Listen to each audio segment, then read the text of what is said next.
Hello and welcome to the third day of the Fellow Tamers Invitational. This is the quarterfinals. Welcome to the analysis desk right here. I am, of course, Quarter, and with me is, of course, the illustrious Jeb and Genten. There's a lot to cover today. This is going to be super exciting. Everyone who's made it here, of course, so far is, of course, walking away with a degree of cash prize, and there's a lot to look at with that. Of course, with our 1,200 euro prize pool, there's a lot on the table. Our first match, of course, is Golld versus Prody. What do we think, guys? Oh, I'm so excited for this match. Prody has played incredibly well during group. Doom looked incredible. And I can't wait to see this matchup. This is going to be absolutely a blast to actually watch, to see what Prody can do now, but also what Golld have in his pocket and such. So see these two fighting against each other. It's going to be so much hype. I'm so excited to see what Prody can actually do. No, I can definitely agree with that. It'll be a fun one to fight there. So far, it looks like our illustrious viewers are betting on Prody, which of course makes sense given how well he did in the group stages. Doom was astonishingly powerful in that. Lots of tort love, it seems. Yeah, and the Doom team, I mean, it's a little bit it's a big point of debate, right? Some people absolutely love the idea of Doom teams. Other people like it a little bit less, don't like the stall aspect of it. But yeah, Prody's such a big name in the community. It's Golld as well, right? Both are such incredible players. And the entire day we're just going to be stacked with insane matches.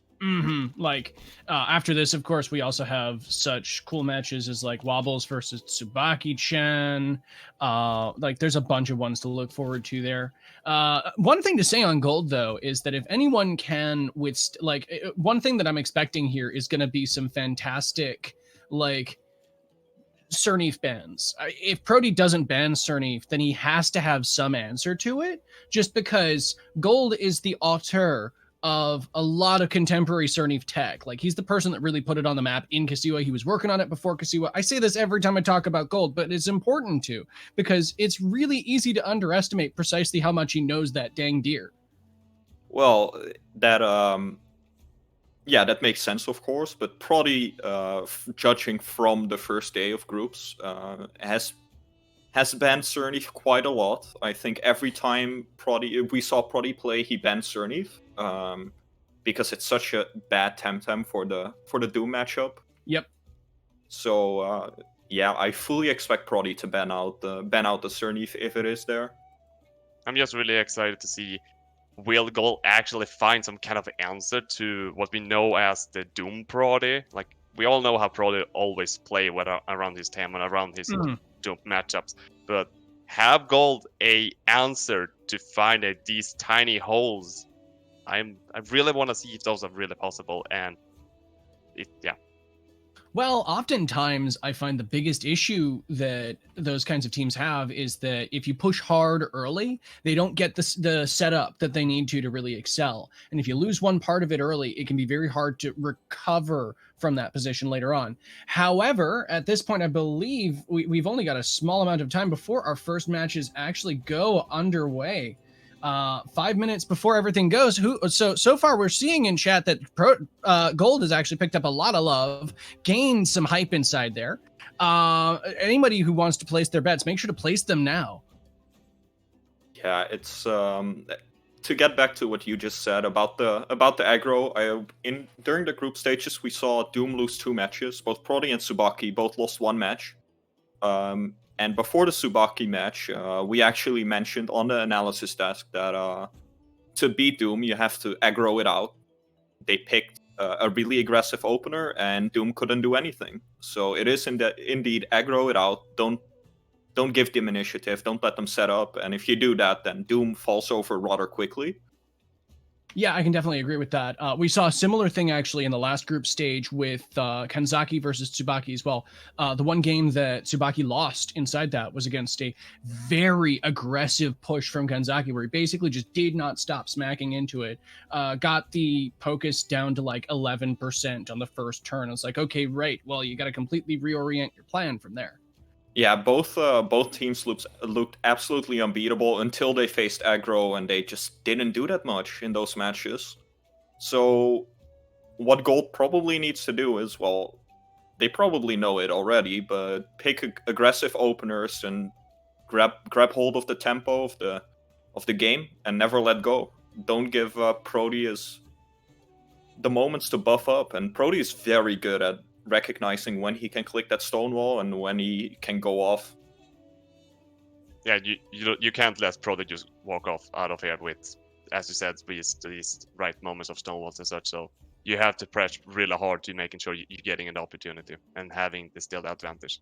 Now, I don't remember, does Golld currently have a Wolfie in his team? Because that's another thing that's really good into Doom.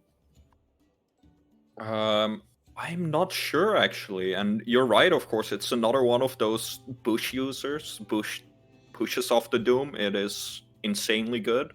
See, it's not just the bush, it's actually the handcuffs plague. Again, Oh, yeah. for your right things, you can actually remove the Doom from the other people on your party and just completely eliminate that as a strat if you're prepared for it. And if you don't take a stupid amount of damage from your unplague. Like, those are the two problems with that. Yeah, so we'll have to look into that during the game, and I'm sure the casters will also point that out if that is the case, because having to decide between a full V and a Zenith ban, that's a really difficult one. Yeah, no, it's not something that you want to deal with.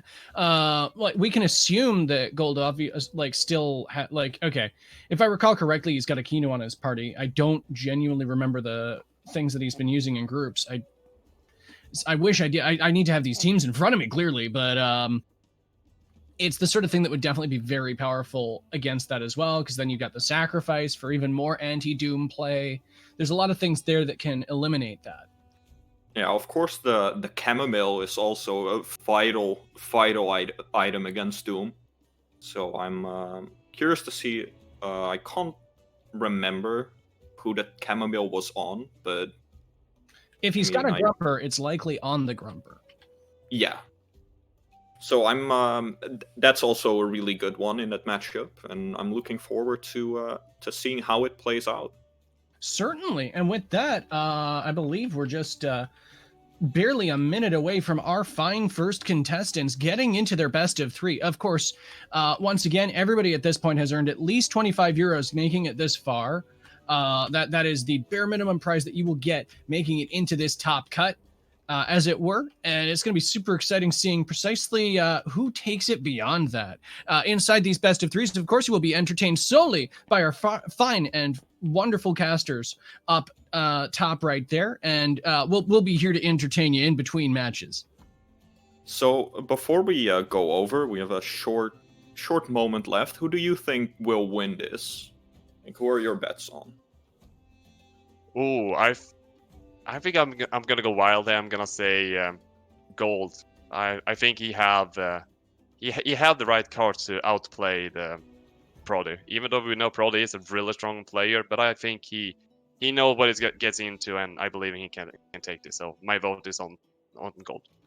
My vote is also on Golld, just because I know he studies Prody's style very heavily, and Prody tends to be, like, as good as his style is, he's got one or two win conditions, and it's hard for him to necessarily diversify from that. I want him to prove me wrong here, but that's my immediate take. My vote will actually be for Prody. I'm such a big fan of his team. Last time we saw it, we just constantly found out new things about the team, new synergies, and small things that kept it spinning no matter what kind of matchup he picked. I think he's looking incredibly strong, and that's why I think Prody will win. And with that, let's cut over to Rarzi and RG Isosceles, who will be casting this match. Let's hope we all enjoy it, folks.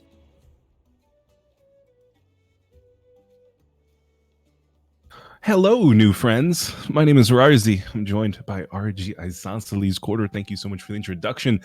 RG Isosceles, I gotta say happy birthday before we get going. We are still in the pick man, so we have just a minute to kill.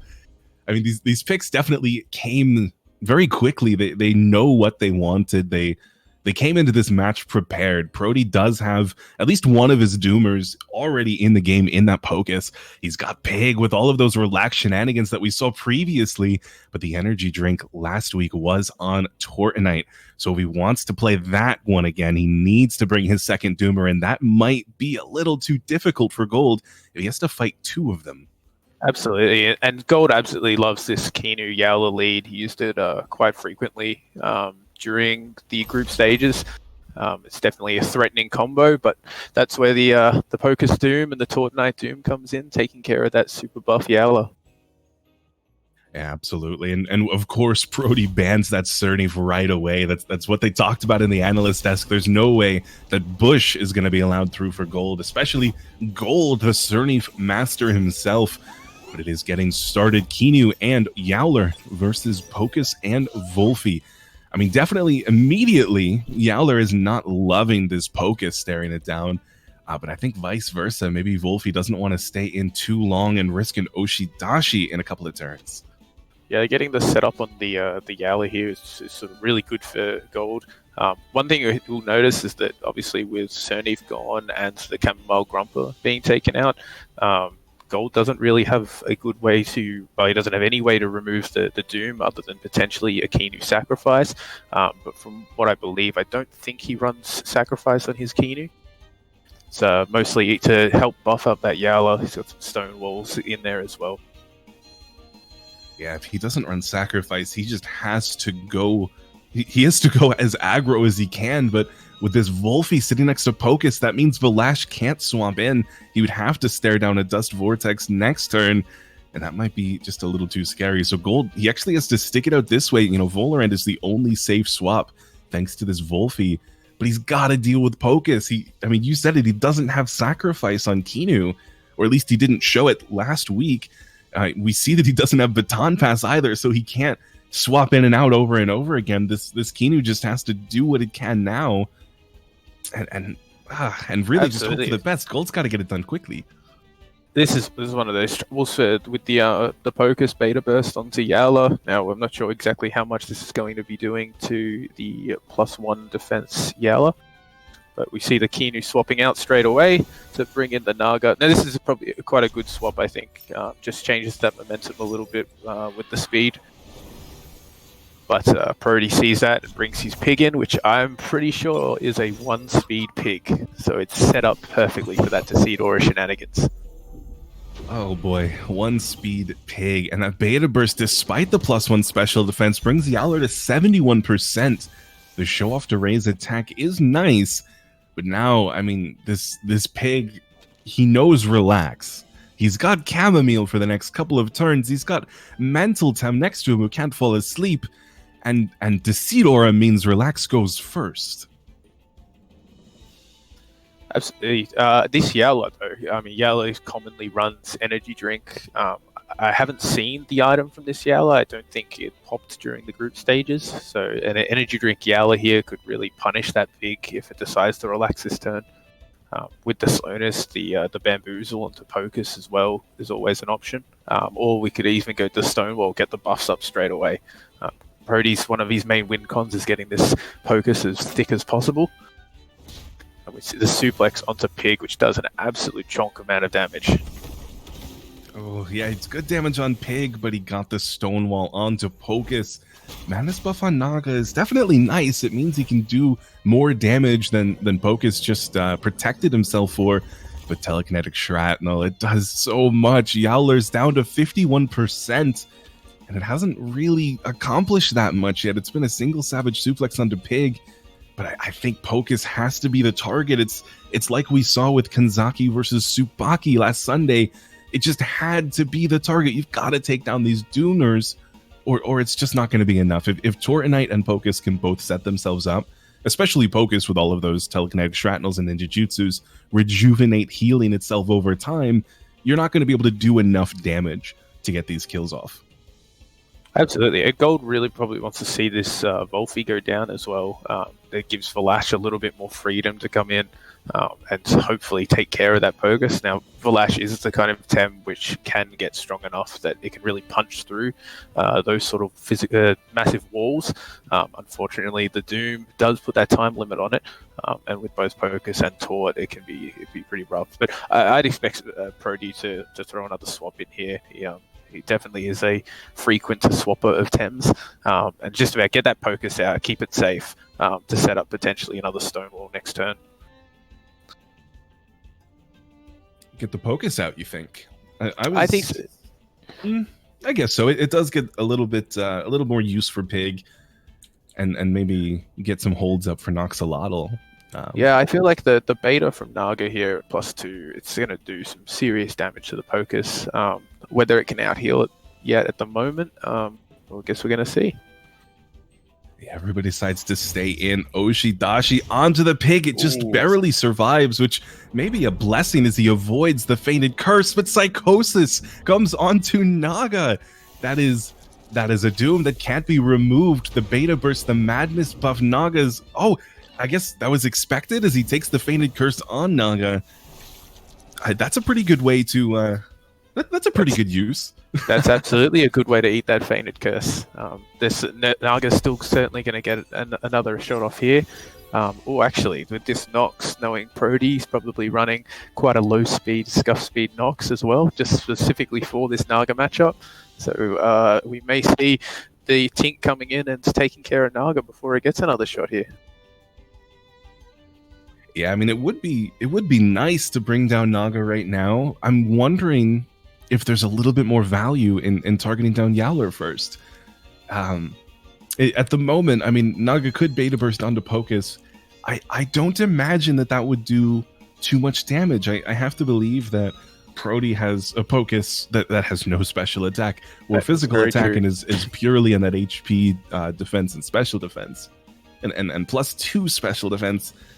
+1 on its own from this Naga, or essentially +1, isn't enough to scare away a full HP Pokus right now.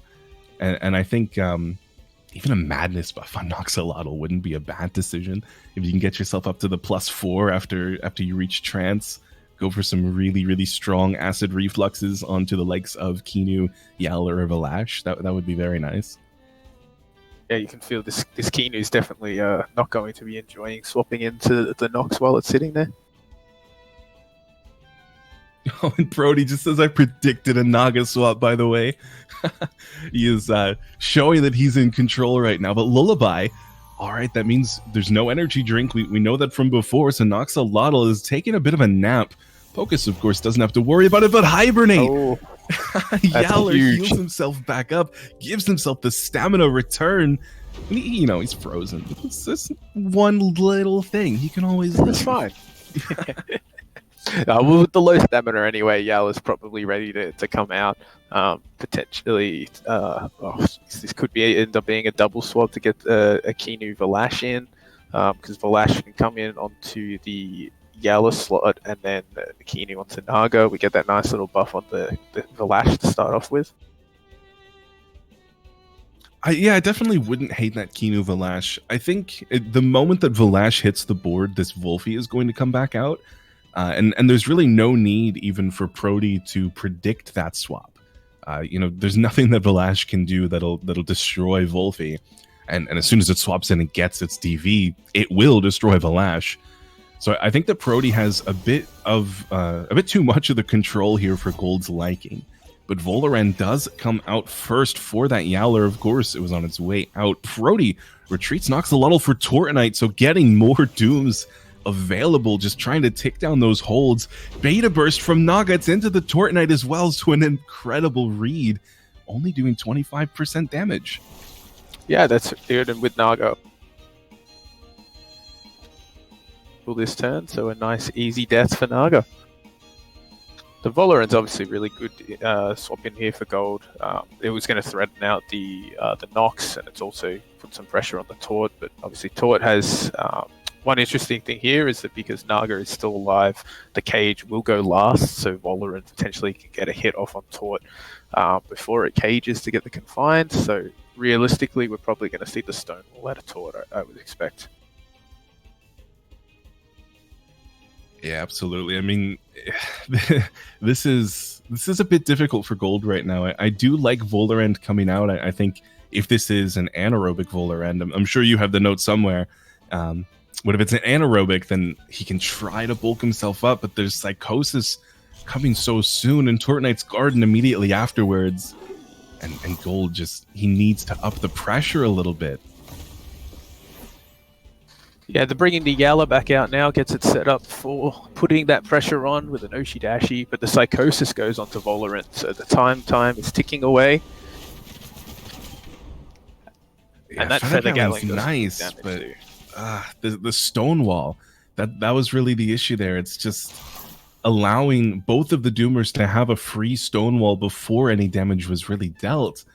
It's a little bit too much power for Prody. Yeah, the Stonewall's a really a big issue, especially with Deceit Aura being on the field, getting that high prio really gets that value out of it. It's obviously one of the cons of normal Stonewall was having one prio, but Deceit Aura flipping that around becomes very, very useful for these sort of teams. Yeah, absolutely. Prody just taking advantage of the Deceit Aura over and over again. I mean, you mentioned the 1SV Pig. He clicked. Oh no, the Lullaby came from Naga. I apologize, but yeah, he's taken really good advantage of any of these slow Deceit Aura shenanigans that Golld has tried to play, and vice versa. Golld's team, I mean, Volerand is definitely not slow, and Valash is very much not slow. So it almost seems that the Naga pick benefited Prody's team even more than Golld's, as really just Yowler was the only one who wanted that Deceit Aura. So we see Tort swapping out here for the Nox. I would expect the Feather Gatling coming back onto that slot again. Oh, we've got a Hyper. So Hyper, yeah, I mean, Hyper Savage Suplex is good damage. Knocks a lot down to 6.3%. It is where you want to see. Except, you know, you did activate Trance, so now Acid Reflux is there, and it's +2, and he didn't have to do anything for that. But from the damage we saw there, Feather Gatling will definitely be able to, well, now it will absolutely be able to put this Noxolotl out of action. But if Nox goes out, it generally gets itself back up to a nice, comfortable 40%. Does give it a little bit of protection there. Pocus is obviously still a bit of a threat to the Yowler, but with the potentially we have Kinu coming back in to give some buffs. But I would expect Volerant just stays here and just keeps plugging away until death. We have had lots of good pressure from Golld now. This is a pretty solid board state. Obviously, that Pocus is still scary. It's going to be definitely tough taking that down. Just getting this Prody's lineup secured so that Valash can come out from Golld. That's realistically the way I think he's going to be taking down Pocus.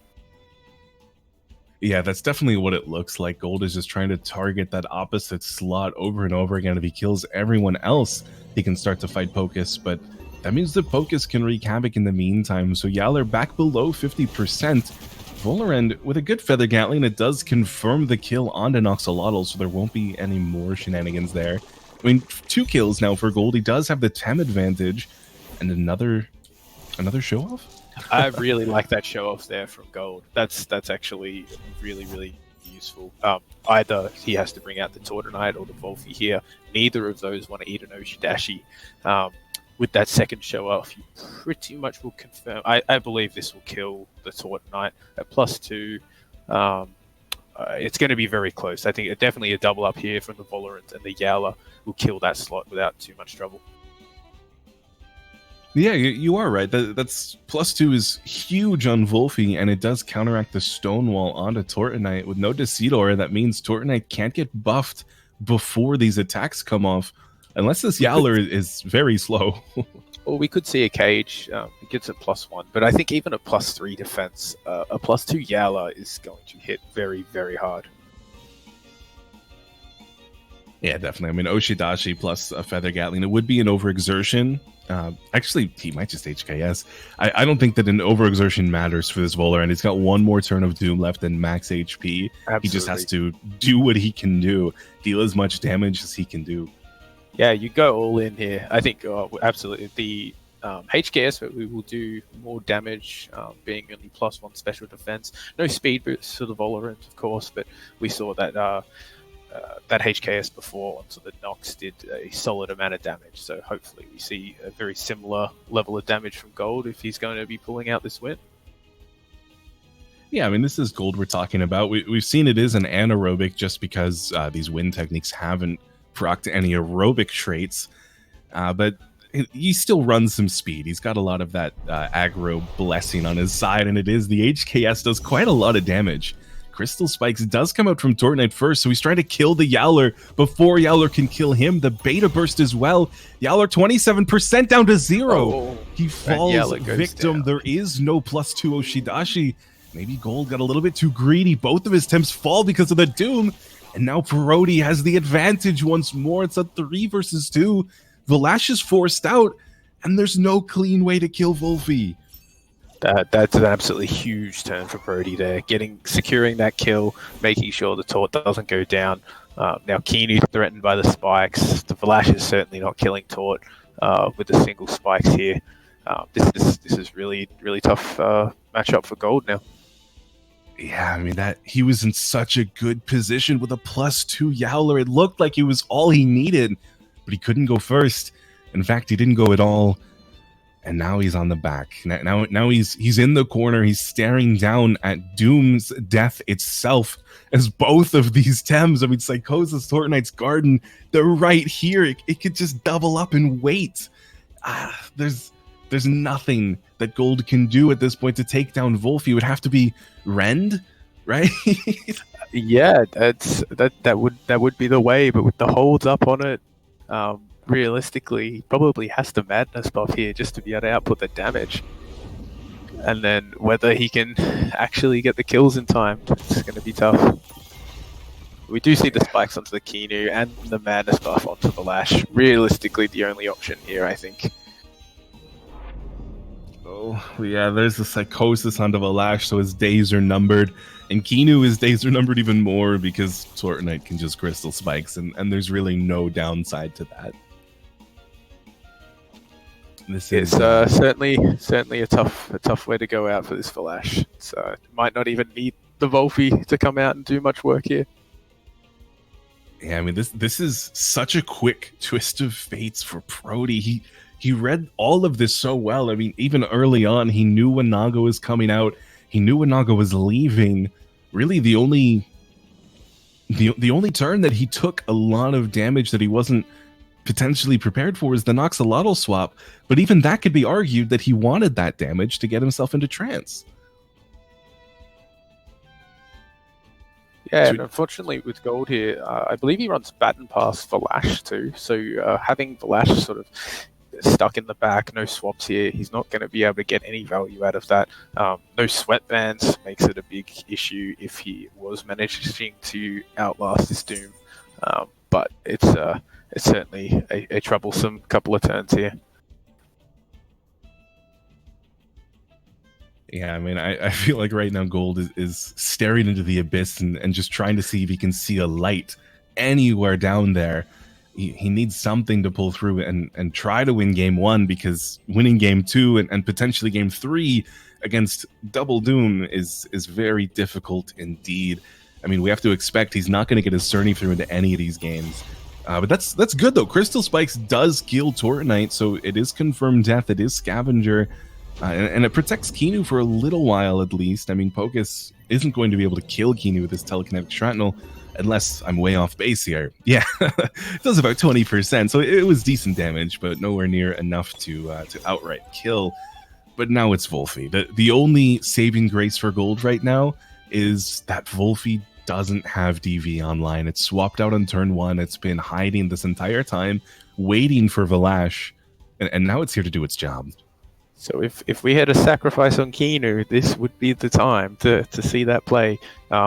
I guess realistically, in an optimal situation, you'd be able to Rend here, but I don't believe he's running. We do see the spikes on Pocus, which does some seriously good damage with that Madness buff, and we get a Revitalize onto Kiinu to keep it alive from the Plague. That is an interesting Revitalize outsped the Plague, though.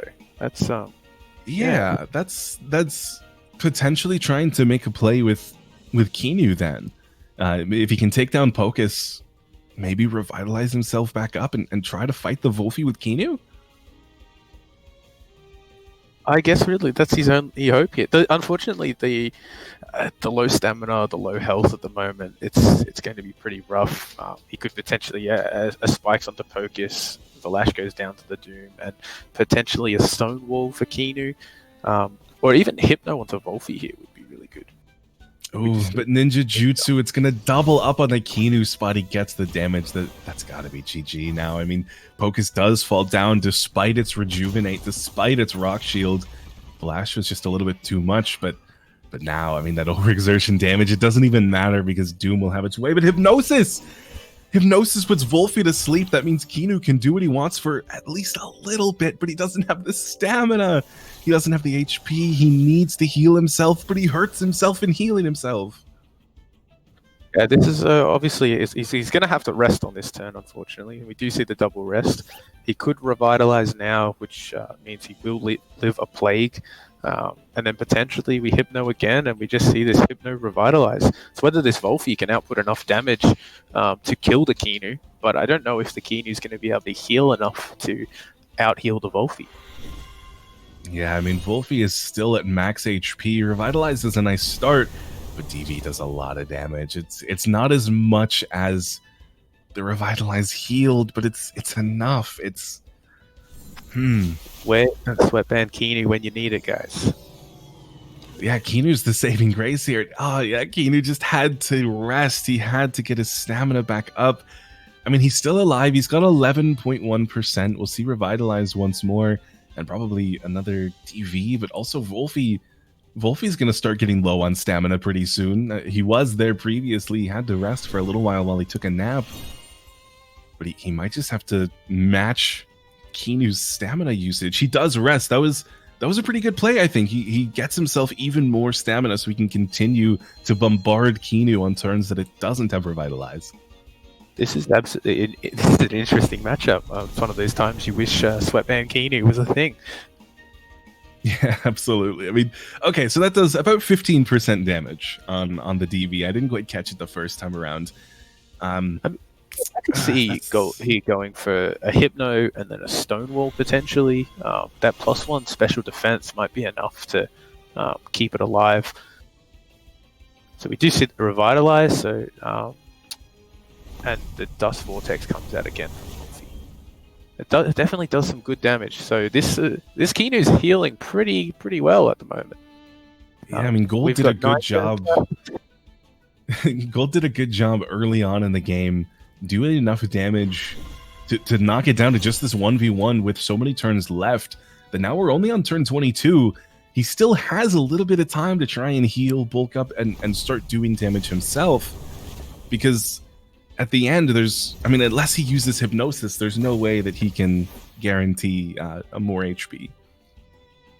Well, no, yeah, I mean, and Prody does really Lifeful Set Wolfie, so he could quite easily get towards the end and just pop a Lifeful Sap, and that heal might be enough to bring it back. Yeah, thankfully, I think it would have to be Hypnosis. Turns are going pretty quick, so we're doing all right for time on the nice turn 30 games.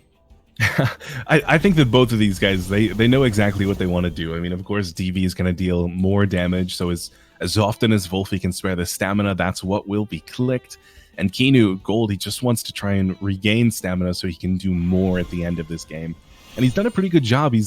After the Revitalizes, he's at 26%, so that's still resting range, but it's definitely better than the 3 and 4% stamina that we were seeing.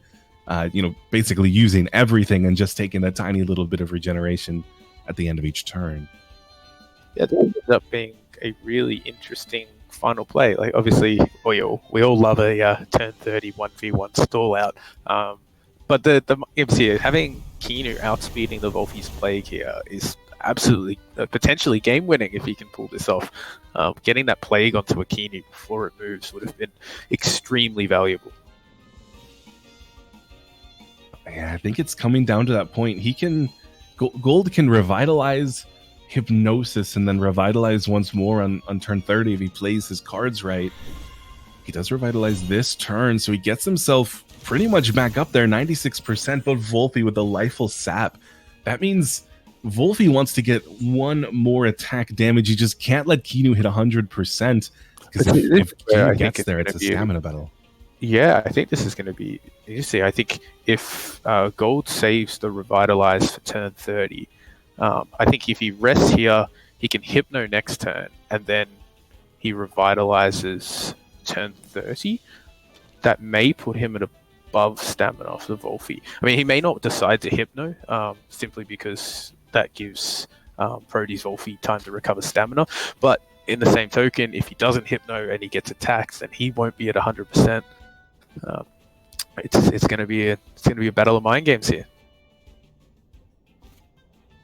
Ooh, but the double rest, actually, I think that gives Kinu what he needs to win.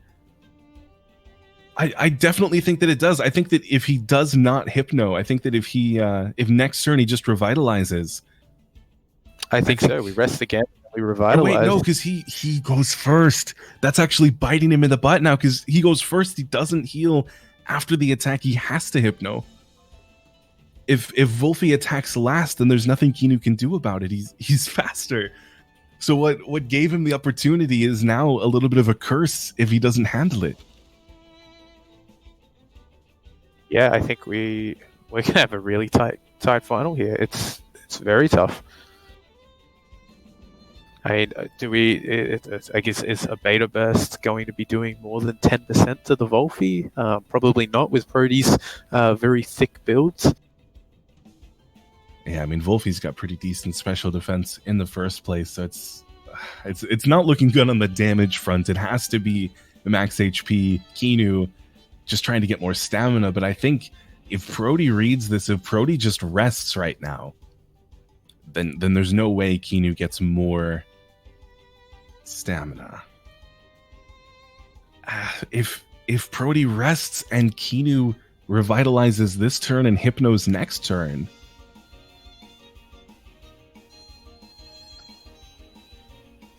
I don't know. This to revitalize this turn. I think you've got to go for the Revitalize here and then beta the Wolfie and just hope you out damage. Well, there we go. We see the beta this turn. So that's going to tell us about 20%. That's some good damage. That was so much damage. That means Kinu wins. Kinu's going to win here. Another beta burst to close it out, and Golld wins the battle of attrition. Wow. What an insane match. Look, you don't get many turn 30 games like this where the outcome's not inevitable, but that was pretty nuts. I mean, it looks like he overexerted a little bit for it. This might actually... Oh, chain! Oh man, he gives Kinu back to 100%. He doesn't quite get there himself. So Golld, winner of match 1 in fantastic fashion, bringing it to turn 30 against a Doom team with no way to stop Doom. If that chain, if Beta Burst had done just a little bit less damage, the chain heal there could have actually won Prody the game, because it would have brought them both to 100%. With Kinu OXing, Wolfie not OXing, technically I think Wolfie would end up with the higher stamina from there. And yeah. Prody did have speed arrows, so if they ended up on the equal stamina, Prody would have got the win. But that small percentage of extra damage onto Wolfie was absolutely huge. Yeah, it was 5% difference, which in the end might actually have been the Stonewall. The Stonewall was massive. Yeah, that was definitely a good play. It was just about for Golld making sure he got that Stonewall at a good point. And we're back in already. And Prody, he wants to bring this Wolfie again. He saw what it did. He knows what he needs it to do now. I mean, that was... I've never seen Kinu used that way before. That was incredible from Golld. So the same lead on both sides, Wolfie Pocus and Yowler Kinu. Last time it benefited Prody early on, but I think also now that we know that it's a hibernation Yowler, and he does have Kinu with Revitalizes next to him, and he is getting the Kinu buff off the start, I do like this Yowler. I think that if he's able to avoid Doom long enough to get the Oshis where he needs to get them, then it's definitely a good play. So I guess it's one thing with Yalla running Hibernate. It means he's not running Clinch, so Show Off is its only turn 1 option at the moment. I think that's okay though. He doesn't have chamomile, so it's never going to be wiped away.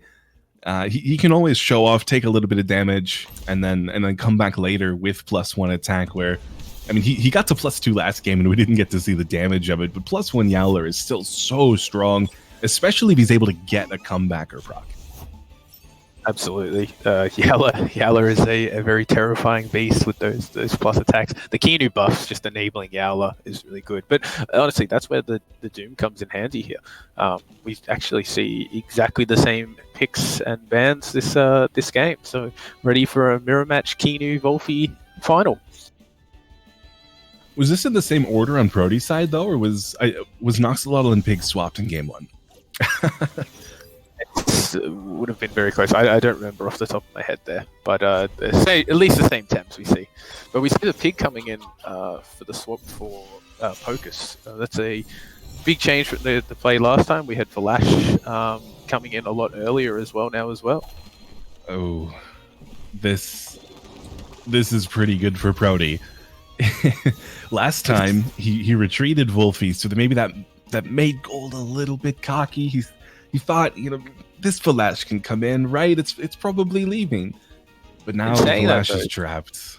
Hey, the Flash dying, getting the Oshi onto the Wolfie. A +1 Oshi, well, it kills most normal Wolfies. Prody's is an entirely different beast. So it may live, but I don't see that happening, to be honest. But it does mean Valash is going to go down here. I don't think there's a way to save this Valash. A Kinu buff, it's still going to get hit with that DV a solid percentage. I'm thinking for Golld right now, taking down Wolfie is really only protecting Valash. I mean, there's a little bit of a protection for Naga. And it's, DV is always going to be decent neutral damage towards Yowler just from the pure strength of the attack. But it's Wolfie really does just counter this Valash. So I think losing Valash and killing Wolfie might actually give Kinu less to do after what we just saw last game. Did you see Valash go down the bamboozle? But a really good read from Golld. Savage suplex on the Pig instead. That's a really good read. We saw obviously in game 1 as well, Golld targeting that Pig. Does know how threatening it can be, especially with the relax. It's obviously the bamboozles as well. It's a very problematic tem. But we could get a Kinu swapping in for free here. Gets Yowler another buff. Quite useful on the big boy. Yeah, I mean, that would be a good spot. Kinu can definitely kill Pig, take that hit, and then revitalize itself, since Wolfie, as we saw, doesn't really pressure it out too badly. But Volerend instead, I do like this choice. Volerend is a little bit faster, so it will go first compared to Yowler. Pop any bamboozles in the future.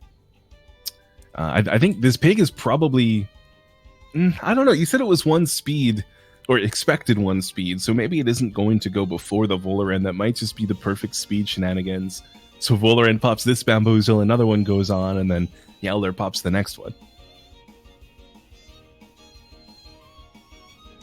Yeah, and I guess it's a case we don't have anyone with a Doom on it yet, so there's nothing really as the optimal Fainted Curse Eater, shall we say. Yeah, nobody really likes to take Fainted Curse.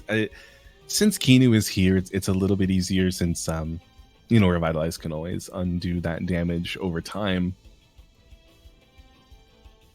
It can be pretty scary staring down a Wolfie, though, as Wolfie's able to do enough damage combined with a Fainted Curse that it might be too much to take for some of these stems.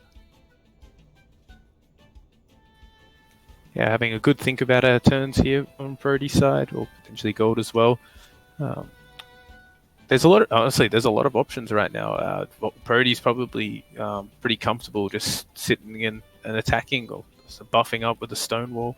I guess the issue is Pig may die before it actually gets the value out of a Stonewall here. Yeah, We do I see the don't think focus. that. Ooh, yeah. Focus comes on in. Pig retreats as well for Noxolotl. So a double swap from Prody. I mean, Noxolotl into a Volar, and it had to have just been predicting that that Nox bomb rather than a Feather Gatling, or maybe it was similar to before, just expecting Nox wants to take that damage. He wants to get himself into trance to make him stronger. But it is Volarend buffing up that special defense just a little bit, which means Volarend is going to have to be doomed here. It definitely hard counters both Nox and Tort. Pig is so low that it just dies to Volarend. And I mean, really, Wolfie can't hurt it. So it has to be Doom that takes down Volarend. But of course, that's what Prody builds these teams for. It's all about the Doom. Not having the buffs on the Pocus here really is it's definitely tougher for Prody. He relies a lot on having that Pocus with the Stone Wall, Kinu buffs, anything that can get it the value out of that Rejuvenate. But with a +2 Yowler, even at half damage, it's still going to do some pretty serious hurt onto that Pocus.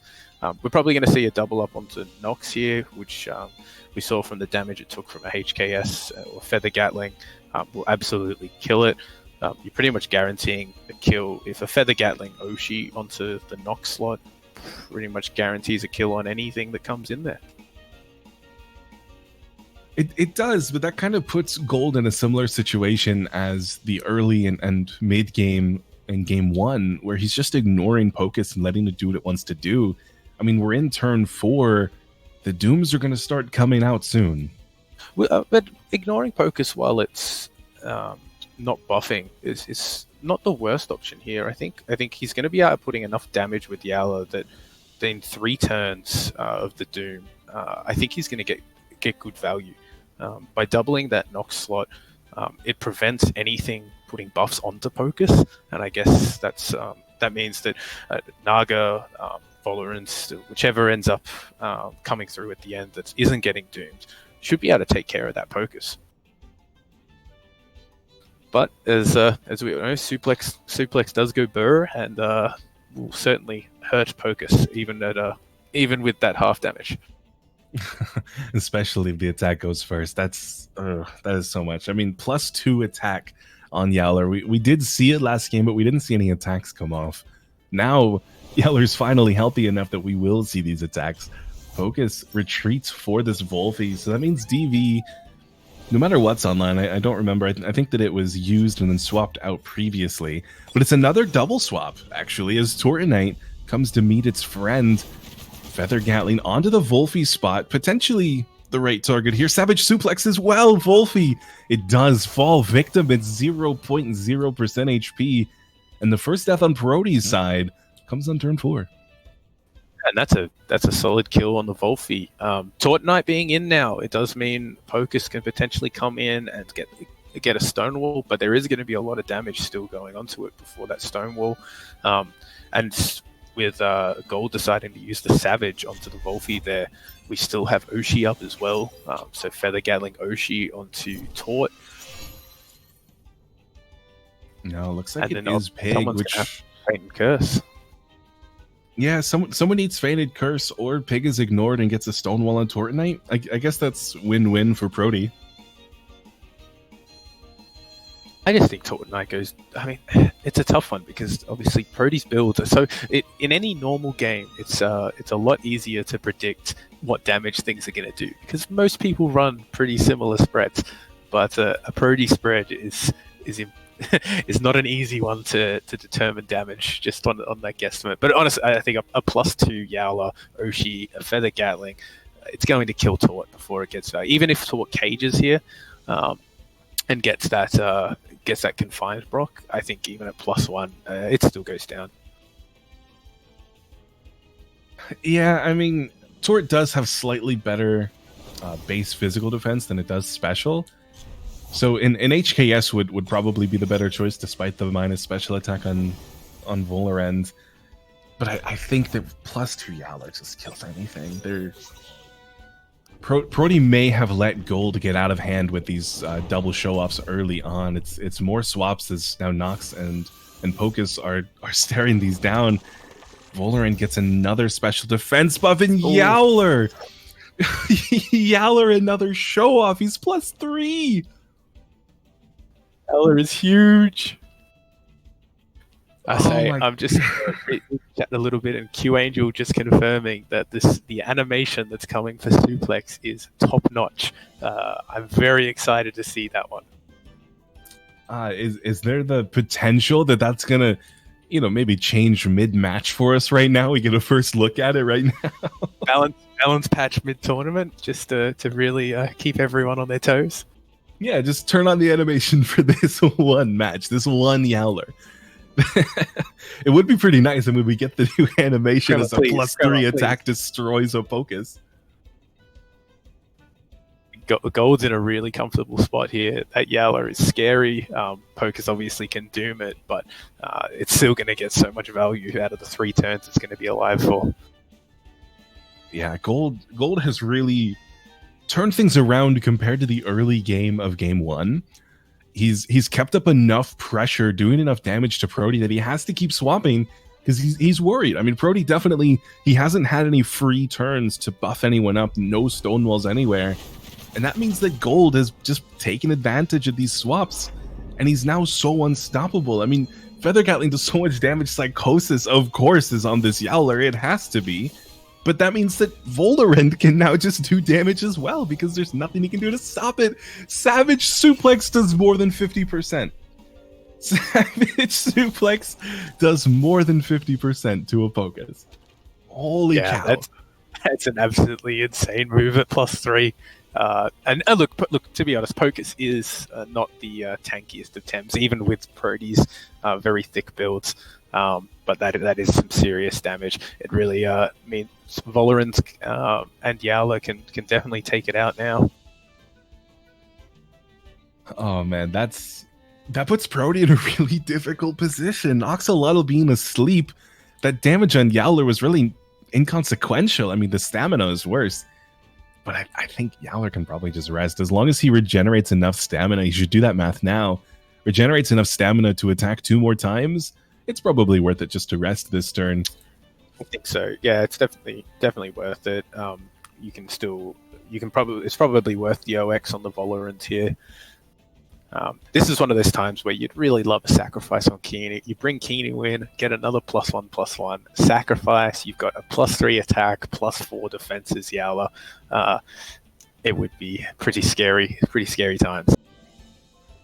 I don't know if it is worth it for Volerend to overexert itself here. I think Prody is probably swapping out this Pokus. I don't think that it wants to stay in right now. I think, maybe a Pigapec swap to try and get Fainted Curse on somebody. Yeah, well, that's my main thought. If the pig's coming in, he can Nox Bomb the Pokus. That takes out Fainted Curse. Volerant's probably okay eating that Fainted Curse at the scheme of things. Okay, so Pokus does stay in. Telekinetic Shrapnel will try and heal itself up a little bit, do the damage to Volerand while it can, and Golld with a double rest. Now staring down 2 Doomers, only one of which I think has Doom available. Torch swapped in a couple of times now. So I think that Garden is here. I think that's best case scenario, hitting this Volerand. If Garden is available this turn, he needs to get those Doom counters ticking because Pokus needs to try and survive with no buffs. I mean, nobody else on Prody's side has the HP or the typing to survive Volerand for these turns. That's really the tough one, the Pokus not having buffs here. Now, if that was a Pokus that had a Stone Wall onto it, had a Keanu buff of some kind, look, you have more confidence in it being able to sort of clean this up at the end. But without any buffs, that Pokus is going to take a lot of damage. Madness buff Naga, if he gets a chance to Madness buff there, you're pretty much going to be one-shotting most Pokuses from this sort of stage. It obviously can heal with Rejuvenate, but I would still expect this Pokus to be going down pretty easily comparative to what we saw in Game 1. Yeah, I mean, it's night and day right now, and this Yowler, he got his stamina back. He's going to start attacking. Ninja Jutsu does go first, which is, more good Rejuvenate healing for this Pokus. But yeah, I mean, Feather Gatling, it's knocking him back down to 57%. Tortonite's Garden goes next onto Volerand. I think Yowler probably can't do this damage this turn. Oh, it's very close. 1.9% on the Pocus, just not enough. Yeah, I mean the rejuvenate, the double rejuvenate from that ninja jutsu on this last turn was really what saved Pocus. I don't think that it's telekinetic shrapnel. Well, I guess it would have gone before Yowler, so it still would have been okay. Potentially targeting down Torrent Knight would have been the better play. But I guess now Torrent Knight's used its Doom. Pocus is getting closer and closer to Psychosis once more. And actually, it's been out for a little while. It's just used 2 non-Psychosis moves, so it is available once more. I mean, Pocus, he's looking a little worse for wear. Could potentially leave and come back later. I don't know, though. With Naga in the back, it's unlikely that Pocus is going to get any more attacks off. Yeah, it's one of those ones where is it worth Valorant OXing here? Obviously, Yowler's attacking because it's dying anyway. You can think it's probably going to suplex into the Taunt slot, or even Oshi. But I would see the Taunts hopping out. You don't really have anything that wants to eat that, to be honest. The pig going down and the Fainted Curse procking onto Yowler isn't really the most useful use of that. But Pocus probably needs to go here as well. I mean, if Prody can protect this Torrent Knight long enough for these Doom turns to fall, Torrent Knight does win against both Naga and Ginu. This is coming out for the pig. Okay, yeah, double swap for Prody. Torrent Knight retreats for Noxolotl. This is probably the best choice here. Toxic Plume onto Yowler. What's he thinking about here? Hibernate. He's thinking about Hibernate. Oh, there it is.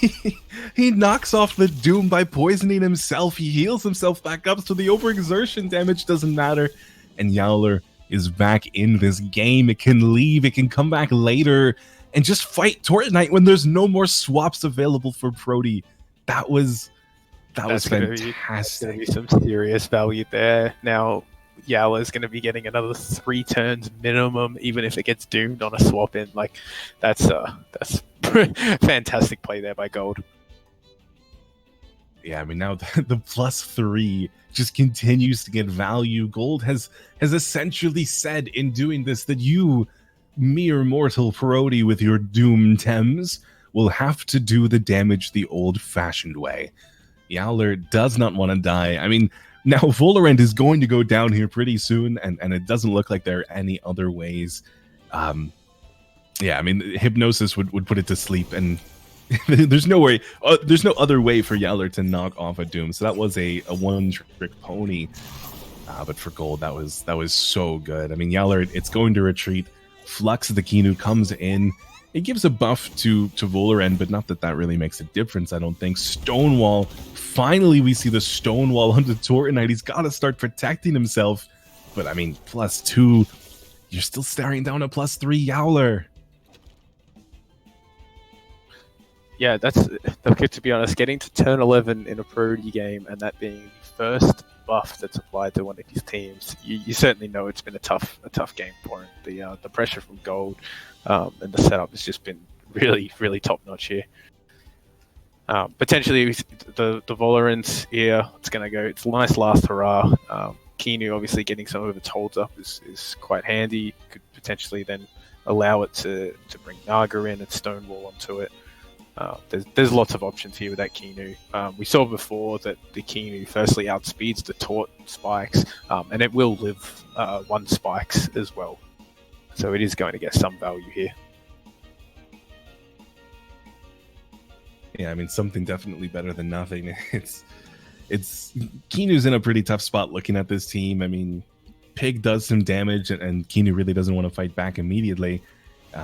Torrent Knight does quite a lot of damage, and everybody else with these toxics. But yeah, anyway, the Beta Burst does hit this Noxolotl. I mean, thanks to the trance, it's not going to do too much damage. Or, I'm sorry, it's hitting into trance now. So it does still do a little bit of damage, but it won't do as much next time. Crystal spikes onto the Kinu, down to 30%. And Feather Gatling onto Noxolotl is a kill. Yeah, that's a good use of Valorant's final final turn. This is exactly what Golld needs. Just take down one more Tem, and because of Kinu's speed, that's guaranteed. So then, I mean, Yowler can come back in on a death, not risk taking a Psychosis on entry like that with a wasted turn, and it's guaranteed to get, I mean, 2 Oshidashis off on the Torton Knight if it wants. Well, I think here with Golld now, it's a case of, do you bring Naga in to be able to guarantee to kill the second slot, which means Yowler gets an open Oshidashi onto Tort, having that option for a swap is really good. Obviously, now the Yowler does come in.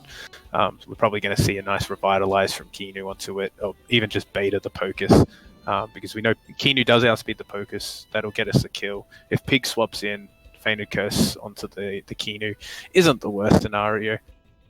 And then Yowler, I actually like a Naga swap for Yowler this turn.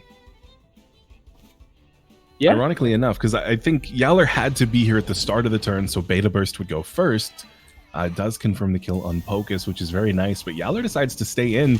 Torton Knight's Garden decides to go out, and Yowler is doomed once more. But now that there's nowhere for Torton Knight to run, I don't think it matters. I think Kinu can take down Pig next turn. Oshidashi! It does more than 50%. Savage Suplex on its own might be enough now. Unfortunately, with the Torton Knight's Garden, it isn't technically an attack, so it doesn't proc the comebacker.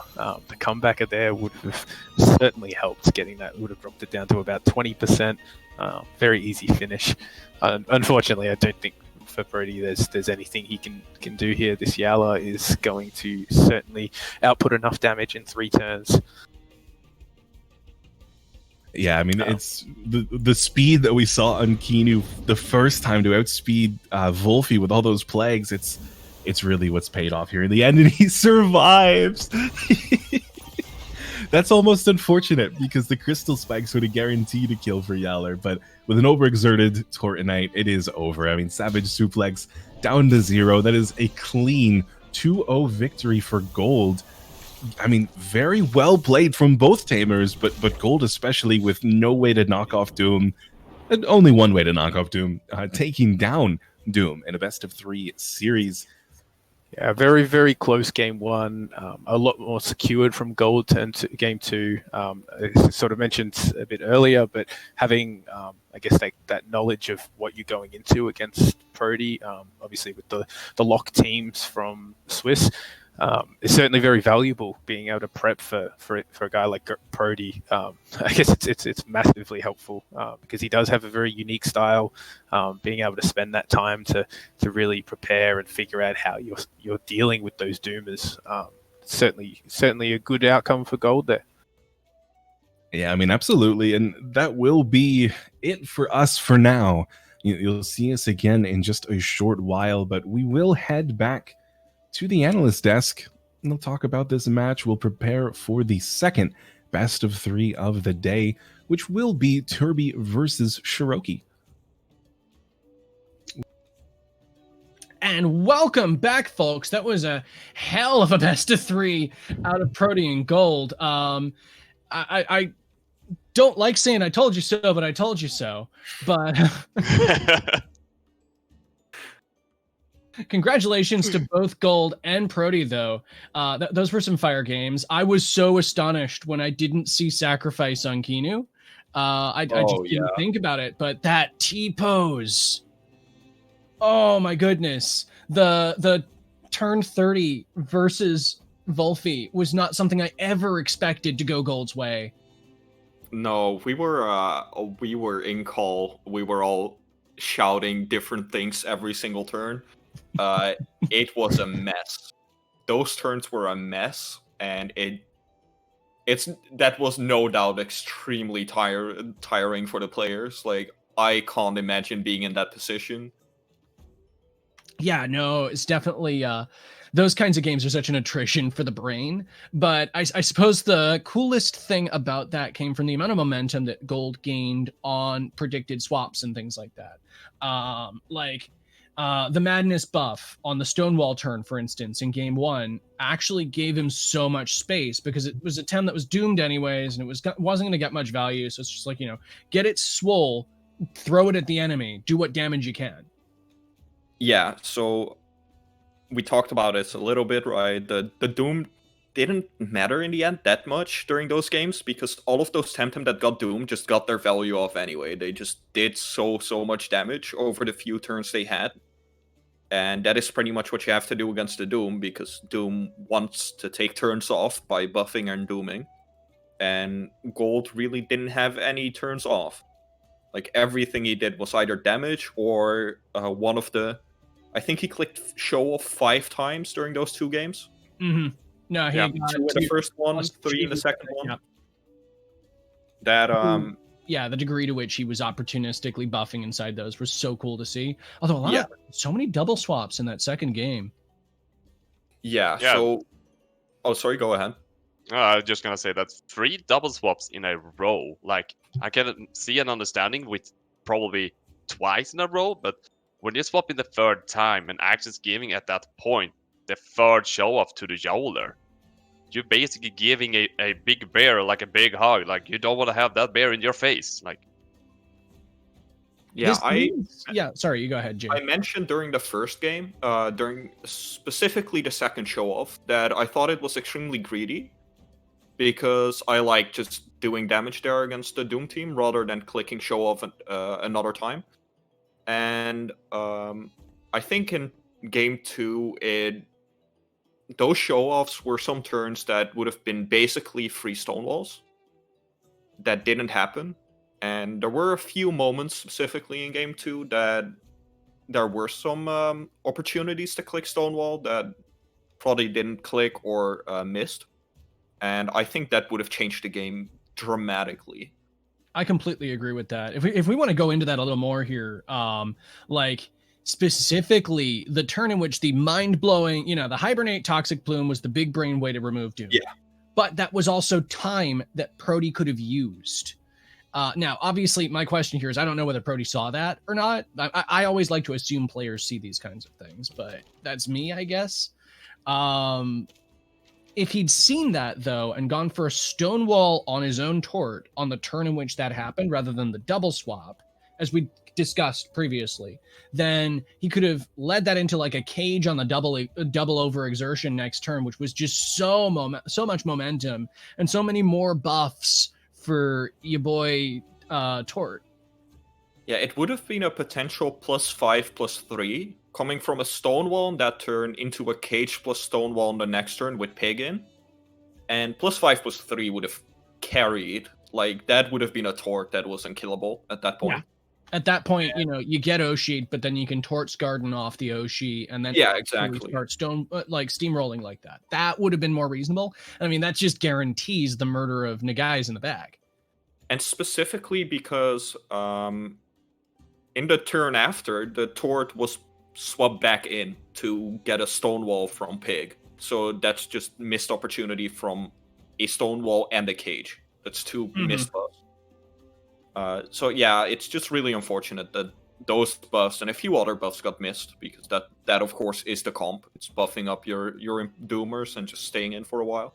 Definitely. Although that said, props to Golld once again for maintaining the pressure where he did and just making it so impossible for Prody to get those buffs off. Like, it was actually easier for him when the Madness buff Nagai's was up turn 1, because at least then, with priority inverted, Stonewall was able to go off early. But then, like, game 2, what were you supposed to do to try to get buffs off there? Yeah, exactly. Specifically, and also because Prody picked the same team again. So Golld kind of knew what Prody wanted to do during that round. That's actually a fair point. The fact that it was an identical draft was something you'd commented on before. What would you have changed inside that? It's hard because Prody had 2 Stonewallers, and I mentioned it during the first game. You have no Kinu, that's first of all, and you only have 2 Temtem that click Stonewall in a team that really wants them. Like, last week, we saw like 5-6 Stonewalls in a match. I think there were games where every single Temtem had Stonewall, like, on that squad. And I think only having access to 2 Stonewalls, them being Pig and Tort, And Tort was kind of vulnerable because of Volorand and Yowlar. You basically have one quote-unquote free Stonewall, right, with the pig, and he didn't really get those off. So I don't know how much Size Munch would have done in that game because of 2 mental types, but I just dislike having only 2 Stonewallers there. I think that was too little. Yeah, I see your reasoning with that. The Noxolotl would have felt like that was the worst spot for him, but it was just like, ugh, what do you pick instead there? Like the Size Munch still feels terrible into those. Yes, it's giving you another Stonewall. It's also got Dim Mak, which could have been very valuable against some of those things. Yeah. I would have liked to see something else. Like the first game was really close. Maybe Prody thought that squad would have won it. So in that case, no shame to him, of course, because it was a good team and everything worked really well together. I'm just really of the mindset that if you lose, just try to change a little bit. Golld obviously didn't have to change anything. He won the game. He had freedom for potential 2 other games. Oh yeah. So not swapping there was in Gold's favor. It once again helps that Golld was able to consistently get, but like the fact that he was not contested in Kinu Yowler because of what was banned was such a value to him. Yeah. And I mean, also from the first match when they had this, like, what? 15, no, not 15, I think at least 12 turns of just facing between Wolfie and Kino at the very end, just winning by 5%. HP. I know, it was so clutch. Like, I know we've talked a lot about the like degree of sort of opportunism that happened in the second game and the like cool plays that happened there, but that turn 30 in the face of Prody on the first game was something that I was truly staggered by. I didn't catch though how much HP that Kino had left, but I felt like since Chain Heal actually supposed to be healing 3 different targets, and it's supposed to be healing one of the attempts twice. I just wondering, would that be have it healed Kino twice because of the HP difference? Well, I mean, normally what you do with that is you self-target it, so then it hits you, bounces to your opponent, then hits you again. I don't think that's what Prody did there. Twice. The problem was that the Fovi overexerted for a little bit of HP, and that is what made the difference eventually. That little bit of OX. That was just really painful. Like, those were some really difficult turns to manage. We were sitting there, like, just looking at it. It's like, okay, no, he has to revid here. Okay, no, he has to... Does he rest here? What does he run bush? Does Prody run bush? No, he's running Lifeful. Okay. We're just sitting there, our minds blowing, looking at this. Yeah, and I was really sure he was running Lifeful Sap at the start, and the more turns went on, the more I was, like, doubting, or starting to doubt myself, and I was like, he's not running bush, right? No, he is running bush. And then he clicked the Lifeful Sap, and yeah, I was so confused. Like, there was so many possibilities there, and this is just one of, I don't know how many different possibilities there were, or of how many outcomes of that game. Yeah, definitely. As the runs passed on and on, I was just keep thinking about Golld's Kino, like, okay, we know 3 of the moves already, but what was the 4th move until that Stonewall came around, like, turn 23, 24, around that time? Yeah. That Stonewall actually made some impact, actually, which actually... Yeah, we were commenting on that during the game too, right? It was, we were hoping it was the sacrifice for the Valash, of course, and that would have won him the game earlier if he had that sacrifice. He didn't, so we were discussing what kind of last move he had, so we were expecting the Stonewall, but it didn't come out. And, well, eventually around the 24 turn mark, that Stonewall came out, and that was extremely clutch. That Stonewall tanking or reducing the damage it took from the Dust Vortex and the Plague was super clutch, I think. With that, though, we only have a little bit of time before our next match. 5-minute countdown happened just a minute ago for Turbi versus Shiro. Place your bets in chats, folks.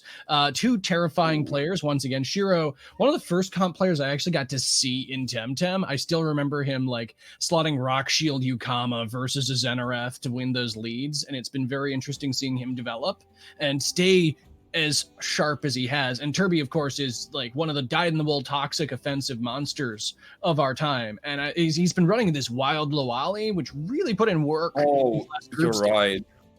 You're right. He ran that Loali squad. That Loali actually did some work. Yeah, we were a big fan of that Loali, and I think Rarcy will be very happy casting a game with Loali in there. It's gonna be great. I hadn't put 2 and 2 together from that. Of course, Loali, like Rarzy's casting a Loali game. He must be like happy as a clam right now. But I'm excited seeing how that's going to go. What do you guys think is going to wind up happening there? I don't know enough about Shiro's squad to be able to make a full prediction myself. So, Turbi ran a toxic squad, right, or semi-toxic squad, if I recall correctly, and Shiro ran like a more aggressive comp, I believe. But I honestly can't remember what specific comps they had, so it's gonna be it's gonna be a harder one to predict. Yeah, it should be interesting. What about you, JT? Any immediate analyses after that? I mean, we saw how fiery Turbi's squad was last time. Yeah, like I'm still expecting Turbi to just keep going from last week, just keep on nailing all of these good turns that I thought was good, and I'm still gonna brother what I said last time when I saw a little bit somewhere be like, okay, time to get smacked, I guess, but he actually turned around and smacked the other people, so I'm assuming that he could probably stealing 1 match away if he keeps smacking. Fair enough. Well, we'll have to see how this winds up turning out for that. Definitely going to be an exciting thing just seeing that. Turbi, of course, former Divine player, former exotic French player, now Twilight Tataruwus, definitely has been bouncing around a little bit. But one of our wild cards that's not one of the big boys in Fellow Tamers. It'll be interesting seeing how high he gets. The chat or the chat actually is very close. It's currently, I think it's a tie between Turbi and Shiro. It is actually a tie right now. So wow. Even the chat is has difficulty analyzing the upcoming match and guessing who will take it. I am expecting a 2-1 here. I think it's gonna be with Doom. It's a little bit more feast or famine. You either win really hard or the thing what last game happens. Yeah, and I think with games like these, they're probably a little bit closer than that last game. So and the current channel predictions does or the people in the chat do think the same. Well, that's going to be exciting to hear. I'm kind of agreeing with that this match probably going to go all the way to 3 matches. It's going to be really into to the final wire, just to making sure that they can get out what they can. So, yeah, and I'm really excited to see that Loali again. Definitely. That's going to be really fun. One thing I can say about Shiro going forward is that he's not afraid to take some wild risks when he plays. Evocative of Plat, like both of them have a similar style in terms of being both unpredictable, but also like very good at gaining early momentum, and also I believe fond of their Gyalis. Once again, I don't know what he's running at the moment, but I know that he tends to like go for some pretty heavy pressure on his teams. Yeah, and I think pressure is gonna be the name of the game once again for this game. Definitely, and with that, we're going to jump over to our fine folks in commentary once again. I hope Rarzy enjoys this Loali match, and best of luck to him.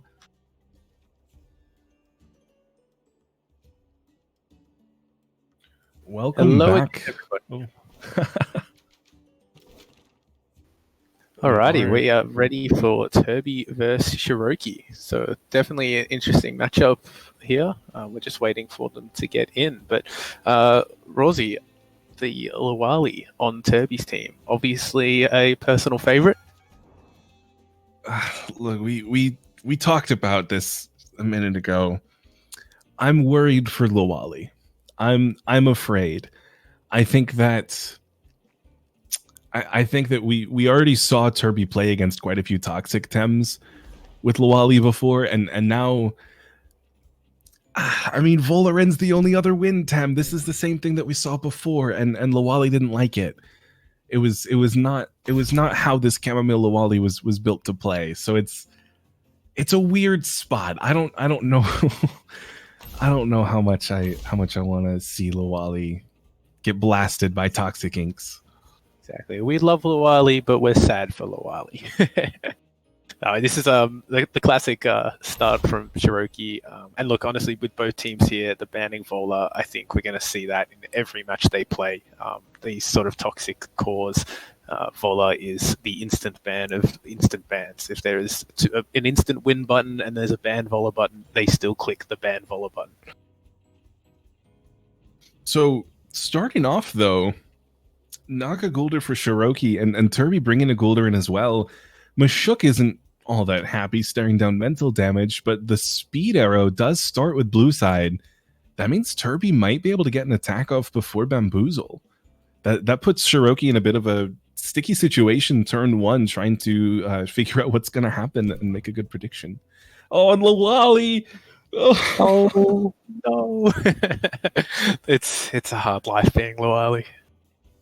I mean, it makes sense. Lawali is really good against Mashuk and Grumper. It still is pretty good against the water cutting lily machine of Nature Koish, and it's got the special defense for Valash. But I was talking like it wasn't gonna have its place, but I still wanted to see it.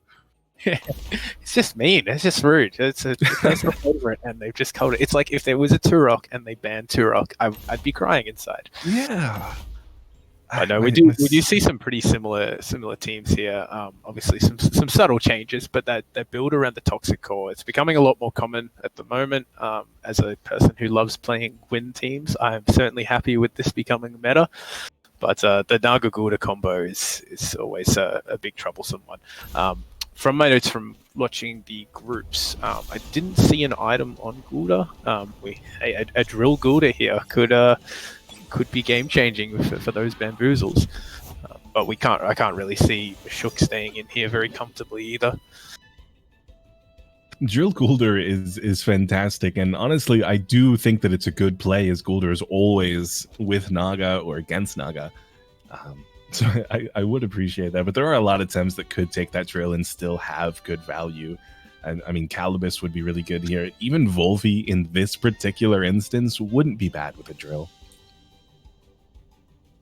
So this is one thing, because obviously Turbi does have that spitter you mentioned before. The Toxic Ink will go onto Naga before a Bamboozle goes off.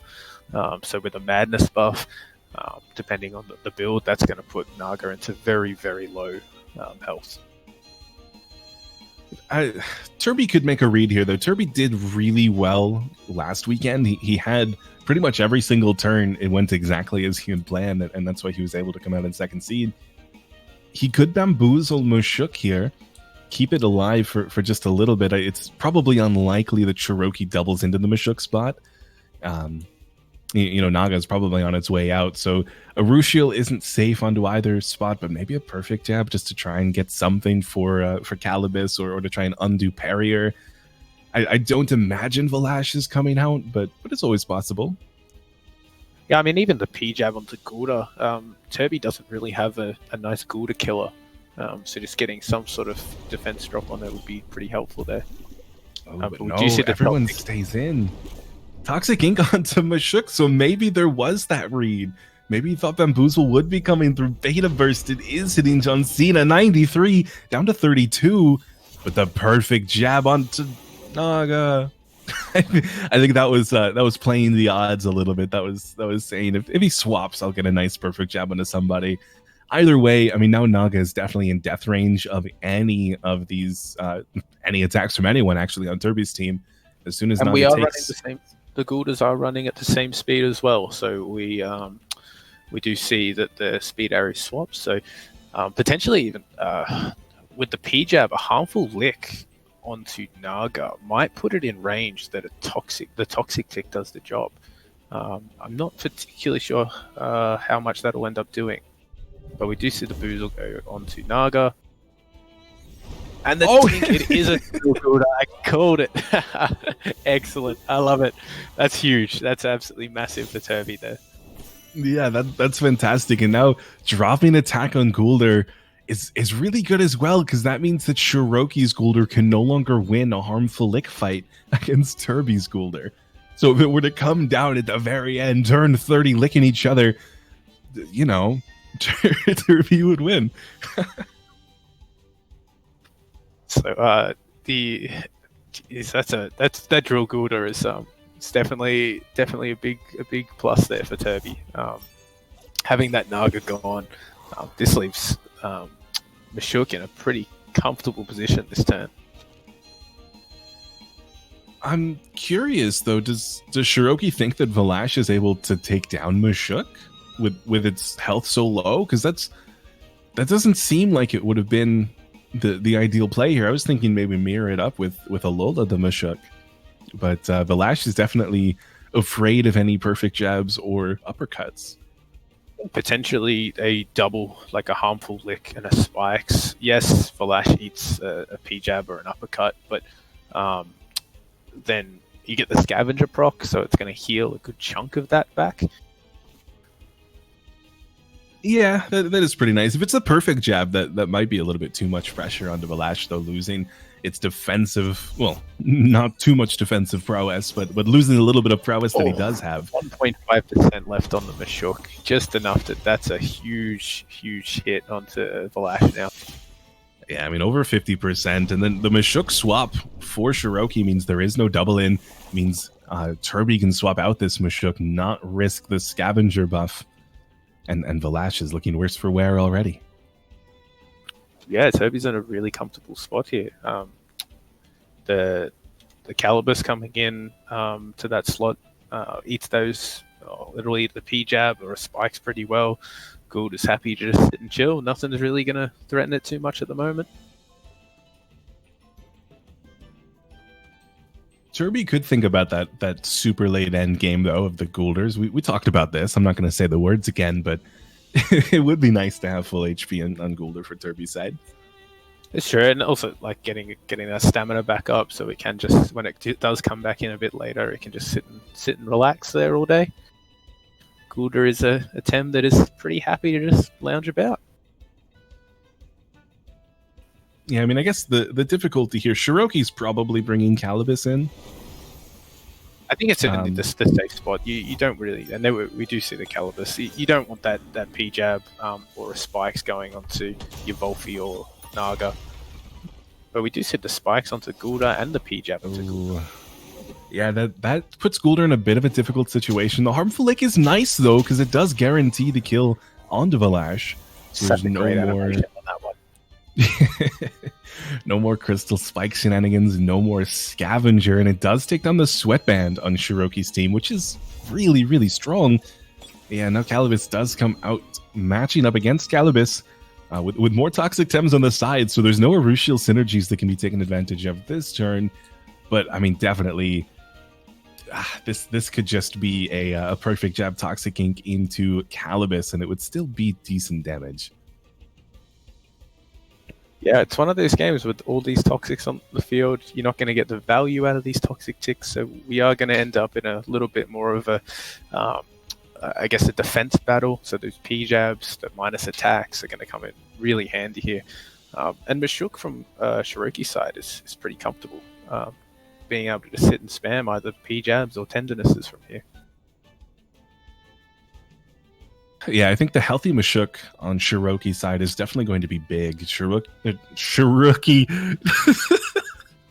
Oh no. Mashuk is definitely one of the stronger support Tems right now on this field in this entire game, and with those perfect jabs, with those tendernesses, with, I mean, potentially even a turbo choreography on the Calibus. Fingers crossed. We might see just a lot of value every turn that it's able to stay out. That Naga, definitely a good way to pressure it out. It was unlikely any toxic hits were headed for Goulder this turn. The perfect jab does hit Calibus, but a humiliating slap onto Naga. It just slaps it in the face. You want to come out, you want to play, lose some of your defense.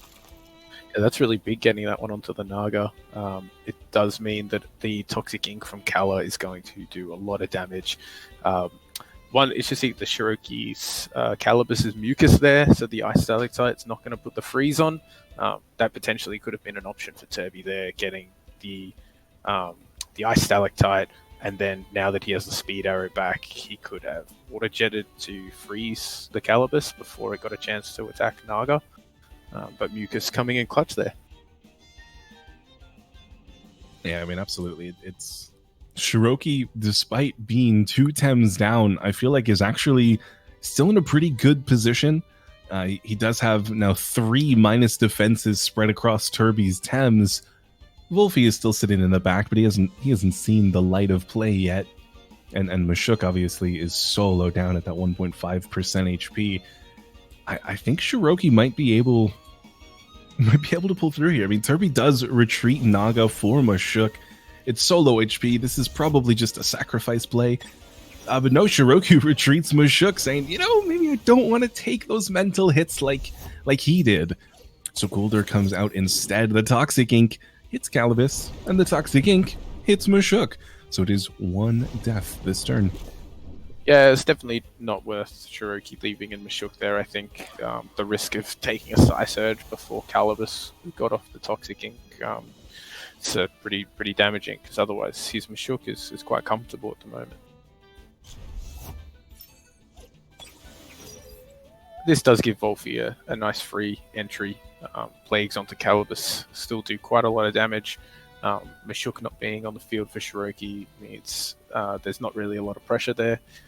So Wolfie does get to at least inflict a little bit of punishment here. Yeah, and I mean, for Turbi, we might even see Naga swap in for Calibus this turn, just trying to predict a Mashuk swap for Shirokky's Calibus. It's tough when there's so many mirror matches. We gotta specify every single time. Yeah. Well, we'll use some of the nicknames. I probably shouldn't use the Shirokky nickname for Gulda on stream, but I try and keep my Aussie punctuation out of it. Yeah, Mashuk on Shirokky's side does swap back in, takes this plague from Wolfie, but Sun Eater the Calibus for Turbi's side is still out. It didn't retreat. I mean, Mashuk is trapped in, so I guess that's all it needs. But now there's no safe swapping, I don't think. It could be a Naga in for Kitsune, but I don't know. The Toxic Inks are hitting this spot. It's up to Golder. Golder can do whatever he wants to do right now. It's kind of a prediction game from Shirokky as to where Turbi wants to bring Shizenix the Naga in. It's really a tough one here because, that picking that spot where Naga's coming in, I think Turbi has to take the risk here. He's got to bring Naga in onto one of the slots. Having that Mashuk caged, I believe he runs Psy Surge. If he's got Psy Surge, being able to get that off onto the Mashuk, really, really important while it's trapped in here. But if he predicts wrong and Naga eats a Toxic Ink, we could be in a lot of trouble there for Turbi. Yeah, absolutely. It's all in that minus defense. But no, Turbi decides to bring Golder in instead. Protects Calibus a little longer. Perfect jab onto the Golder. Oh no. This is looking a little bit worse for Turbi now. His -2 is quite a lot. DV does good damage onto Alola and the Toxic Immunity. There we go. Strong liver. Heal ourselves back up just a little bit. But I mean, -2 defense. It's looking rough for Turbi. The -2 defense on the Gura actually pays off there. It takes more damage, so it heals more. Works out pretty well. That's the strats. The minus defense yourself, get those heals. Yeah, I guess there was a little bit of a positive in that, but I think overall, -2. Now that means that Calibus with Humiliating Slaps is going to do that much more. Golder, even though it's -1 on Shirokky's side, the Harmful Licks will do quite a lot. And of course, I mean, we've seen that it is not Punch Bag, so any uppercuts from Alola the Mashuk will just be detrimental. Yeah, it's absolutely a threat here, being that low already. And look, Mashuk's getting another couple of turns in for sure. We've got a Plague and a Dust Vortex will take out the Mashuk. But probably a double up onto the Wolfie slot here should be enough to take care of it. Yeah, I would imagine so. Wolfie down at 57%. Mashuk, obviously, the one typing that really hurts this Wolfie and hits it in the physical defense right where it hurts the most.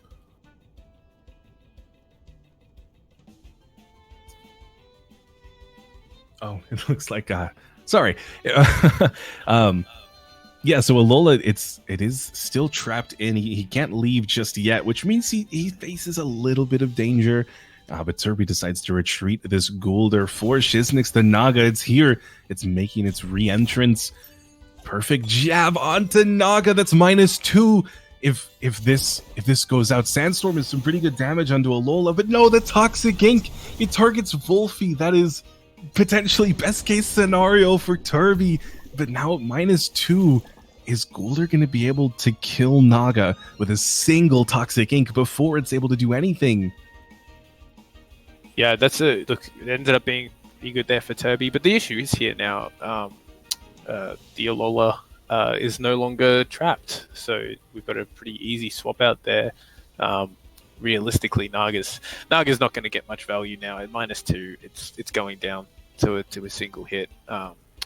It's a pretty rough day for that, and even with Psysurge, I don't play a lot of Naga Golder myself, but I'm pretty sure that the Golder still underspeeds a Psysurge there.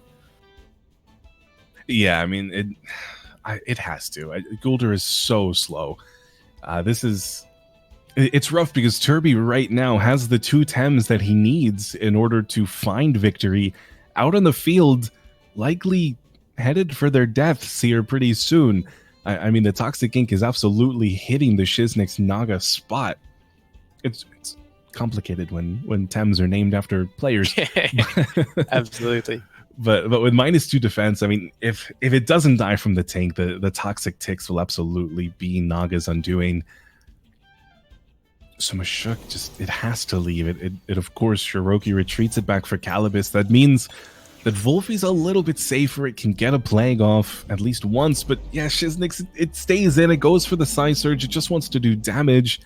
It brings Calibus down close to 50%, but it's still not enough for Plague to do it this turn or next turn. Getting that Plague onto Calibus is really useful there. That's good, but the Golder rested.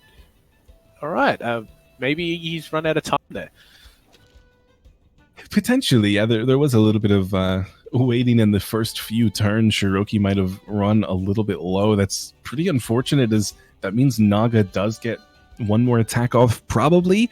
And I guess it all depends. I mean, Golder would have gone first if it had attacked, so potentially that Psysurge wouldn't have even gone off if the tank on its own. And with Psysurge down now, it's certainly not going to be underspeeding with anything.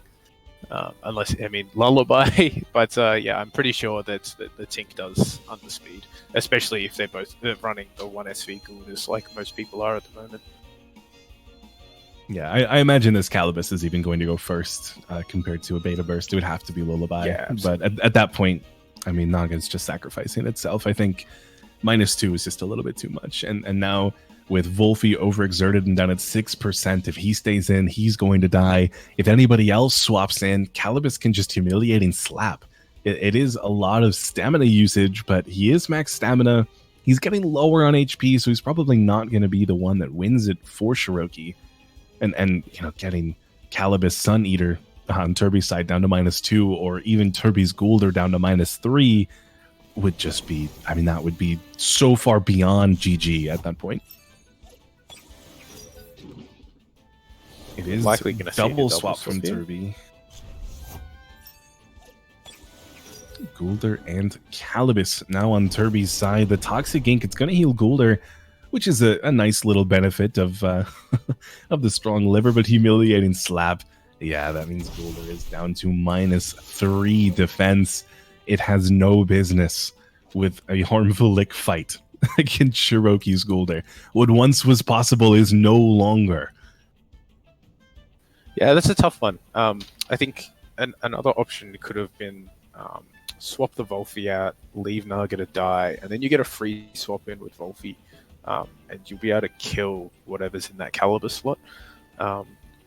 The issue is now with this mirror matchup for Turbi, he's got so many minus defenses already. this becomes a pretty rough battle for him. Obviously, the lower health on Calibus is really nice, but the -3 defense Golda, it's going to struggle. Yeah, I mean, Turbi definitely has to be careful. The humiliating slap onto Calibus, it's Shirokky is just doing so much damage with these minus defenses. That is, let's see, that's the 7th one overall that we've seen. I mean, the double toxic ink onto Calibus is some nice damage, but because Calibus is a poison, or rather a toxic type, it doesn't do any toxic ticks. There is no death on Calibus this turn. And Turbi doesn't run H-Slap either, so in these sort of mirror matches with the toxics, it can be pretty rough. Yeah, but, we're going to see a lot of speed arrow flipping. Or just Shirokky, I apologize. Speed arrows flipping, I don't think that that's going to make too much of a difference. I think Shirokky has put in the groundwork. I think that he's pretty much unstoppable at this point. His Golder, despite being -1 attack, it's still going to do positive damage to everybody because they're -2 or -3. So the -1 isn't that big in the end, and no minus defense is still all of that HP. It just puts Shirokky in a fantastic position. Naga does come back in, taking another humiliating slap. Poor Naga. He's just been humiliated over and over. I have to imagine a harmful lick is hitting this Naga. We're going to see just how much it does now, too, from 63.4 all the way down to 42. Who needs a +3 Yowler when you can have a -4 Naga? Down to 40. Oh man, that neutral damage just is so much despite the -1. That's wow. I mean, it's good for Turbi that now Mashuk is forced to stare down Naga, but bad for Turbi that Shirokky can just overexert with Golder and Toxic Ink. But it's pretty much unstoppable. Useful though. Him overexerting here, he could swap Golder back in onto the Naga slot, get that Toxic Ink, and Golder being OX could be quite useful. Unfortunately, Mashuk's not going to be doing too much. Calibus isn't going to be doing too much to this Mashuk though. Yeah, especially as you had mentioned, he doesn't run Humiliating Slap, which means it's either water or toxic. Or strangle, I guess that works. Unfortunately, the current strangle isn't like the old one, so it does mean that Mashuk would have got an attack off. But the Side Surge does go before the Golder. Well, I think Golder rested. Golder has rested. Which is a bit unfortunate. I guess he was expecting a Naga swap there. It's still probably would have been better to overexert, in my opinion. But I still... 1 versus 4, but I think Shirokky still has the advantage. That's a lot of minus defenses. There's, I guess, the one thing having the Volfi, if Naga dies here, Volfi comes in, you can Plague and at least get some exhaust onto Golda, so that might give you another free turn. Yeah, I mean, Turbi needs to do something like that. If he's able to play that game, if he can exhaust Golder, if he can keep it low on stamina for longer and force more rest turns, that's how Turbi has to win, is just chipping away little by little as he can. But I mean, Turbi's Thames, there isn't a single one of them that has the ability to do damage onto Shirokky's Golder at the moment. The Toxic Ink, he does decide to target Golder, or I'm sorry, Calibus first, as killing Naga would, it would keep him awake, as now Lullaby tells him to go to sleep, but it would get rid of Decidor, and it would make Golder even slower. So he does like it when Naga is staring him down. Yeah, now Naga's gonna, we know Golder goes first here, so now Naga's going to get off an attack. I think this secures it for Turbi. You think it secures it for Turbi? Yeah, I think this is because Naga's still going to get some pretty serious, like some pretty good damage onto Golder here. The low stamina is going to be really rough for him. Yeah, you're right. The Side Surge is still doing good damage. It's Turbi's best chance. I mean, that Ice Stalactite was absolutely nothing. It was, what, 6%? He does still have. He has Water Jet here, so he can lock out the Gulda for 2 turns. So he could potentially swap Gulda in here to the Naga slot. Water Jet gets the freeze off. Bring Naga back in. Lullaby again. Like, there is definitely options. Decides to stay in with everybody. The Toxic Ink still targeting Calibus, letting more Lullaby, more damage from Naga come through. The Water Jet, like you had recommended, it does freeze Gulder, and the Madness buff on the Naga. He says, I'm going down in one shot anyway. Why not be stronger than ever?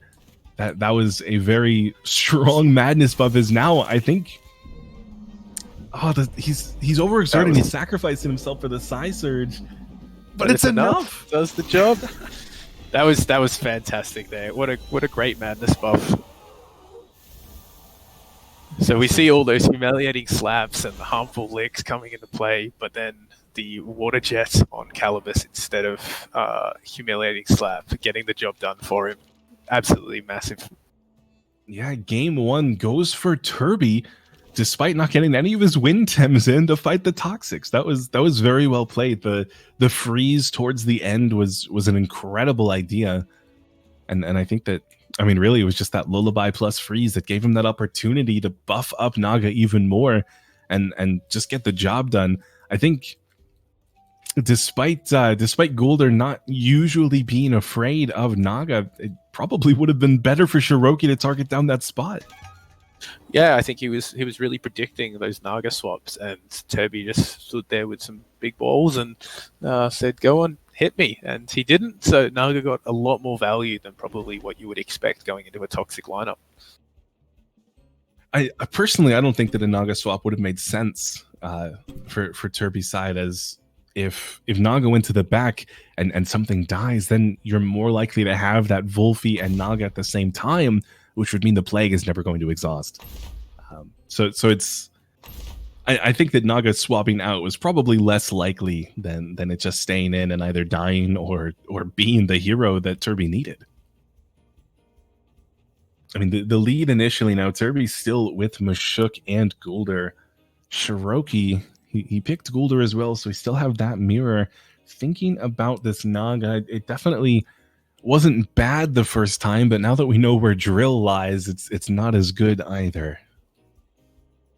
Yeah, and all I'm thinking is this poor nature quiche of Shirokky's is normally been pretty dominant as a lead, but when you're looking at a team like Turbi's, lining up with that nature quiche it's not fun.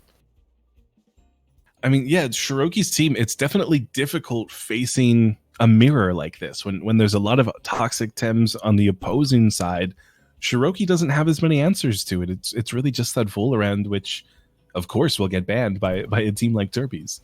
And Loali again. Oh, we're not getting any Loali value today, guys. I'm sorry.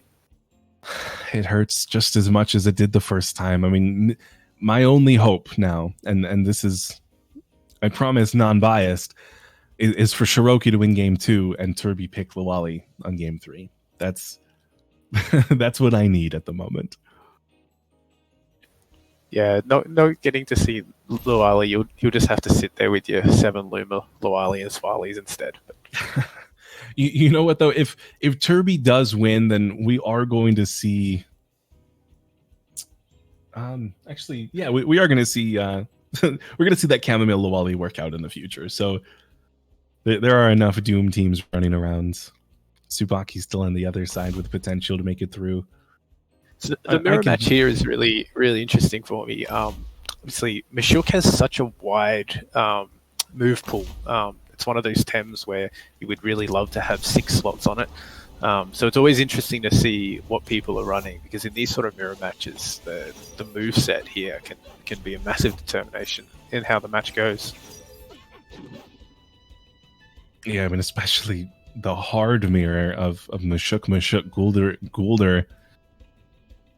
It is all about what they decide to click. I mean, Perfect Jab or Tenderness are both okay. I think in this particular instance, because Shirokky has the Valash in the back, it may be more worthwhile to Tenderness John Cena. Shirokky, though, retreats Goulder for Calibus right away, expecting, probably not any toxic techniques hitting that spot right away. And yeah, John Cena, Tenderness is Alola, and Alola perfect jabs Goulder.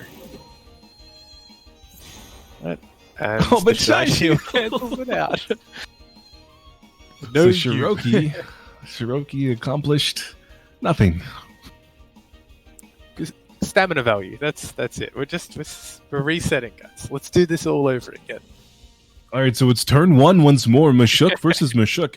Goulder versus Calibus. It's almost a mirror. These tenderness are going to be a big issue. See, it's one of those. There's not really much that can do damage to Mashuk at the moment. You don't really want to be bringing Naga out onto this field. So we're just going to see repeats. Yeah, I mean, it looks like...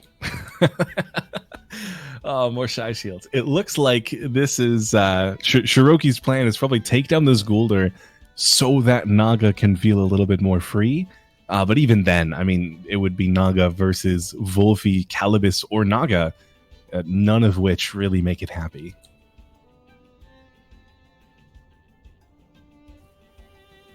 All I can see here, we've got the Spider-Man meme going on.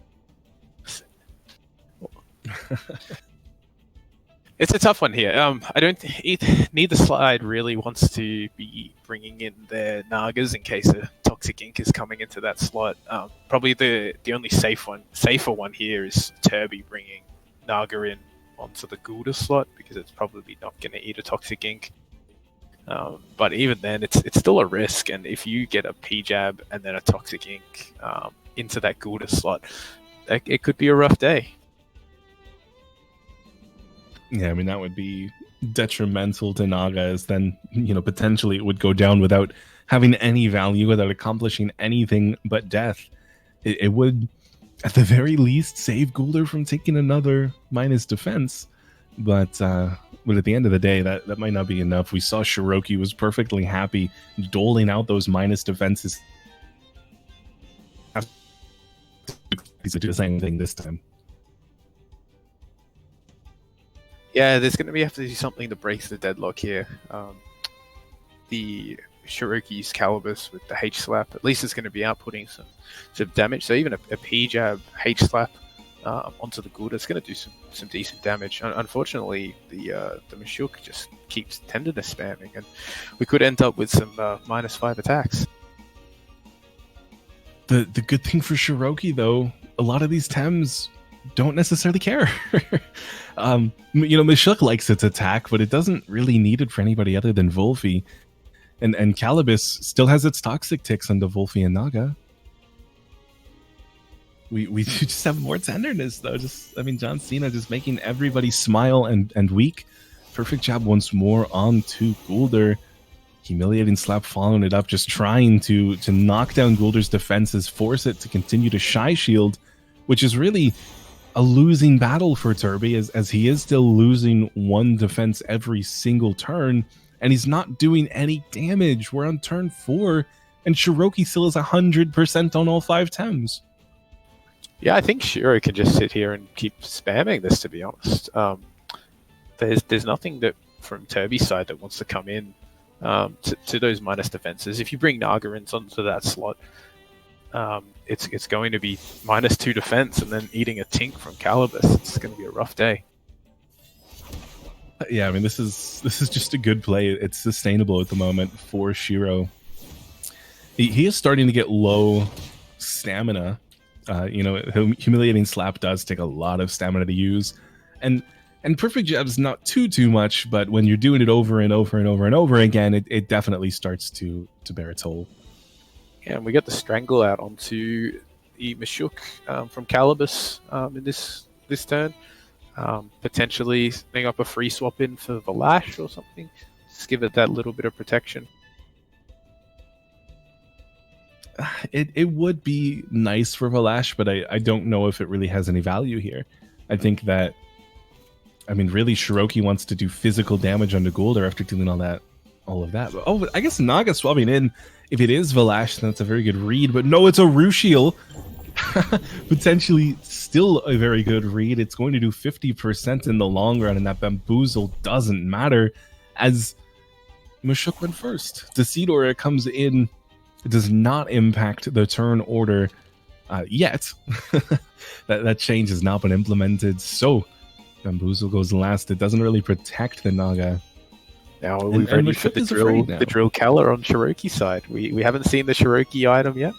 If we've got a drill Kala, this could be. If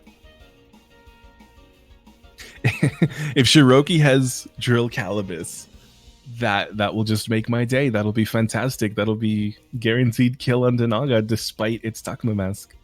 -2 attack though, so potentially it might live, but it at least puts it in range that those toxic ticks are going to finish the game for it. Yeah, Turbi retreats Golld from battle for Mashuk. John Cena wants to stare down his other friend, Alola. But Alola retreats in fear. It says Shizenix is just a little bit too strong. Have you seen their placements lately? Golld comes out instead to take the Psy Surge. The first attack now, it's 100% down to 75. It's, a good first chunk of damage. And humiliating slap. Minus defense on John Cena, just knocking that parrier's value out of existence. It's barely holding on after that one. Yeah, obviously with Kala clearly not running drill there, because otherwise we would have seen an attack into Naga. So it takes the safe option, dropping more defenses. Potentially Shirokky's Golld could have drill though. Did we see their gear yet? I don't believe so. No, I think from the group stages, Golld was running coat. Kala was the only one. So I'm assuming Kala probably runs energy drink here then, which means if Naga tries to stay in here and lullaby, that's potentially quite a big threat. I don't know. I feel like Naga could stay in. He could, but that would be that would be damage that he doesn't want to take. Yeah, I think Golld is going to come in on that Naga slot there. Oh, you don't see it. No. No? Sorry, Strangle goes before swaps, of course. Gotta love Decidora. Yes, Strangle means Mashuk won't be able to do anything next turn. Toxic Ink onto Calibus it's okay. It's a little bit of damage. It's about 15%. The Toxic Skin doesn't matter, but Perfect Jab. You lower mine, I will lower yours too. The minus defense is beginning on this poor Golld. I think we could see probably a record for most defense drops in a game for this one. With the minus attacks and minus defenses, it's we're probably going to be about minus 20 or up by the end of this. I wouldn't mind if they just decided amongst each other that they wanted everybody to have -5 defense. That I would be cool with that. That would be a good outcome for this game, and I would say that it's a tie. At least everything -5 defense. Things are hopefully going to die, and we might not get stuck till 10:30 watching Toxics smack each other. I don't know. There were a lot of tenderness earlier. There's a couple of -2s. Might not do as much damage as we're hoping for. Just resting on Shirokky's side. I mean, the freeze is nice, but it's just not that much damage. This Mashuk is just going to sit and hang out here. I mean, potentially it could go for the freeze and swap in Wolfie to get a turn at least of a plague before Mashuk can attack. Yeah, I mean, they're kind of both just bashing their heads into the wall, seeing which wall breaks first. It's good to get the freeze onto Alola the Mashuk. That was what won the game, in my opinion, for Turbi previously. Even more so than being 4 versus 1 was the freeze onto Golld. This time it is Mashuk. It's going to stop any more perfect jabs or tenderness for at least one turn. That gives Turbi a little bit of freedom to target down Shirokky's Calibus, which is still -1 defense and could take quite a bit of damage from, maybe a perfect jab or an uppercut and Toxic Ink. Yeah, P-Jab Tink onto that slot works out pretty well for it. The Naga coming in here, so It's a good option. It's pretty safe, expecting that they're probably not going to target the frozen color. But we do see that P-Jab and Tink, and that does some pretty good damage. Oh, but this was predetermined and well played by Shirokky. He strangles the Toxic Ink user on Turbi's side and forces Mashuk out with this Naga. So that means Turbi's going to be on the run just a little bit. It means that that Naga can do as it pleases. This could be a free madness buff turn.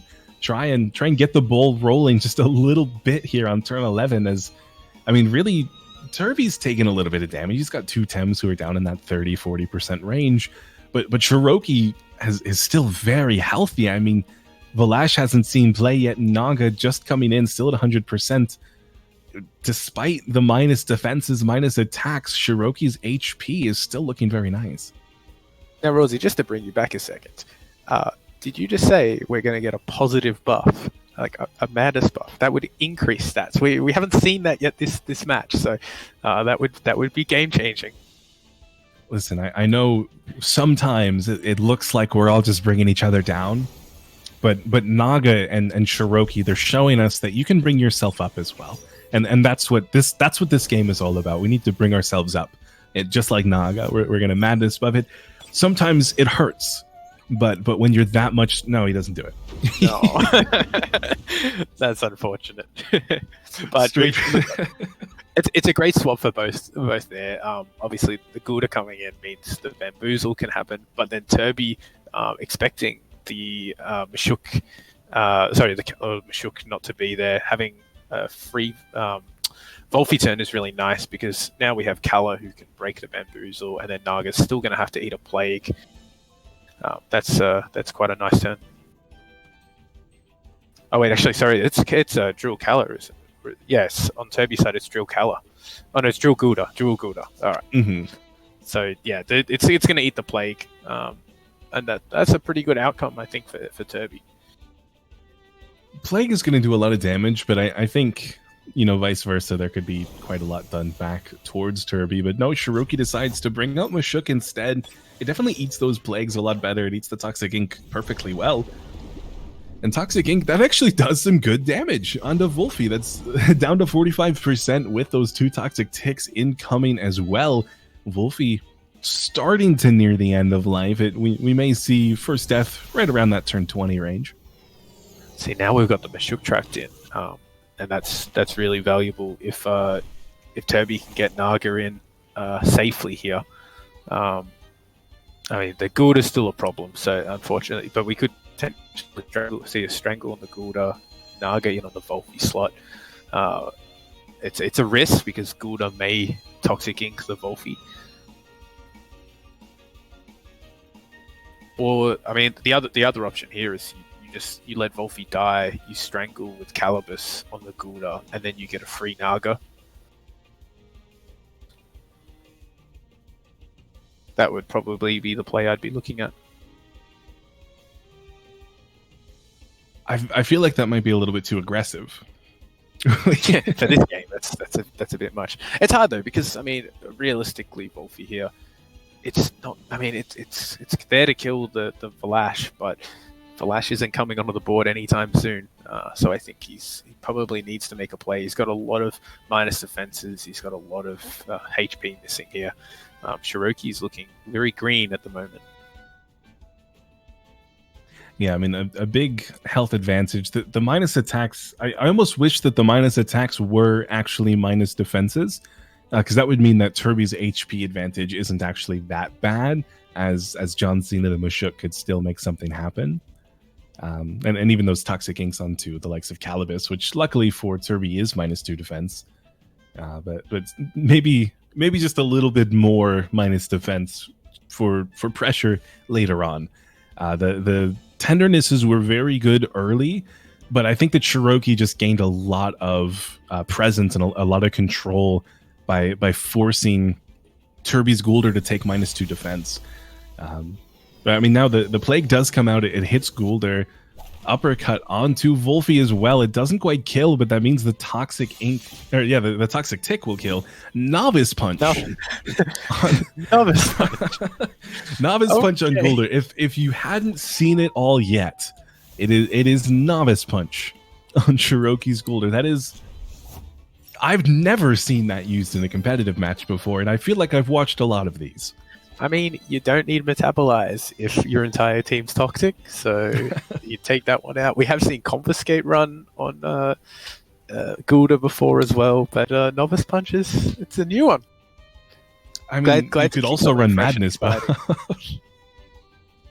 Yeah, the Madness of Golder, look, it's the memes and reams, but don't let them stay as dreams. That's the way. I've fooled around a little bit, as you know. The Madness of Golder is not all bad if you have a Sparks team. It's just mostly bad.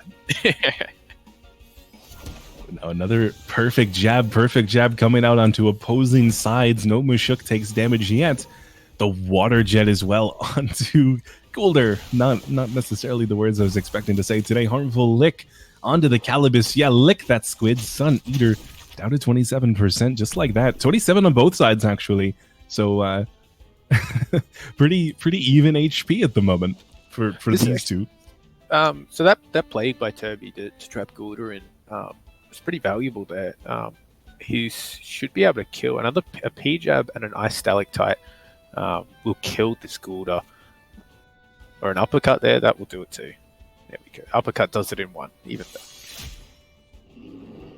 Yeah, I mean that's the good thing for John Cena. He has not received any tenderness hits, so that is still max attack. The uppercut is enough. Sun Eater the Calibus holds on just barely. But now, I mean, one Tim down on each side, but Shirokky still has Valash in the back. And Naga coming back out, pressuring out John Cena. Alola can kill Calibus before any attacks come off. This is a pretty good turn for Shirokky aggressively. He can guarantee a kill and a swap. Yeah, I think this is fantastic turn for Shirokky here. There's not really much Turbi can do. Unfortunately, yeah, that Cal is going to go down. We do see Mashuk swapping out for Shirokky. It's probably the safest Valash turn that you're going to get. Yeah, but you're right. I mean, Kala underspends the Psy Search. Yeah, never underestimate how slow Calibus can be with 1 SV. It does go first. The Urushiol hits as well, but now Naga doesn't die from the Toxic Tick alone. I assume that was just a big read from Shirokky. He had a pretty big advantage in his hand, but rather than taking just that and letting Turbi make a decision for the following turn, he wanted to do something with it. He wanted to get Valash out. And, expecting John Cena to swap into something like maybe a Naga. It would have been a very good play for Shirokky if everything had gone exactly as he had planned. But it's still not terrible. Yeah, being able to bring Golder in here for free is quite nice, because this is going to threaten out the Naga, which means Mashuk can stay in, and P-Jab or uppercut to Valash again. That's that death from the Calibus isn't the worst. And I mean, now 2 deaths on Turbi's side. He still has that HP disadvantage and minus defense on John Cena the Mashuk, who still, doesn't want to fight Naga. This it's still close though, I guess, because Shirokky's still minus attack on his Mashuk, and Valash really doesn't want to fight John Cena, although he is staying out this turn to fight him. Toxic Ink from Golder hits Alola the Mashuk.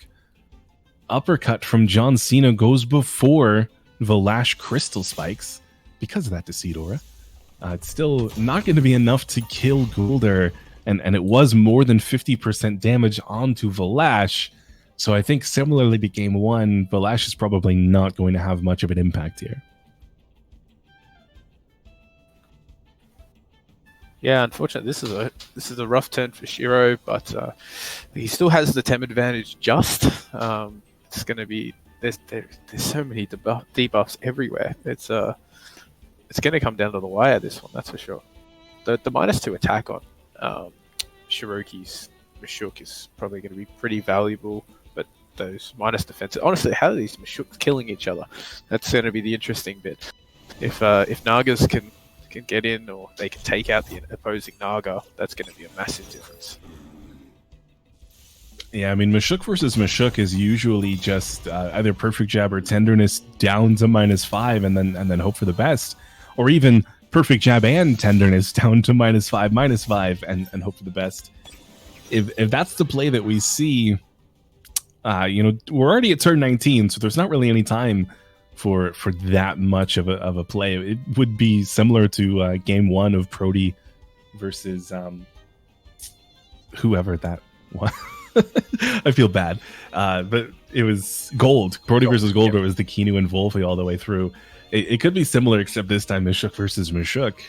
I mean, maybe the double screen would give Shirokky an advantage, but HP would give Turbi the advantage. That would be very close. That Gulda going down that turn is pretty rough now.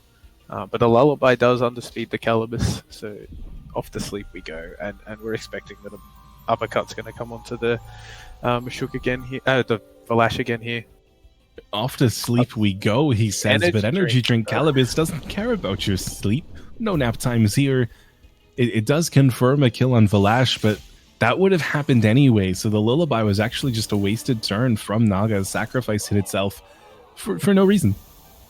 But good scouting there from Turbi. Gets to confirm that it is an energy drink. But unfortunately, for Turbi, this one's all done for him. Yeah, I mean, Naga's low enough that it does go down in a single turn, and because there was no madness buff earlier, John Cena will hold on for at least one turn. But it's just going to do so much damage with the Psy Surge or Beta Burst that it's over. I mean, there's nothing more that can be done here. Humiliating slap, just so that the Mashuk later on has an even easier time with John Cena. Beta Burst from Naga. Looks like he's saving... Well, I guess he doesn't even need to save anything. He is going down the Arushiel. But John Cena at 18%. This is definitely game 2 going the way of Shirokky, which means we have one more game to go to decide who moves on to the semifinals tomorrow. Concession it is. Shirokky. It is a fantastic comeback for Shirokky compared to game 1, where, I mean, really, it was just all of those perfect jab humiliating slaps for the first 4 or 5 turns that gave him such an advantage for the rest of the match. And look, one really positive thing about this going to game 3 is all these lovely viewers in chat get to hear your voice for another game. So life is good. Balance in all things. I think that actually the best thing about going to game 3 is Loali has another chance. Yes, we do get another chance at Loali. That's the most important bit. We want to see that Loali. Yeah, I would. It's rough, right? Because as much as we would like to see something change for these guys, they both still have to ban Volar, and if Turbi doesn't lead with Loali, it's going to get banned because there's no way Shirokky wants to fight, nature that can hurt Grumper and Valash and wind that just hurts everybody. How many hands-ons do we need to offer Shiro to not ban Loali? Like, what are we gonna do here? You know what? I don't think that is ethical, sir. No, we've got. So many similar. There was no hesitation to before. This is just like game 1. I think that I like Turbi more, though. I think that Naga on orange side for Shirokky, Naga doesn't want to stare down Goulder. The Turbi's Goulder is going to go first, and then it's got Drill for turn 2. So there's no way that Naga can get what it needs to get done. He's almost forced to leave, which means Mashuk can just leave and come back the next turn, and it would be perfectly fine. I mean, the rest of these picks, it pretty much went exactly the same way. We have all the same Tems as we had for both of these games that we've seen so far. We're back to the game 1 lead. And I just think Shirokky is going to fall a little bit flat without those perfect jabs. Yeah, we do know that we've got the drill on the Gulda, so that's also something to watch out for. We potentially just see the double. They're expecting the Naga to swap out here. Might get the P jab, H slap onto Shirokky's Gulda.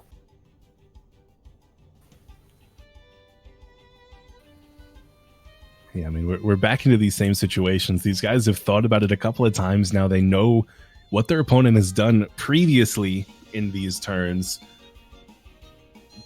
but it doesn't necessarily mean that they're going to do the same thing or anything different, as really this game isn't going to be decided in the first couple of turns. I think that it's going to be a bit of a longer one now. Maybe even favoring Turbi this time. Well, the Nugget does stay in here. Yeah, the Toxic Ink, it does just short of 50%, but the Toxic Ticks will get us there. Toxic Ink again from Golld. This is the most aggressive lead we've had in an hour. This is a lot of damage done. Beta Burst as well from Naga onto Calibus. It brings it down to 61%. Naga Siren now down to 44.5 with one more Toxic Tick to go. That is enough to be taken down by one more Toxic Ink of this Goulder. And that leaves Calibus free to Humiliating Slap. Maybe even Ice Stalactite. Try and get some free shenanigans going. Yeah, look, personally, I really love the Ice Stalactite Water Jet combo. Obviously, the H-Slap has a lot of value in these toxic mirrors, but I find that combo, being able to freeze with Kala, can be really, really useful. Yeah, I mean, swaps coming in. Mashuk on the field. Toxic Ink again on the Sun Eater. The Calibus bringing it below 50%. The Toxic Skin just doesn't matter. Shy Shield on Goulder. He starts to beef himself up before Mashuk is able to perfect jab it away. And since there's only one, perfect jabber right now on Shirokky's side, this Calibus isn't on the field. There won't be a -2 defense, which means Goulder could potentially Shy Shield again and keep himself at +1, maybe even +2 if Alola decides to do something different, because definitely perfect jab Toxic Ink onto Sun Eater would be a pretty good play. Yeah, having that +1 early definitely helps on the Goulder there. The benefit of Shy just spamming that Shy Shield is, like, even though he does lose a lot of HP, it really drains Mashuk's stamina, having to keep putting out those P-jabs. It does, but I feel like teams like this, they expect that they're probably going to be using perfect jab quite a lot. And I know even from my own experience, I've added quite a bit of stamina to my Mashuk just because the perfect jab spam is real.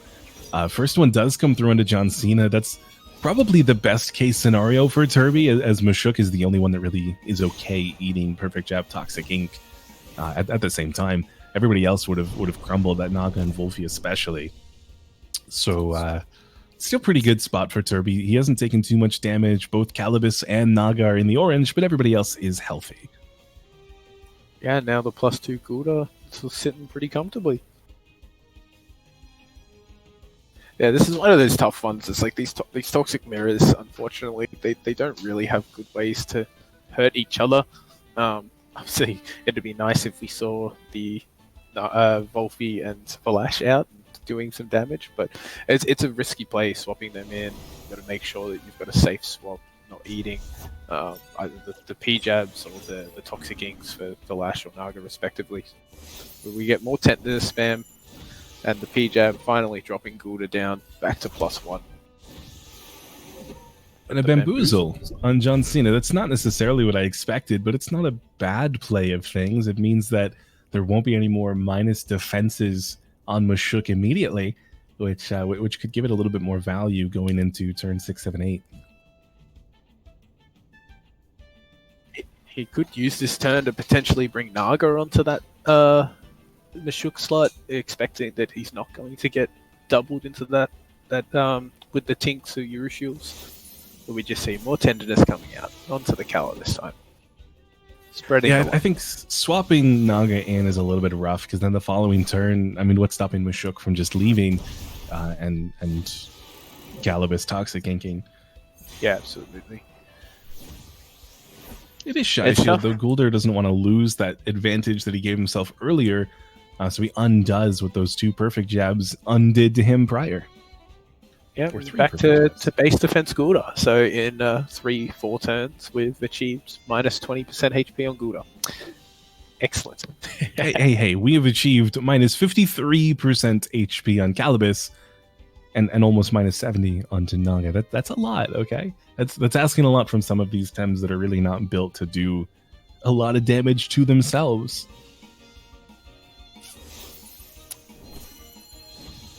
Tenderness does come out for this Mushuk onto a Lola, which is, it's nice. It means that if that John Cena versus a Lola fight happens in the end, he's already skipped the line a little bit with those tendernesses, but now double minus defense and only Golder with 1+ defense. This is the same thing we saw on turn 1, 2, 3 last game, except now it's on turn 6, 7, 8, which is just a little bit later. It's not a, We're mixing it up, all right? We're going to keep you guys on your toes. All right? Same gameplay, just different turns.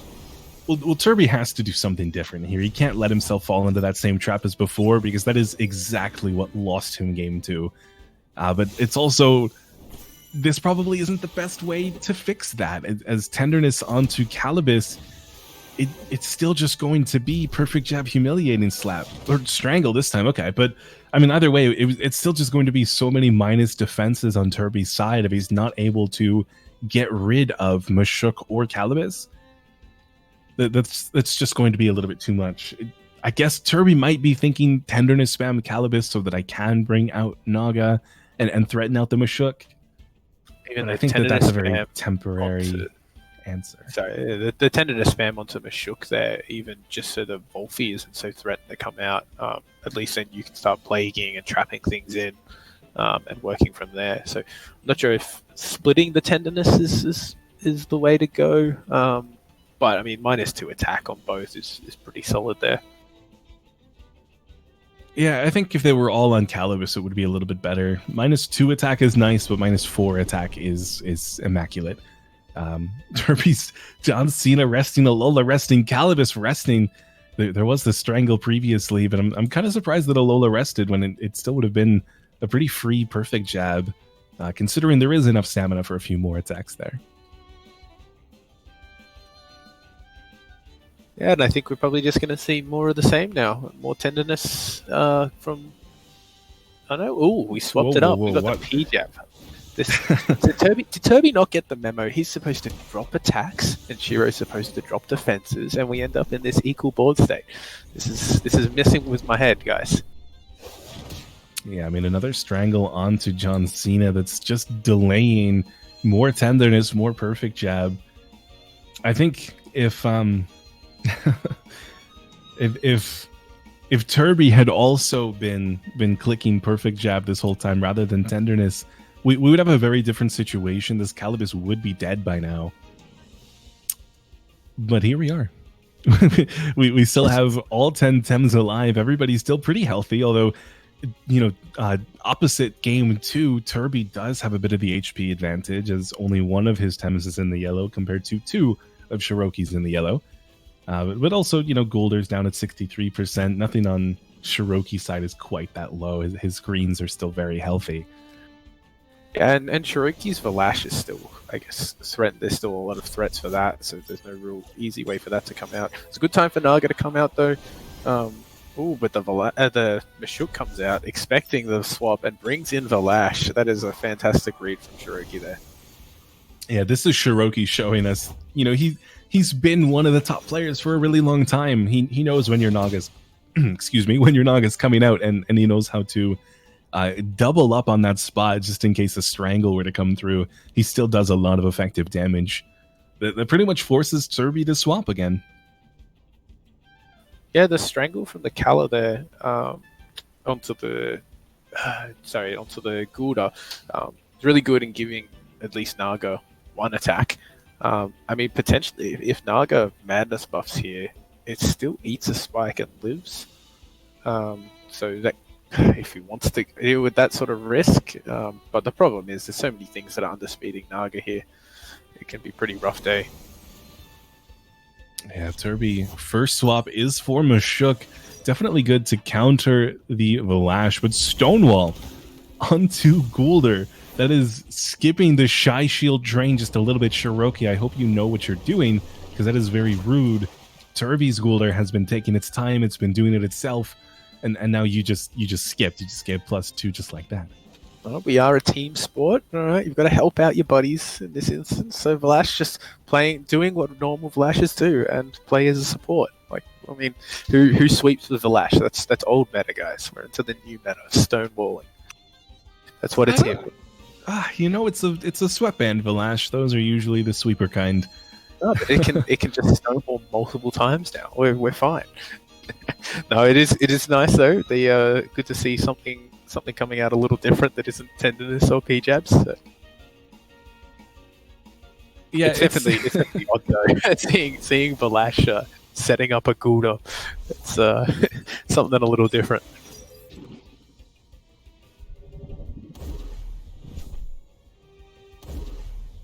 Yeah, I mean, this is the bamboozle protects Vlash for just a little bit. Free crystal spikes onto Golld. It's nice damage, but it doesn't take advantage of the minus defense that was put on there very intelligently earlier. It's still just these debuffs, though. I mean, we are starting to see some buffs. It's pretty nice. This Golld +2/+1. We've got the color green on our screens once more. That's really the HP bar is the only green we've been seeing lately. So it's a nice change of pace to see some green arrows.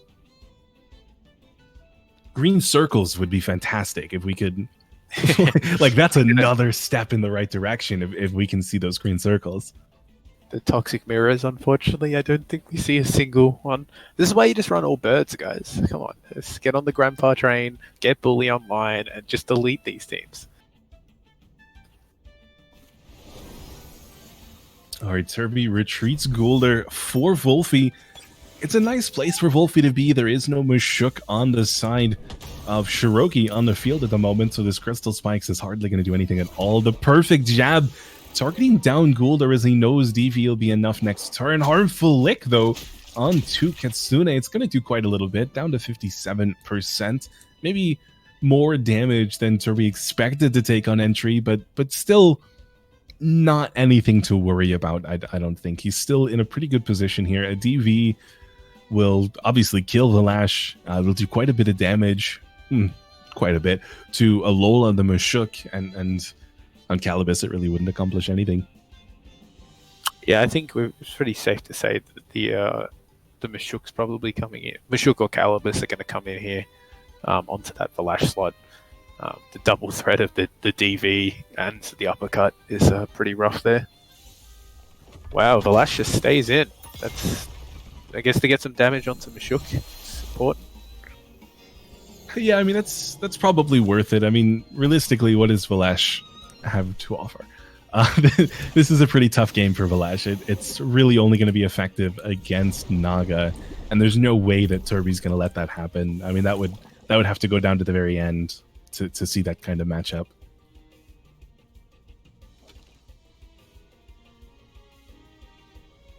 Still all 5 Tems alive on both sides, though, and I have to mention, we haven't seen, at least in this game, pretty much any gear. That's always a little bit disheartening to see when tamers aren't able to accomplish what they set out to do with their gear choices. I mean, double screen. I was going to say double shield. Double screen is always going to be positive, and it's always going to get that value. Sweatband as well. But otherwise, I mean, energy drinks and drills, coats, we haven't seen any of that effectiveness yet.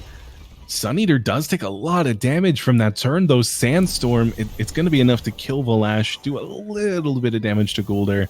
And the Novice Punch, once more, it brings Wolfie down to 1 HP. Enough. It's not enough. But meta's cancelled, guys. The Novice Punch meta is no longer Q Angel. You don't need to worry about nerfing it. It's okay. Yeah, we were worried there for a little bit. That stamina saving measure, it didn't turn out to be worth it for Shirokky. Turbi, believe it or not, calced that. And he survives with the 1.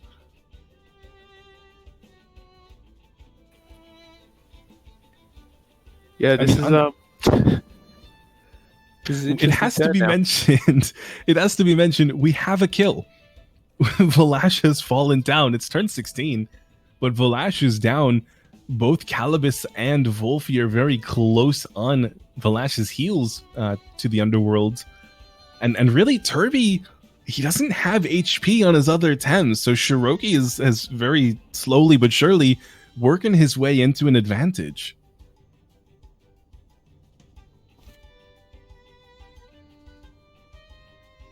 Deceit Aura, of course, Strangle is going first, but Novice Punch again. This time it's enough. Sun Eater, the Calibus, falls down, and that means Naga can beta burst Wolfie before it's able to attack. Oh no! The tragedy of it all. Turbi down to 3 more Thames, low HP on 2 of them, and Shirokky now with the advantage heading into turn 17. That Strangle getting good value though. The Ultra Prio obviously going, getting in before the Gulda kills Kala, so Gulda can't attack this turn, or more importantly, it can't bamboozle Naga. So now Naga is in a bit of trouble here. I mean, Naga's not feeling too good, but pretty much everybody else is okay. I think that Turbi brought Mashuk, brought John Cena out just to try and bait Naga into staying, really. I think we're probably going to see both Naga and Mashuk swap out this turn, and who knows, maybe some Novice Punch from Goulder onto Goulder. The important thing is Shirokky has the speed arrow here, so it won't get swapped because Goulder's not going to be moving this turn.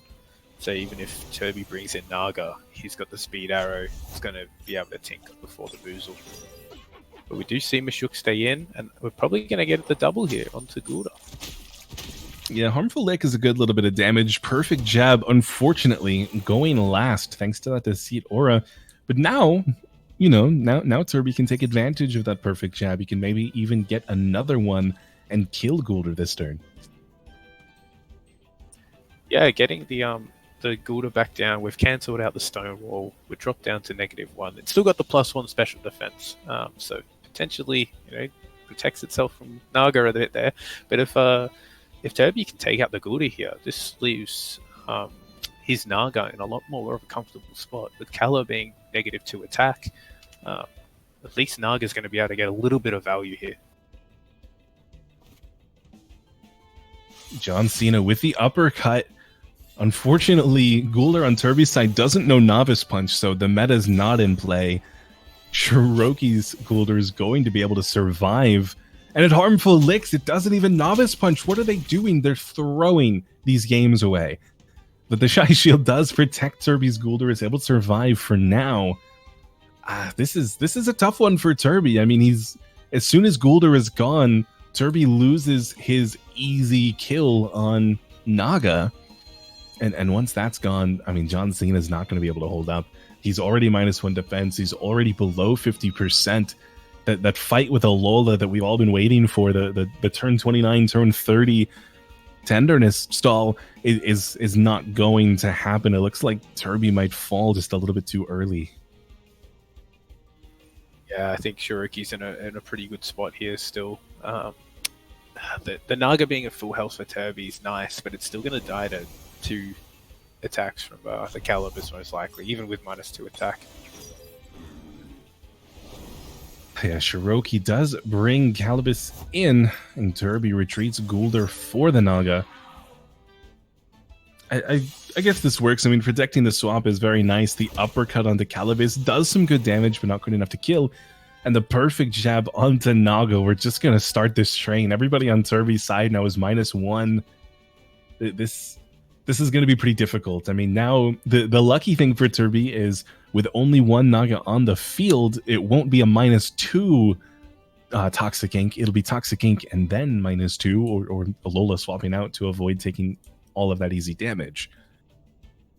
Yeah, with the -2 attack Kala, but -1 defense Naga, we're still going to see at least sort of around the 50% mark in the damage from the Kala here. Really depends because there's a lot of variation in what people run with attack for Calibus. I think Shirokky's on the lower attack side. But yeah, you can have some pretty high attack Calibuses, that's for sure. This Psy Surge comes out onto the Calibus. It isn't quite enough to kill it here. So Calibus does get a Toxic Ink onto Naga, and it drops it to 60%. Drop below 50 with drops to 50 with the Toxic Tick, and another P-Jab as well. But Calibus goes down. We've really all day so far today, we've seen players almost playing themselves. It's something that, you know, newer players might complain about on the ladder a little bit when somebody leaves a Mushuk in against a mental 10. It's like, why would you do that? It's so infuriating, but it's working out really well for these top players today, as once again Mushuk does not take damage from the mental 10, targeting instead the Calibus, which it might be the better play. I'm not entirely sure. I mean, now Turbi is -2 defense on his Naga. If he's able to go first and if he's able to take down Shirokky's Naga, it might be okay. But this is a tough one because I don't think Naga's... We've got the Urushiel from both sides. I think and Turbi's got the speed arrow. This is a really tough turn. There's a lot of options, obviously, with Psy Surge available as well. You can mess with the speed arrow shenanigans there.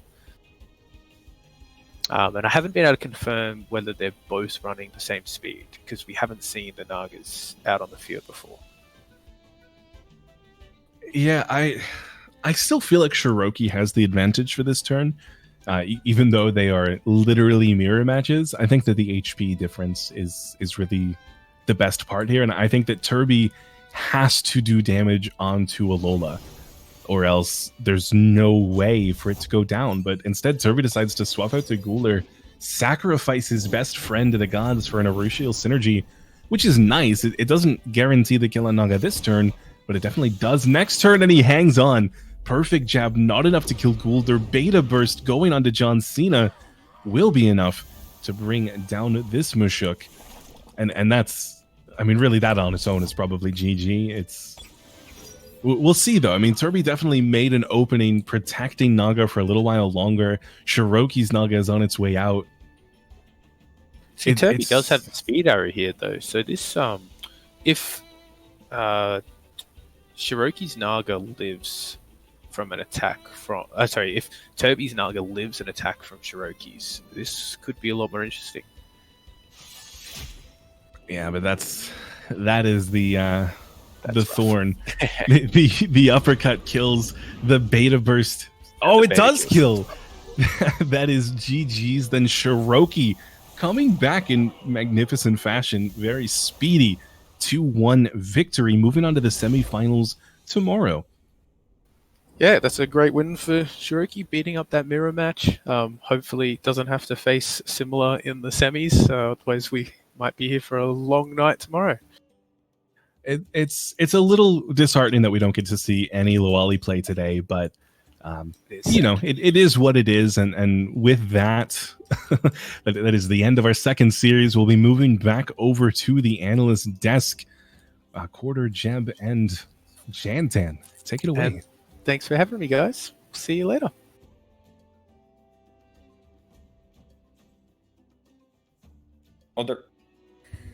Hello and welcome once again, folks.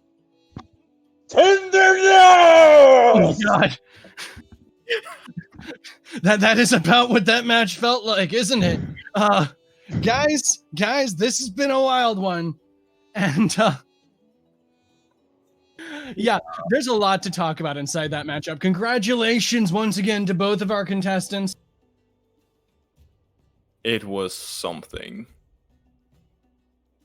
That was definitely a wild thing in the match right there. But I'm very glad that Shiro managed to take it out there from Turbi. I'm sad to see that this means that we don't get a Loali from this point onwards. It's unfortunate. I kind of wanted to see a Loali in semis, but you know, obviously PDX respects. Lovely to see Shiro get further on there. I completely forgot that he was running a plat similar team. Otherwise, I'd have talked about that beforehand. It's nice to see. Although that mirror was kind of rough, guys. What do you think? Yeah, it was ever since game one when we noticed that the entire squad was basically a mirror matchup, aside from the Fovi and Valash. We were expecting a wet noodle fight, and that is exactly what we got. Yep, as well, JT has quite kindly pointed out right there, only 6 10s were used inside that entire matchup. I can even name them out if you want to, guys, but I think you already know about these 10. So I think one of those is probably your favorite. No, it's a hell of a thing. With that in mind, as people are already saying, we have more aggressive matches coming up with Wobbles, who has a pretty aggressive team, off against Tsubakki-chan, who is definitely going long and strong with the stall in a very Prody-oriented match. But we got more to talk about with this one. Like, the fact that the teams were so similar is kind of what put us into that critical mass of buffs and debuffs at that point, because like both teams, like the counterpoint to both teams that weren't these 6 Tems were very weak into each other or very strong into each other. That Lowali could never hit the field because, you know, the moment it does, that's just a critical mass of like harsh wind damage onto a bunch of Tems that just can't take it. Yeah, it was rough. Like, there were most Temtem that were leftovers, and specifically that Lowali, they just can't really be picked, even though they would be good. Like, having Hypoxia would be really good, but they just couldn't be picked. So we ended up with the same team 3 times in a row, or the same teams even, with somewhat different win cons, but ultimately it was the same. The biggest throw off, I think, was in game 1 with the drill coming from Turbi, which ultimately won him the first game, I'm pretty sure. And after that, Shiro just picked up both games. The Shirokky just decided to keep on nailing with this, what was called humiliating slap and perfect jab. Just try to keep down the defense, while the Turbi tried to shy shield to keep his goal to keep running, but unfortunately, like, can't go all the way. So, I mean, one of the things that was actually really interesting there inside the like mini game of where were the debuffs landing was the Stonewall Valish. I think that was actually a really important play. Keeping the Goulder thick was super integral to Shiro winning that matchup. Yeah, it was that, saving the Mashuk at full health. It doesn't really matter that it had minus attack. Like, the difference between 8 and like 4% doesn't really matter that much anymore. Mm-hmm. So getting P-jabs off more often, it being full health, both players saving the Naga rather long because it's pretty important as well. It's both important and can't be swapped in because it doesn't want to take any toxic hits.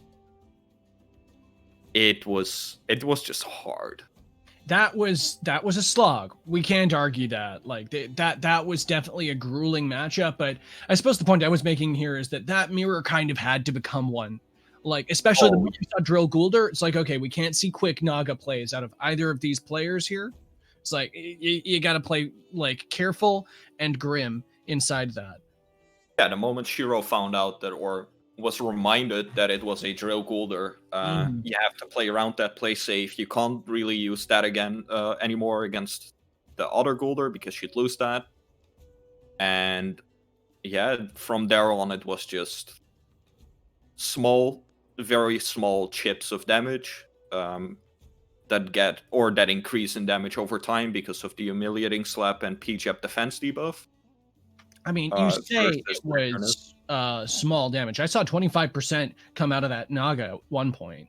Like, oh yeah, I think 25 is I think that is record damage that has been done this match. Like, I mean, you can't go sneezing at that. But speaking realistically here, like, the real thing that's interesting about that is the fact that like, you have to maintain such a large scope inside those matches.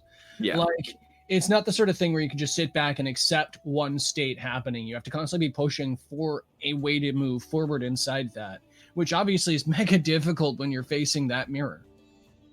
Yeah, especially with that team that relies on getting small chips of damage, getting toxic damage off, and just winning that way. Yeah, how about we remove one, like, at least 50%, if not more, of the damage of that team by just having everything be immune to toxic. Yeah, that being one of the most central things there was super important for both players in that, like, you had to pick up your toxics, you had to ban Valorant. Like, those two things were set in stone. The rest of it kind of sort of altered around a bit. It's a shame because Nature Quest was just dead in the water for that. But we'll get Nature Quest moving onwards, obviously. The Valish was interesting to see generally work out inside that.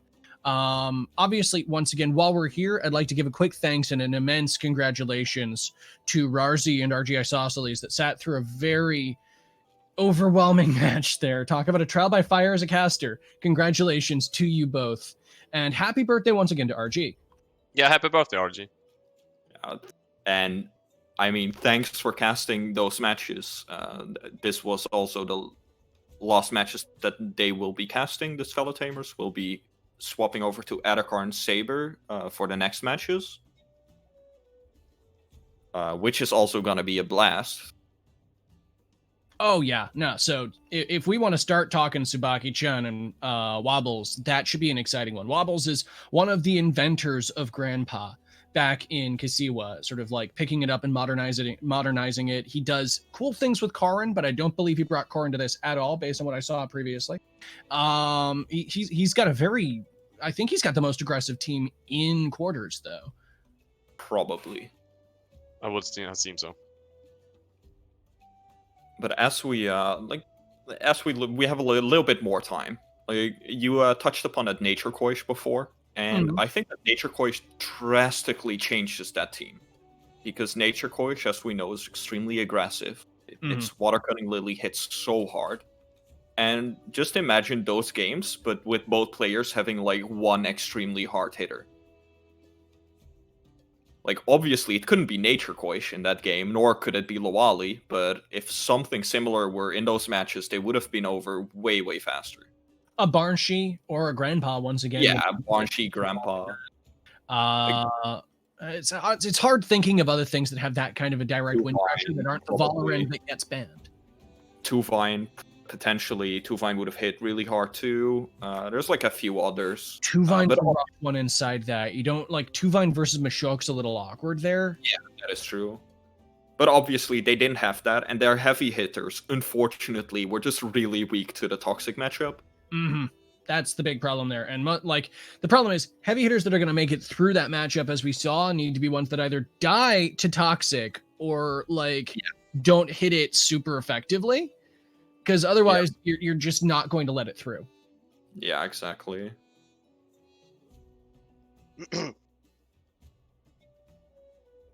It's just, I would have liked to see the Lawali. It would have been really hard to play around. I think Hypoxia would have done wonders, though, but it would have been hard to pick. Hypoxia would have taken down so many times. Yeah, it would have just been... was too hard to pick. To first pick. Yeah, I touched upon that a little bit during the pick ban. Like, why couldn't you like first pick the Lawali or like second pick before the second ban? But it's probably too hard to do against multiple Toxic types, because then your Lawali just gets bursted down by 2 Toxic Inks pretty much. I think also the only time you could put in the Lawali would be if there were only one Toxic temp with Nagais, since it will be just reducing the Toxic chance. Yeah, it's a pretty risky thing. I mean, you could argue a similar thing for the Grumper for Shiro. Yeah, exactly. Like, it makes sense for Turbi not letting that through, just because it still deals a very significant amount of damage to a lot of things, and it's another thing that just eats all of these Toxic Inks running around. Which incidentally is the runner-up for the move that JT was going to shout at the start of this match. Analysis. Yeah, but like we said, they couldn't really be picked first pick or second pick, and they were always getting banned in the second ban round. There was no way of getting those through at any point. I mean, the trouble is the leads were very locked there. I mean, the moment we understood that was Drill Golder, it was like, okay, that's always getting picked. And the Mashok was so central to both of those matchups. Like, as much as it slowed things down, the tenderness was incredibly necessary. Yeah, and also, exactly. Like, one of the matches, like from the second match, it took almost 14 turns to even one of the attempts fell down to the ground.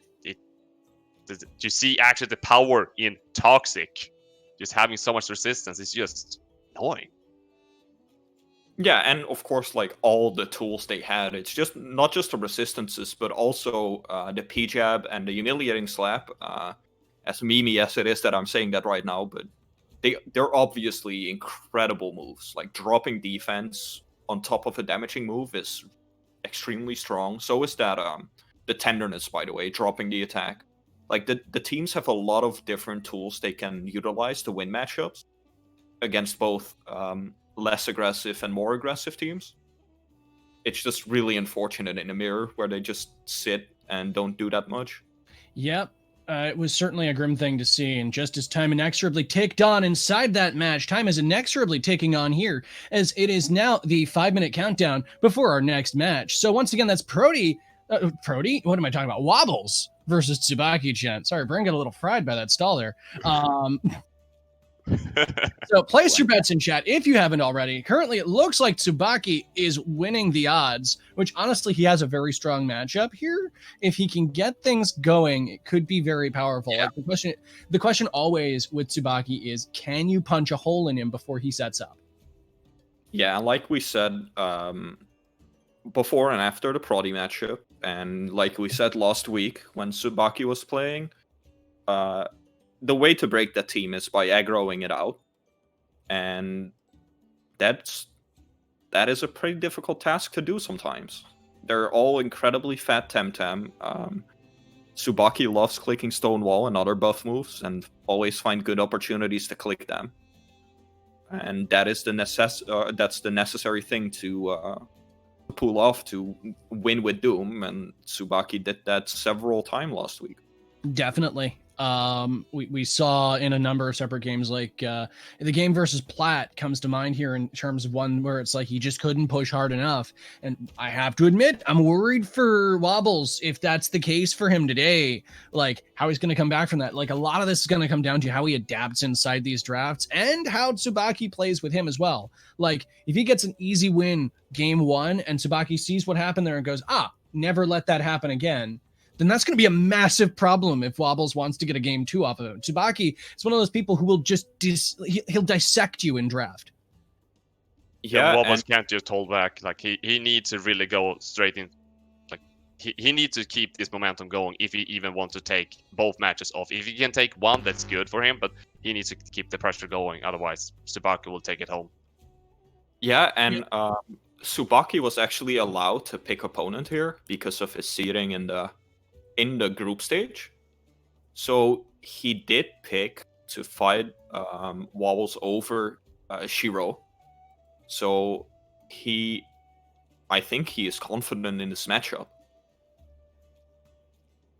Yeah, it makes sense. Based on what we've seen of his team so far, there's a lot of Tems there that don't like Grumper. It's one thing.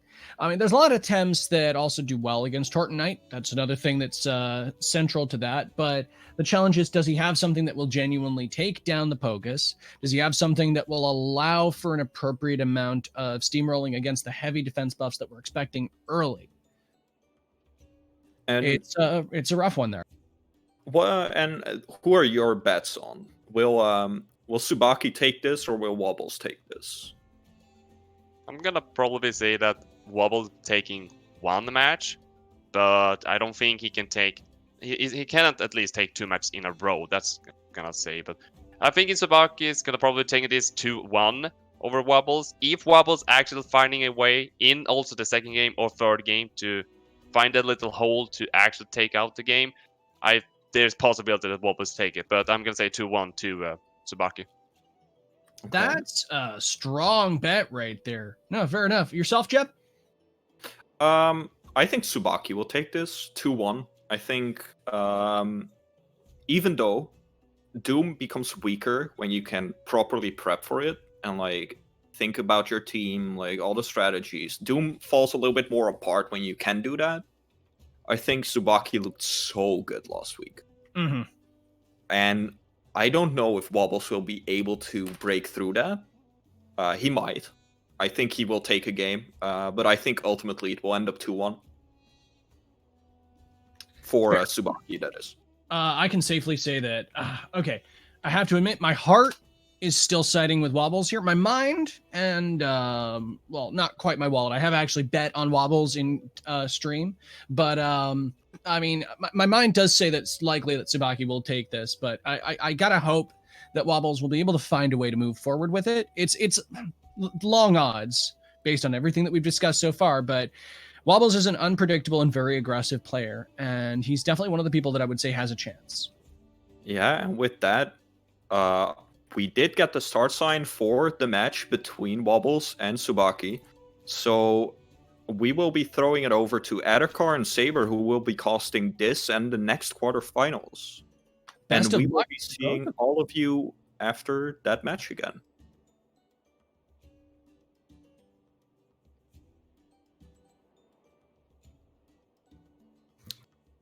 Okay, so welcome to the third quarterfinals, I would say. It's me, Saber, with Adhikar. What's up? What's up? And yeah, we got a pretty interesting match here. We got Tsubakki versus Wobbles. I saw on the analyst desk, all three are saying Tsubakki to win this one 2-1, and a lot of their hearts are going towards Wobbles, though. Yep. So they're not in game yet. Yeah, we are just waiting for the Tsubakki invite. But yeah, how's your day been overall? All good. And yeah, I think that's like you said. Yeah, Tsubakki is always inviting because he's got the highest seed, right? So, Yeah, with the higher seed, people always know they love having counterpick. Yeah. It just helps out in so many cases. And also have the speed arrow, right? Because this can be important during the whole game. I mean, they start having the arrow being blue. So yeah. Yeah, it's not too bad. Yep. Still waiting on the invite. Yeah, with Wobbles' team, with what we were seeing in like Swiss brackets, it's a little bit more aggro-ish in a way. It's a little bit more of the speed control type of aspect, while Tsubakki, who has been running roughly the stall, I mean, since before Kiswa and Takma, and been innovating and adapting every patch and every few weeks. So nice to see like some new stuff. Like in this tournament, I think it's the first time in a tournament setting, maybe one other time in one of the Puzzle P tournaments that he ran Tort Night. So that's pretty interesting to see for sure. Yeah. And it's been working out pretty well for him. Yeah. And on the other side, we have like Wobbles that it's running, I would say, a turbo team, which is pretty aggressive. So basically, its main intent there is not to give too much time for Tsubakki to set up things. So he will try to go, I think, putting the pressure turn by turn. So this is probably his main goal with this with his team right now. I don't know. Do you have any predictions on what can happen? Because we're still waiting for the game. Yeah. When it comes to Wobble, it's a new like innovative like turbo control team that used to be ran so often in Takma days. It was literally try to find ways to get +2/+2 in a spot that you're not going to take much damage. Once you can get that set up, Grandpa has Hypno. You Hypno and cause a 2v1 on one slot, and then you just high speed hyperconnect strike does a lot of damage. I'm pretty sure everybody knows that. And yeah, that's kind of like the centralized part of Wobble's team, along with a few other wins with like Barnshi and other times. Oh, yeah, I agree on that. And yeah, we just wait like I think another more minutes because actually players are having issues in game. So yeah, we know like both teams. We know that. Well, I think that everything is set. Okay. Yeah, I guess Tsubakki couldn't see Wobbles in game whenever he searched him, so I guess Wobbles is restarting, and then we should be getting into the game as soon as possible when they. Actually, also I wasn't able to see Wobbles. That's why I was saying to you that I see that Wobbles is still offline, but basically he was online. So I think that he fixed this. So we might be very soon in the game. Yeah, I guess with predictions, it feels like. I mean, we'll probably talk about it in pick and ban labeling specific times, and I feel like Tsubakki's team. So one thing to think about: the 1 and 2 seed were able to pick their opponents for their side. So Tsubakki chose Wobbles. Same thing with Prody. Prody chose his opponent as well. in that situation, it didn't happen to work out, and Yeah. it's super close game. Yeah. And so you could only assume Tsubakki did his research to try to have an advantage over his opponent based on team comp alone. And I personally agree that I think Tsubakki's team on paper does much better than Wobbles' team in their matchup. Yeah, So yeah. I personally would think So- Tsubakki is going to win. So this. it's he has basically his favored in this matchup. Well, yeah, like you said, on paper, he's going to win. I still believe that that actually Wobbles can do very good. Like for example, if we want to take in consideration what happened between Prody and Golld, we saw nice shenanigans, especially from Golld, where we saw Kinu carrying for the whole. I mean, in the late game. Against the Wolfie, and then we saw like you mentioned previously, the toxic plume removing the doom on the Yowler pretty much won the game, right?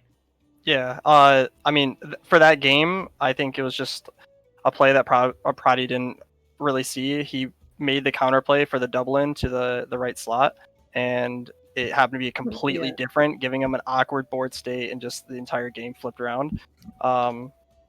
But yeah, that was pretty. Yeah, Kinu carried it. And Analysis Desk did an amazing job talking about all of the games, and we're like spot on and everything. And Kinu definitely carried it. That high speed, being able to 2 prio faster than 3 prio on like 3 of the Tems on Prody's side was a carrying factor for sure. Yeah. And also, like, they gave their point of view from the previous match we've seen. It was Turbi and Shiro. That was a pretty interesting series. Like, everyone was at some point were just commanding stuff like you can go ahead. Yeah. Shy shield. Exactly. Yeah, I mean, people are just waiting for the game to start, so it's good to talk about things. They've already heard all the JT, Jab, and Quarter things, so it's also good for us to talk about that. We're just trying to stall time, everybody. We're just talking about everything. Yeah, sounds good. So during the match, if you ever hear me say Toxic King, tenderness, it's probably just going to be the meme of the day. The games were like really good though. Like if you really think about it, the way that they had to set up, having Shy Shield actually like helped a lot in that situation. Instead of having the -2 to get -5 super early, it helped a lot. I'm sorry to interrupt, but I think they are starting. I think they're starting because I just spectate on Tsubakki is up. We're getting into the game here now. Okay. Wobbles was taking a little nap, but let's jump into the game, guys. Game number 1 for this quarterfinal between Tsubakki and Wobbles. Welcome. I hope everybody's having a good day. The games prior were amazing. I hope we have another 2 amazing games. And here we go. Tsubakki versus Wobbles. Looking at both teams. Okay. We get the Gaialis ban on Wobbles. Instant Gaialis, yeah. And Instant Naga. Okay, so basically first bans were pretty mandatory for both teams, right? Yeah, so if you look at Wobble's team, he just does not do well against Naga. You know it's a turbo control. You can't play against Naga. It's going to be rough, right? And with that Naga ban, it's almost mandatory every game. Because if he doesn't ban that, Naga Golder kind of runs away from the game. The way to deal with Naga Golder is usually having a Golder of your own. And we see on Wobble's side, he doesn't have that. So it makes it really rough. And also on the other side, of course, like you said, the Gaialis was pretty mandatory for Tsubakki because Gaialis is the main threat to both Doom setters, which are Tortonite and Pocus. Yeah, and it does well against Kinu, Tortonite. I mean, just physical damage in general. Grumper, it just does so well. Kappa is a really good threat too, if you see here. Yeah. I was thinking about the Grumper instead of the Kinu getting picked there. But I think it's still good because it wants to threaten very fast the Kapire probably. And I mean, Wolfie is still threatening the Size Munch pretty good. So do you think probably the lead is better here for Tsubakki than Wobbles? At least the lead is winning a bit. I mean, with counterpick, on average, the blue side is always just going to have that better board state on turn 1. If played correctly, I guess, with both team comps, pick ban phase. So in this situation, having a Grumper is really strong, mainly because it Mhm. deals really well with a lot of Tems. Also with Wind, Barnshi, Grandpa, Volarin. It And- also has the Mud Showers to deal with the Kappa. And we can also say that it's the second Kinu, because if we focus a little bit on the second ban on Wobbles, he decided to ban the Kinu, which is pretty reasonable to, avoid all annoying switch in and out, buffing the Pocus. So basically Grumper is also being considered as second Kinu with a Stonewall, double edge, I believe. Yeah, of course. Like it's the only other Tem in the game right now that can get consistent buffs in a lot of different board states, and you definitely see Grumper being played a lot in almost every single stall comp. And what do you think about the Kinu ban there for Tsubakki? Is it like just to remove any annoying things and buff a little bit Temps? Also for the sacrifice for removing the Doom, probably. Yeah.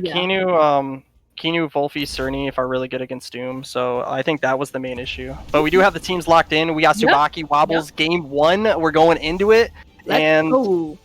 Here we go. We have Wobbles starting off with the Capire, Size Munch, and we got Tsubakki starting off with the Grumper, Volfi. Obviously, the board state is looking a little bit stronger for Tsubakki, having the Plague against Size Munch, the Grumper in play for Double Edge, and being able to Mud Shower the Capire. Like, a lot of stuff is going on for Tsubakki, so he's definitely proactive, while Wobbles has to be reactive on this reactive, yeah. Do you think it's, do you think Tsubakki will go with, I wouldn't say like pressing green circles, but actually Plague might happen on one of the two targets? I don't know if he wants to lock Capire down and kill it with Dust Vortex. He might Plague the Capire. Yeah, so if you look at the bench, Grumper does extremely well against everything. Even pretty decently against Mooflank. So Grumper going down early could be really, really rough for Tsubakki. But you also have Volfi as well to be able to deal with Size Munch and have the Dust Vortex on the Capire. Yeah. What you were saying with the Plague, if he plagues Capire, it's a Dust Vortex the next turn. So if that's the case... Uppercut might kill Grumper into turns. Yeah, so that's the one thing is like, is Volfi faster than Size Munch? Usually in stall comps, a lot of Volfis are running more bulkiness, but they do have enough. They do have enough to be able to outspeed. Same thing with Size Munch. There's also bulky Size Munches that people just kind of run it with Stonewall, and this is intense turn 1. Yeah, so everyone is staying here. It just okay. Uppercut is happening on the Volfi, plaguing, bringing Size Munch down to 43%. And we will see a heat up there for Capire. And we see heat up! And Capire is, it's pretty weird for me to call it Capire, but... So one huge thing to take out of this entire turn is Size Munch Uppercut was faster than Volfi Plague. So a 2 prio was faster than 3 prio. Knowing that means Capire should also be faster. Oh wait, he doesn't have a melee Tem, huh? Or he would have to bring in Mooflank, but he can't because of the Plague. So he can uppercut the Volfi, but it lives with 8% that we see the 54. So bulky Volfi is paying off in this situation. So he's probably doubling here the Volfi because he knows that it's dead meat. Do you think it's fracking? I think that Wreck is not very, very good here because of course is not hitting Volfi due to Team Elusive.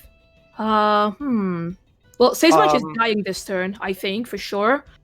But also one thing I didn't count was Mud Shower. I don't know how much percent it did. Here comes the Size Munch Wreck too. Okay, So he's probably quetzing the Volfi here. Doing quetza on the Volfi with the... Alright. Play comes in, takes down the Size Munch. Even with double screen, taking it down in 2 plagues. Ketsa coming in and does get the kill with the heat up. And pretty free there for sure. So Volfi is, I think this is pretty a good... Well, it was pretty good damage on the Capire, to be fair. More than 40%. Well, it was basically a Size Munch for Volfi, and then they have pretty much the same health on both Capire and Grumper. But like you said, Grumper is very important here for Tsubakki, right? Because it deals with a lot of Tems in the back. Yeah, another thing to think about is Inductor is a thing. So even though it's at low HP, if he can deal with this Capfire and the move flank, he can probably heal enough to Mhm. where he shouldn't lose too much HP from Barnchi and Grandpa from the Mhm. attacks in which they use. Yeah.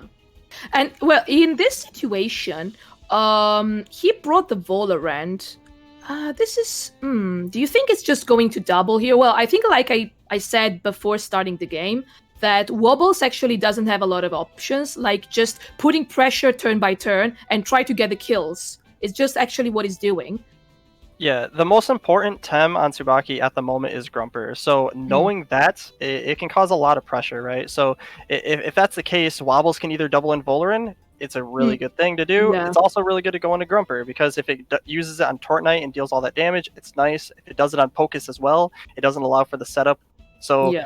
regardless, it's doing either a kill onto Grumper on the or Volarin. 70 to 80% HP minimum.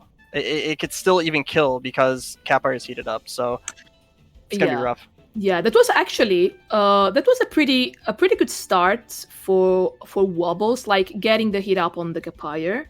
Like I was always thinking about if he was going to hit Capire instead of Size Munch. Do you think killing the Size Munch before Capire was good for Tsubakki? Because I think that probably Capire is the main threat here. I personally think if he would have took out the Capire, it would have been a lot easier, because Pocus is going to do well against Size Munch. Yeah. He doesn't need the Wolfie to kill the Size Munch, right? So Ooh, he switches. here comes the switch. Grandpa coming in. Okay. Oh, good read there from Wobbles. Not doing much. And let's see, probably Grumper is just doing Mad Shower, and we'll see a base jump on the Grumper, trying to finish it off. That Grumper now, it's extremely down, but good read there from Tsubakki, doing very good damage on the Grandpa. Very good damage, and healing a bit with the Inductor. So Yeah. So something to think about is it did exactly 27% HP with the base jump. So having that Inductor, Goring would have killed Grumper by 1 HP, like exact HP. So with the Inductor coming in clutch here with being able to heal above, making it to where you either have to double in or ignore it, and honestly ignoring on this situation is pretty rough. We do know that it is not Hurry Wart, so unnoticed. yeah, it's a notice. Yeah. Yeah, the Thunderstorm was really good there to be able to make sure that unnoticed did not proc. Yeah. So do you think now probably Grumper will leave, because it's very dangerous leaving it now? It's definitely. I'm not too sure. Mooflink has low special defense, so Hyperkinetic Strike with +1 speed onto Volarin, that I mean, honestly, it's close. I know that sounds pretty crazy, but it's going to do a lot of damage to this Mooflink. But we see that Tsubakki actually doesn't want to take the risk. Like you said, Grumper is too important. Oh, we see a minus attack on the Mooflink. That's good. He's probably doubling. Okay, and Volarin takes good damage, but not too much. And even with the minus attack, and that's a pretty interesting, like going with the base jump again and not goring.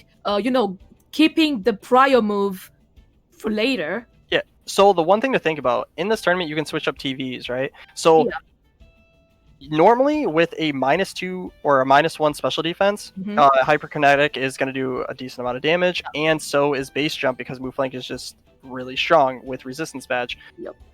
The Volarin having 25% HP after both of those attacks 100% shows that, I know it had -1 attack, but it means there's a little bit more bulk to this Volarin on just getting the +1s and then using minus attack and hyperkineticing instead of having the extra like 300 to 500 attack like some Volarins do. It doesn't have that. Ooh, Cage. Okay, let's see if this was going to be...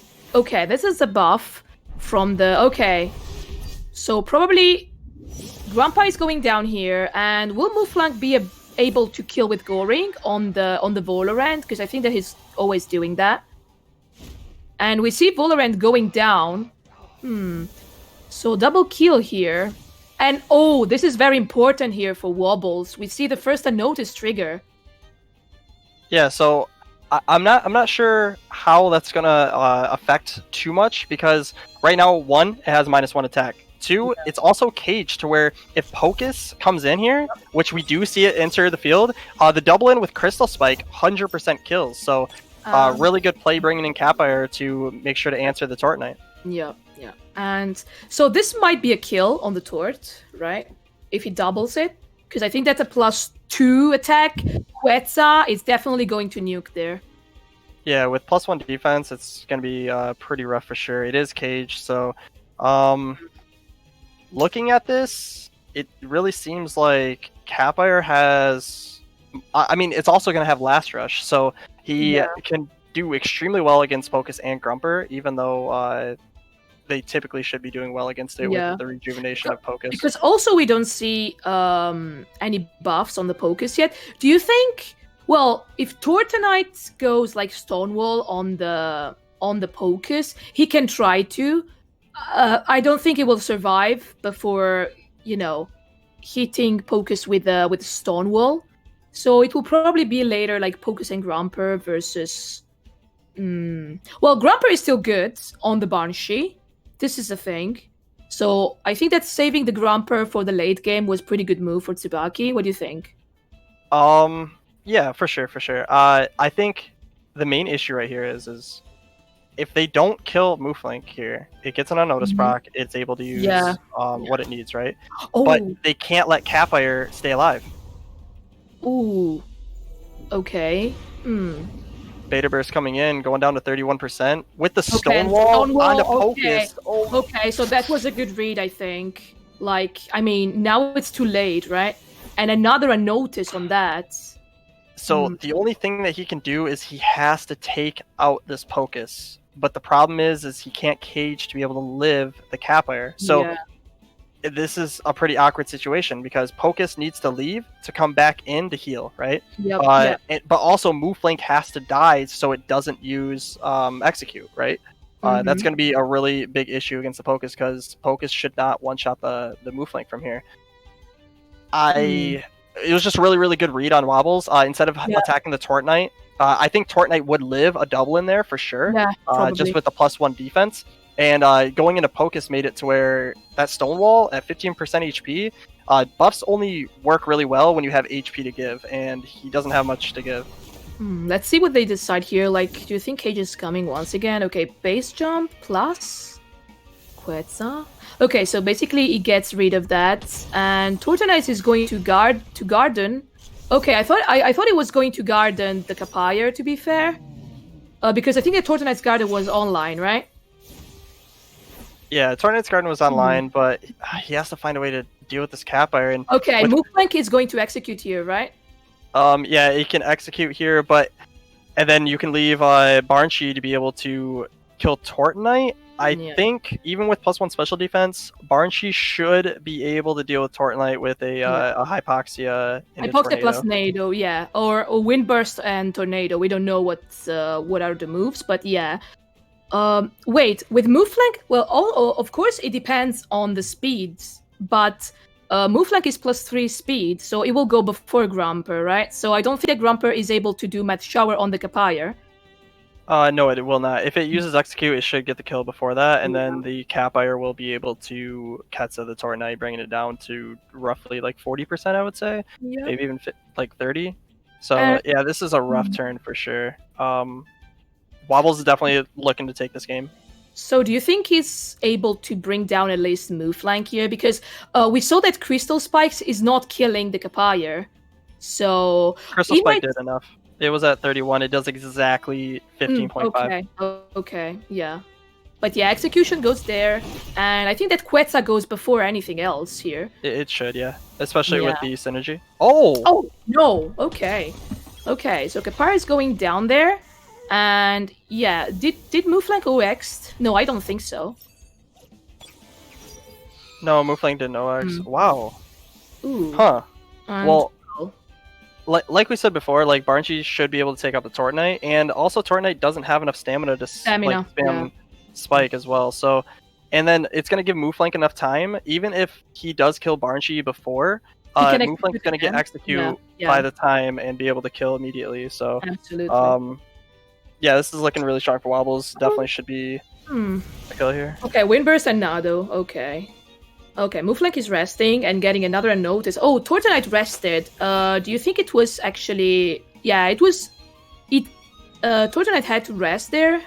Do you think it will go with the Tortonite's Garden on the Banshee just to be sure if it's neutrality or not? Because it's definitely lost either way. I feel like using Tornade's Garden is isn't as okay. good. Double Yeah. Crystal Spike is always gonna kill, so Yeah. it's probably better to do that. Okay, I think that Nado kills here all the time, and in case it's just executing now because it's definitely online again. Yeah. That was GG. Do you think there was like some kind of turning point here, before ending the game? Or you just I mean, there Maybe probably you could have can been a try. couple decisions for Tsubakki, but yeah, I mean, Wobbles took advantage of every play that he possibly could, and definitely took the game using the aggro to kill it. No hypers needed to use or anything like that. Just pure damage. Getting the heat up on Capire was huge. Being able to get that for free. Yeah, Well, that was I guess free, not yeah. free, but Well, not free because he got pretty good damage with the 40% damage with Mad Shower, but yeah, it actually carried a lot during the game, right? yeah, and I think Tsubakki definitely understood that to where he can't let heat up for free, and he has other answers for Size Munch, so maybe it's going to be played out differently because he had Pocus and Volphy, which means Volphy is not the only way to deal with Size Munch, but when you have a Capire that you have no answer to, right? He has zero answer to it, no 2Xs, he has to just put pure like neutral damage onto it. Maybe his game plan is going to change. The only I would say big counter to Capire is only Grumper, but like you said, you actually need Grumper for other things in the back. You can't lose Grumper so easily. So yeah. Do you think we'll see different pick and bans here, or? We'll definitely see. I think it could be the same start, mainly because maybe Tsubakki has a different plan, understands maybe a couple mistakes that he may have made throughout the game, and then maybe feels like, okay, maybe I made mistakes on these turns. If I just switched it up in these spots, I should be okay overall throughout the game. Or maybe he just has a completely different plan. Maybe he goes with Keanu instead of Grumper. But if I think the problem is in the pick and ban is if he doesn't pick Grumper, he loses it on the second ban. And I think he needs Grumper for like 3 out of 5 of the attempts most of the time. So I guess especially if you, of course, if you let Capire in. And because, like you said, you have to ban Gaialis because probably Gaialis is more important than Capire against his team. I mean, I think the reason why you would ban Gaialis is to make sure one Grumper doesn't die, and also you want to utilize Pocus. And in that game, we obviously saw he tried to get the Stonewall onto Pocus because Shirokky knows if you get a +2, like a Stonewall on a Pocus with 100% HP, it's going to rejuvenate an absurd amount of HP, even against a +2 Capire. So, oh, they're in, by the way. Sorry for interrupting, but they're in. Oh, you're good. Yeah, it's okay. Let's see the games! Let's go for the game number 2, guys. All right, so game number 2 coming in, and he has picked, Tsubakki did choose counter pick side, and we're going to see the bans here. So, like you said, probably the first 2 bans will be the same. We saw Gaialis for Tsubakki, and of course Naga for Wobbles, because like you said, actually he can't play against Naga with that team. So, well, it's actually thinking a little bit. The first game was a little bit faster than this. It went like straight to the point there, banning Gaialis. He's taking a little bit more time. Do you think it's just thinking of another ban, or just... Yeah, I mean, he's probably just thinking, like, is Gaialis overall the best ban? Is it going to be able to put as much pressure as Capire did? And he's probably thinking out through his first few turns, and he does decide on the Gaialis and the Naga ban. Naga ban makes 100% sense. If he gets Naga, it takes away a lot of the speed control in TVs that Wobbles has, and he just doesn't even want to deal with that with Naga Golder. So knowing that probably Wobbles will try to get through with the Capire here, would you think it's... Well, I think that probably Grumper Volphy is always the best lead if you want to, annoy Capire a bit. But, do you think we will see some different here, some different leads? Yeah, and well, Volphy gets picked again. Oh. Yeah, he needs to make sure to have the Volphy in, and Wobbles is hovering Keanu. I just think it's automatic, like, hover. It's not he's thinking about Keanu. I think he should still go Size Munch. It still does really well. If he picks Keanu, it makes it to where there's no heat up. That's the thing. And he does go move flank. Actually, I was thinking about move flank. I mean, this is probably the most... aggressive leads he could put here, because that's a lot of damage. Let's be fair. And he can't bring in Kinu. Kinu can live from move flank Riken, but not move flank Capire. And we see the size munch ban here for Tsubakki, and of course, yeah, same ban for Wobbles. We saw the Kinu ban. Like you said, yeah, size munch was pretty important. Do you think this will change a little bit this game too? Banning the munch.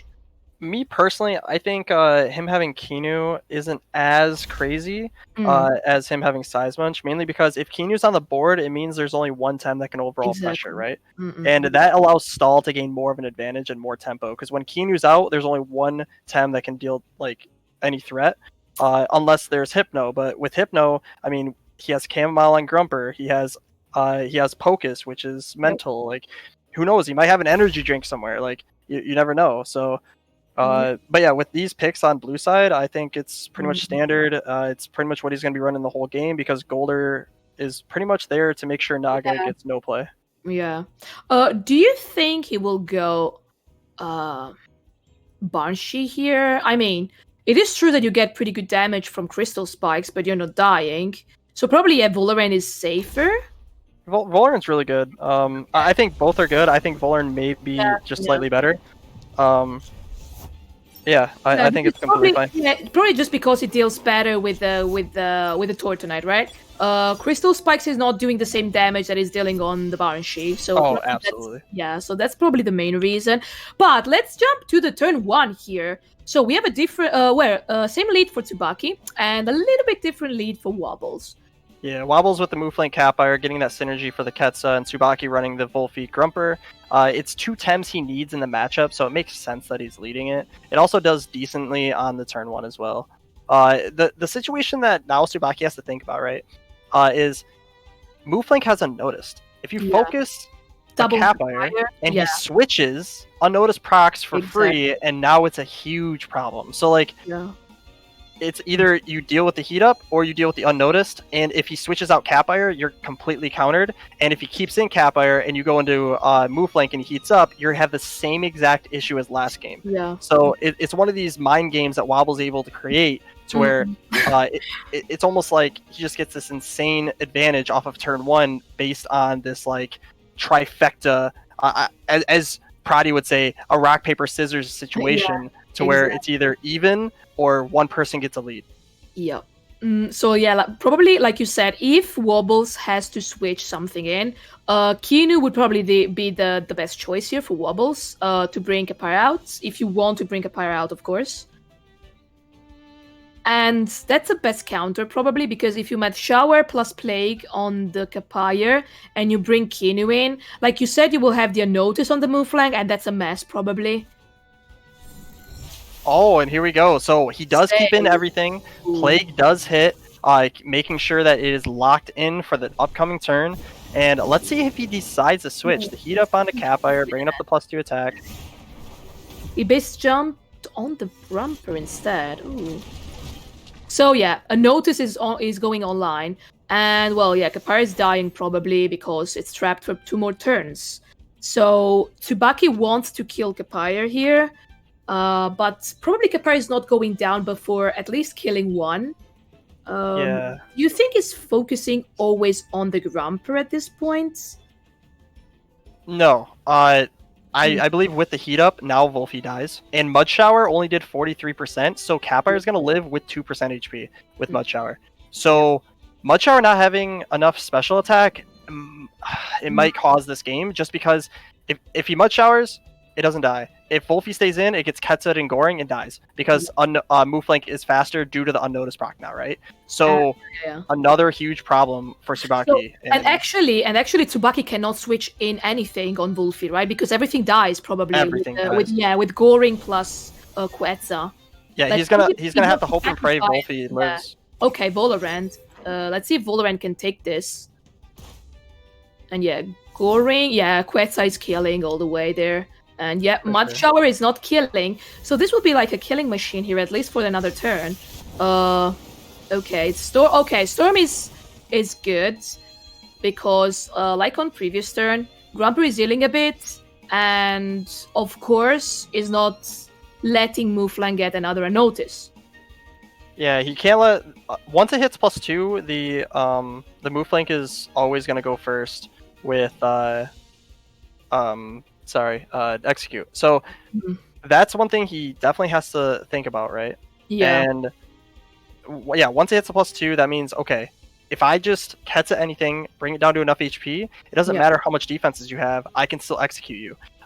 For instance, Pocus, right? If he can get Pocus down to under 40% and execute, even if it has like +3/+3 or a Stonewall active, his Mouflon can deal with that Pocus, even though Pocus is naturally supposed to kill Mouflon. So, yeah, having that extra speed is really, really strong in this matchup. Really strong. So, do you think this Tort is just... do you think it's just baiting there, but because... I think mainly what's going to happen, he has... To Mud Shower, the Capire now?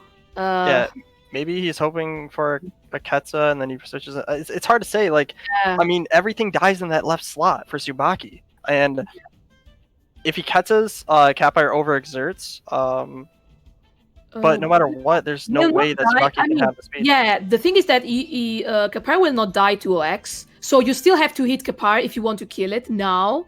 Because if you let Capire live one more turn, he can switch, and I think it's very impossible for Tsubakki to get this through. So you have to kill Capire now. So do you think it's just, split damage, Mad Shower on the Capire, and you just Crystal Spike on the move flank? Well, the problem with that is he can't split damage because Ketsa base jump is going to kill Tortnite. You're right. So if he Mud Showers the Capire, he just... Now he gets the second unnoticed proc, right? And it's fine if he has Grumper at full HP. It's what's something he needs, right? He needs Grumper to be able to Stonewall Pocus pretty much for the end game, and have Grumper to be able to deal with Grandpa and maybe even Volerin with the aerobic. So, like, he has ways he can have a chance to come back. There are plays for sure. Capire being down is definitely one of the ways to get through, but adding the speed onto move flank is going to cause another problem that he's going to have to deal with. And with Kinu in the back, he let Mouflon get up there. Quetza is just killing there. Oh, and Mouflon is going to hit the Grumpy now. Oh, that's unfortunate actually for Wobbles here, because no one noticed on the move flank. That is very, very true. Honestly, something to think about is I don't think Spike would have went first. So if he would, let's say he would have Embers, right? Maybe he could have kelked Embers with base jump, and there's a small chance that it could have killed Tortnite. And then allowed for Thunderstrike to kill, and then Mouflon to gain his unnoticed proc. But it's completely fine though. Mouflon not having the +2 isn't like the end of the game. Like all is done for. But it definitely could have been nice to get that extra speed. Yeah. Okay. Yeah. Pocus here is, I wouldn't say pretty free, but yeah, actually he preferred sacrificing, if we want to say that, the Tortonite, because actually Pocus can deal good damage on the move flank. So, this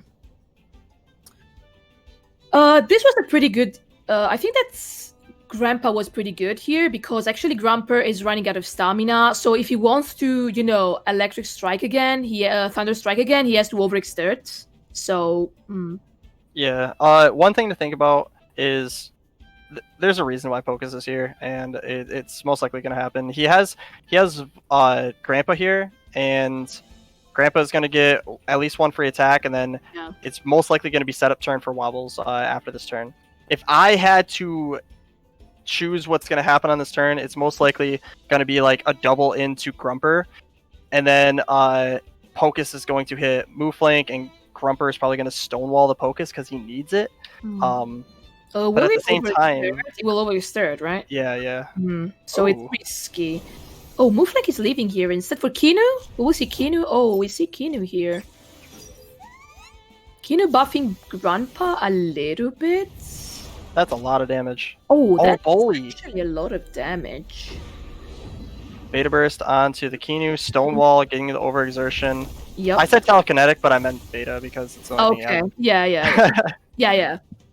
Well, now Grumper is leaving, unless he wants to stay. So, like I was saying, with the Grumper stonewalling, Wobbles now has his setup, right? he did the damage with Grandpa into the Pocus, getting it down damage before the Stonewall comes in. Now Kinu's going to have Turbo, he's going to have Hypno, he's going to have all these ways to play out this turn however he wants to set up. Okay, and Valorant here seems to be good. Turbo is coming in, I think. Guys, this is a Turbo turn. Is it This should Turbo be. turn? Huh. Let's see if Turbo is happening. And yes, Turbo is happening. And this is pretty scary here. Because we have like a double hyperkinetic strike. It's going to happen. Yeah. It's going to be rough for sure. Like I was saying, like that Wobbles, after he overexerts with Stonewall, Wobbles gets a free setup turn. Like if Tsubakki's going to set up and he's going to overexert, it gives him a free turn to set up. It was either if you wanted to turbo with Kinu or if you wanted to switch in Volar for a turbo. It was going to be some sort of turbo play because hyperkinetic strike is a huge thing for Wobbles' team, especially when there's a free turn. So, and getting the speed here is nuts. Yeah. So do you think this is going to be something like 50-50? Wobbles doubles 1? Well, Grumper is bulky. Do you think Grumper Wobbles does not care about Wolfie? He's literally just gonna probably double hyper Pocus, or he's gonna Hypno and deal damage to Pocus in some way. Like Wobbles has like full control over this game. The problem is that you would of course Hypno the Wolfie because of the immunity from the mantles, but Grumper finished the camo, so if Grumper comes into Wolfie, probably Hypno is not the best choice there. Possibly not, but here comes the hyperkinetic. Yeah. Okay. And that means the Hypno should be the turn because usually Grandpa is faster. Oh. Okay. No. It just there. Ooh. Double hyper, bringing it down to 10%. And actually, the fact that Pocus can heal a bit with the traits, but Psychosis on the Grandpa here. Well, I think that Grandpa will have at least one more HKS before dying. Oh yeah, absolutely. I mean, it has the sweatband. It's going to be able to play out these last 3 turns. It has Bully. It's going to be able to do a ton of damage. And with Pocus, that +1 special defense did help it live with 10%. Yeah. But yeah, there's going to be another double Hypno. There's a possible Hypno this turn. And Volar can attack Pocus. And then probably Hypno on the right spot. Gatling is killing, probably. Yeah, it's finishing off. Oh, I thought it was killing the Pocus. Okay, probably Windburst. Yeah. Yeah, Windburst is killing down the Pocus. Okay. I didn't expect that. Is it like... I didn't expect that. Why would you leave Pocus healing there? I mean... I mean, there's obviously a reason and answers that Wobbles has for it. We just can't think of it yet. So even though it's questionable for us to think so, it's because we haven't thought of what he's thinking of on how he wants to end the game for his win condition. And having damage on Wolfie is probably really good because of like situations like Wolfie doesn't really take damage from anything besides Volar and Grandpa, right? So if it's Kinu move flank, most likely Kinu move flank shouldn't die. Like Wolfie can't really, or Wolfie can deal with those very well. Sorry, and so probably just putting out damage into that slot. But Lifeful Sap coming out was a really good play. Yeah, it was with him being able to deal damage there. Yeah, and I mean probably another thing that I was thinking about Wobbles is that it didn't. Oh, okay, I have this probably. Actually, killing the Pocus meant getting Grumper in, so Wobbles doesn't want to get Grumper in before the 2 burbs die, right? This can also be. So he didn't want to actually give a free Grumper in for Baki. He just wants to deal with Grumper with Muflak and Kinu. I was just thinking about this too. So he wanted to start doing damage on the Wolfie, and he knows that with a +4 Volarant now, probably it's getting down the Pocus with only +1 special defense. I think that Hyperkinetic still kills. Yeah, for sure. And obviously Ninja's never going to go faster, so... And here we go, the switch from Pocus into Grumper, and now he's going to be crossing his fingers. Can it survive this double? Yep. And, bring down the Wolfie. You read that. So it's Hyperkinetic in the Wolfie here? Into Grumper. So really good swap. That's so much damage, even though the... wow. Dust Vortex going to 14%. So Valoran, it's going to overexert if it attacks. If it overexerts, it's going to die with Hyper. Yeah. But he doesn't even have to attack with it. He can bring in Kinu. He can bring in Move Flank. He can bring in whatever he wants into that slot and use the Hyper for later if he really wants to. Use the Hyper for the Pocus at +1, right? It's +5 speed. Like, just, yeah, Wobbles has so many choices that he can choose from, and it's looking really, really good for him. Yeah, I was also thinking about that he's not doubling anything, but he's just putting Thames under Goring range, or, you know, something like that. Of course, we don't know if actually Goring is killing or not. Same with Execute. That's another yeah, thing to think about. exactly. I think Execute is on, right? I think it is on, because he stayed for 2 turns at least. I'm not too sure about that. I know it was 1 turn for sure. He got noticed once, so for sure, and he got damage. So yeah, I think Execution is on, I think. Yeah, so something to think about is if he hypers the Wolfie and Valoran overexerts this turn, there's overall no threat to Pocus because Ninja should... Ninja's not faster than the Execute, actually. Ninja is not online, actually. He used Ninja first on the Valorant, so Ninja is not online anymore. Yeah. He's not going to be able to be faster to heal before the Execute. Well, I still think that probably going for the kill here is the best because you have the number, and okay, let's see if actually Grandpa is going to kill here or not, because yeah, Valorant is going down because of OX. Wind Burst instead of that. Okay. Well, yeah, it was a pretty just healing damage there on the Grumpy. Yeah, he wants the Inductor for sure, bringing it to 15%. I think the biggest problem is, like, he just dies to everything here. Maybe not a Beta Burst. That's probably the only thing he lives. But yeah, Pocus shouldn't be able to heal before. Okay, do we know if actually Goring is online? Because actually I don't remember, to be fair. I don't think he overall needs the Goring. I think if he can execute this turn. Wait, if he goes to execute and Pocus uses Shrapnel, it brings it to what, 59? At 59%, he would have to Beta Burst execute. Exactly. And yeah. hopefully that does enough. That's still really close. That's still really close though. It has to do 19%. Beta Burst. 12.6. Okay. Oh, he decides on the Beta Burst here. And yeah. It doesn't kill. Down here, and yeah. Ooh, what a serious. Well, it's not over yet, because... Electric Storm, he heals. He heals, yeah, that's true. But Kinu has Endless Revitalize, there's nothing you can do about that. And also Grumper cannot do anything here, because he will OX. Yeah. So Beta Burst should just take this down. Double Beta here is probably going to finish this. Absolutely. There's nothing you can do about it. Oh, what a serious. Like, I would never expect this going like this. Like, we talked about the matchup too, and this was crazy. Yeah, like, both of the, like, if you look at pick and ban phase, you would think, okay, Guile should be able to do well, so just ban that and I should be okay. But then Capfire comes in and just annihilates the team. Oh, and it did their 13%. Yeah, but it's dying to OX, I think? Yeah, he's dying to OX. GG's, oh, GG's. Wobbles takes it 2-0. Oh, on Tsubakki. Good game. All of us lost it.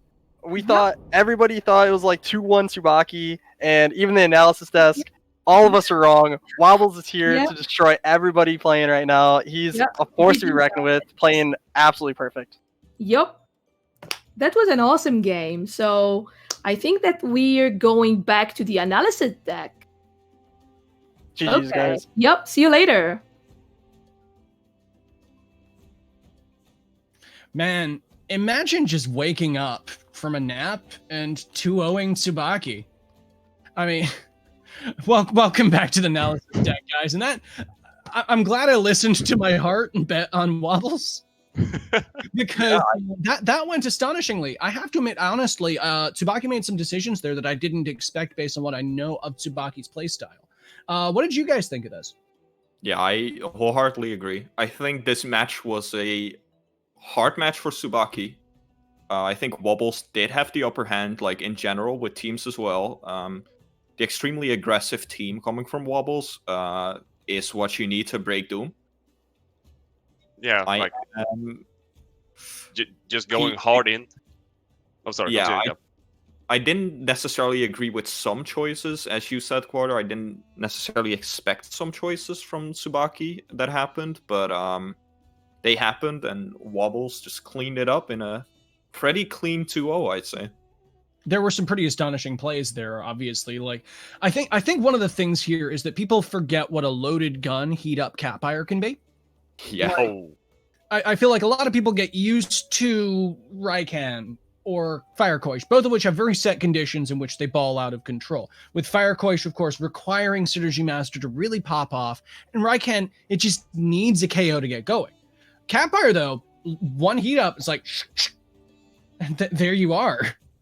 Yeah, it feels like Catfire's been put back on the map with this match. It just showed off how much it did, especially in that second game. Definitely. Catfire was so threatening. This leads me into my next point, actually, which is that I am kind of surprised that Tsubakki led Grumper both of those times. Yes, Tsubakki, like, Grumper is really valuable to everything into damn near everything into Wobbles' team, but in doing so, he basically gave up the capacity to run Kinu, which, I mean, we all know how good Kinu is for his lineup. Yeah, I think it's a bit of a it's a bit double, because on the one hand, yeah, the Grumper was good. You kind of needed against the Catfire too to do damage. I wasn't set on the Fovi pick, actually. I think fair. Fovi was the weaker link out of the two, because it couldn't really pressure stuff. Or sorry, the Fovi couldn't really pressure that much turn one. Yeah, I can respect that. The play- multi pick could have been something else, yeah. Yeah. So that's where my problem was. And as you said, yeah, the Kinu, not picking the Kinu in first rotation with a Doom team, that's a really easy buff to get. And it's not just a buff, it's also the revitalizes, the potential hypnos, like all the other things that Kinu brings. Move flank as well, which is would have been so much better, that matchup. The fact that only Pocus was able to pressure, and it's base attack Pocus, which does nothing. It's there just to T-pose and Doom, and Wobbles played into that perfectly. He was just like, okay, cool, you're not KOing my Thames, I'm just gonna steamroll you. Which so the Pocus was better than the Fovi, and the Kinu probably was better too. I don't disagree with the Grumper pick. Like, I like that pick a lot, because otherwise it might get banned. That's so fair. Maybe a Grumper Kinu or Grumper Pocus opener would have been better there. I mean, Grumper Kinu sounds very slow, and obviously you don't want to be Kinu buffing a camera but it does give you access to both of them, but that is basically asking Wobbles whether he wants to double heat up turn one potentially. Yeah, but yeah, exactly. You can definitely see that like giving like a free Wolfie out on the field when we know that Wolfie doesn't really have good investment in defense, or just base stats into defense and such. So, and that no flank, it is hitting like a truck. Yeah, no, the execution was integral to Wobbles' success in the first game. The fact that he got both the Pocus and the Grumper down under 40% to the point where they were then threatened by execution meant that there were no safe swaps into that, meaning that the moment that the Grumper came in, he could spend it on that rather than anything else.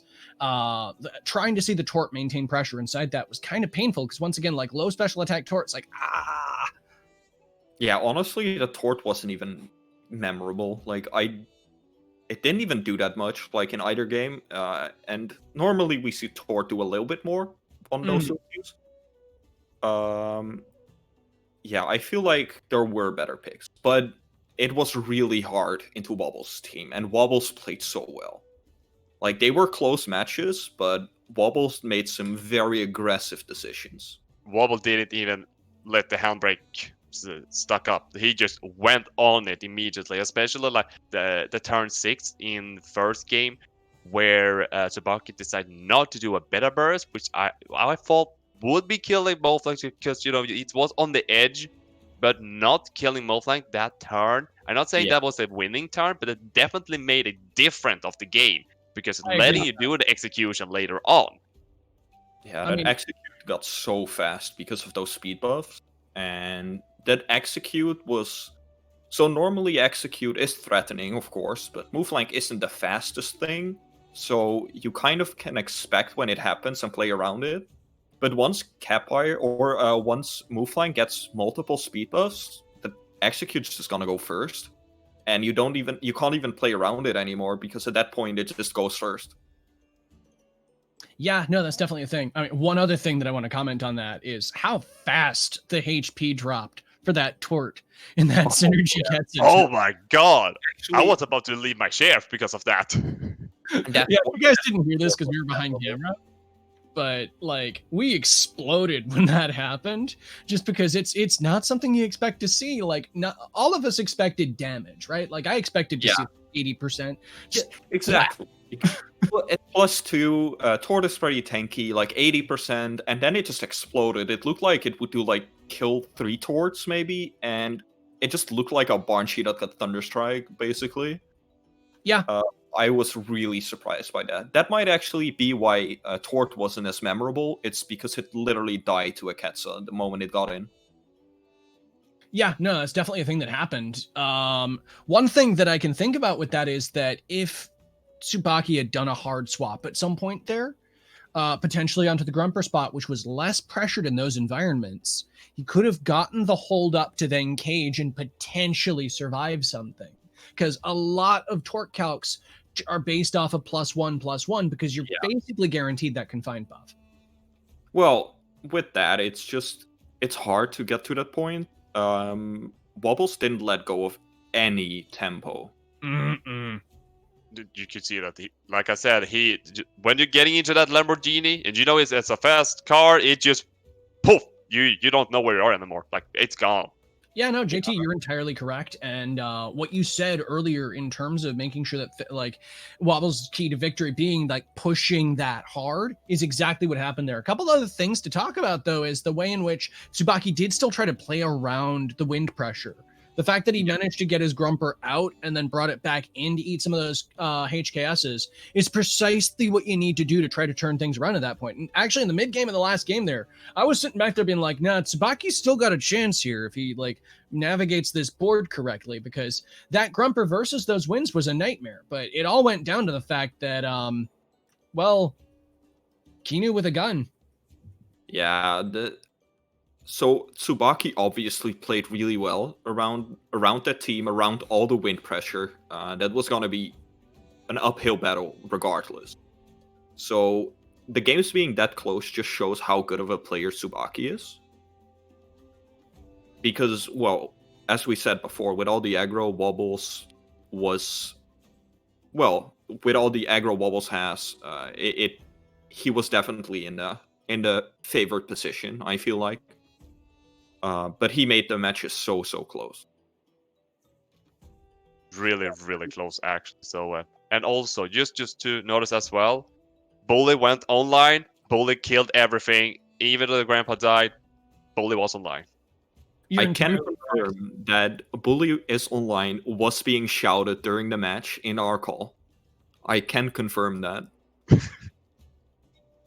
So if they have problem to hear, it's because of me, not because of them. And as it's all right. We just lower JT's volume whenever the bully happens. Yeah. So we have a little bit left, and we can discuss more of that match, but we can also look at the next match, which will be Shizenix versus Ice Red or Bennett. What do you think about that? Well, okay, I love seeing Bennett play. He's one of the better players that I've seen. Okay, so like once again, a player that's moved around a ton. Formerly Divine, formerly Enigma, now moved into Exotic French, of course, thanks to the new merger that happened. But the thing that I like the most about him is that he's once again one of those players that's very clinical. He will dissect a match effectively. He plays very similar to Turbi and Platt though in his team compositions, and favors a more toxic oriented, slower format. More recently though, he's been playing okay, if you guys can believe it, in Tsubakki Cup he brought out a Volfi that was actually thicker than Baki's. Oh. I mean, I don't know if he's slotted the double screen on this full feed, but he had it on in Tsubakki Cup, and let me tell you, that thing would not die. I can't remember what both of them ran during the group stage. So I can't really comment on the matchup itself that much. Like, of course, they're both incredible players, but I can't remember if Bennett actually brought a thicker team to the group stage. I mean, I do know he also runs a heavy special attack Grumper if he's running Grumper, so that's a nice thing to see. Like, that thing cleaves through Thames, and he uses it fairly effectively. I believe he's also, last time I saw him, he had a Cerny around. It'll be interesting seeing what happens with that, though. I expect, however, a chunk, like a powerful mid-range aggressive lineup from Shizenix. Yeah. Once again, sadly, I don't like. I think he was in your group stage, right? Shizenix played during the second day, I'm pretty sure. Actually, we can check that real quick. Yes, no, he totally was. And I think Shize was running. Was Shize running the Cernif plus Koish combo? I think so, right? I mean, that is currently the EXO lead. In many ways, I mean, once again, coined by Doiko and the boys, high aggression Cerny Firecoish plays have been pretty central to a lot of compositions at the moment. It seems like, looking at the predictions from chat, that it is currently favored towards Bennett slightly. It is somewhat close, but it's slightly favored towards the side of Ice Red. But it's close, and I think people have trouble as thinking about how this will end up. Yeah, I think these two competitors, if I say that, are really would be neck and neck to each other. So to say really who's gonna go out of here as the winner, so if we look at the group B, I can't really see a clear winner, but at least both are getting one match each. That's my feeling. The fun thing about this is that Bennett has basically exclusively played in tournaments since the economy patch hit. So we haven't seen nearly as much of him in ladder or other places like that since patches have changed and things have happened. He basically jumped back in about 2 weeks ago and just hopped right back in where he left off. Shizenix, in the meantime, has just been grinding away. So we have a lot more of a beat on how Shizenix plays. Shizenix is a very... once again, I know I say the word aggressive player a lot, especially when it comes from exotic French, but this man put right in the same way as Golld put Cernif on the map before Bush happened. Shizenix did the same with Raikan before Quetzaleno. Okay, so I actually looked into the brackets, and you were right. Shizenix was in Group A, actually, not in Group B. I was wrong Thank there. Goodness. Not only that, but Shizenix went 4-1. Shizu went 4-1, just like Prody went. So Prody won the tiebreaker there, so Shizu ended up second, but he did go 4-1 in the group stage.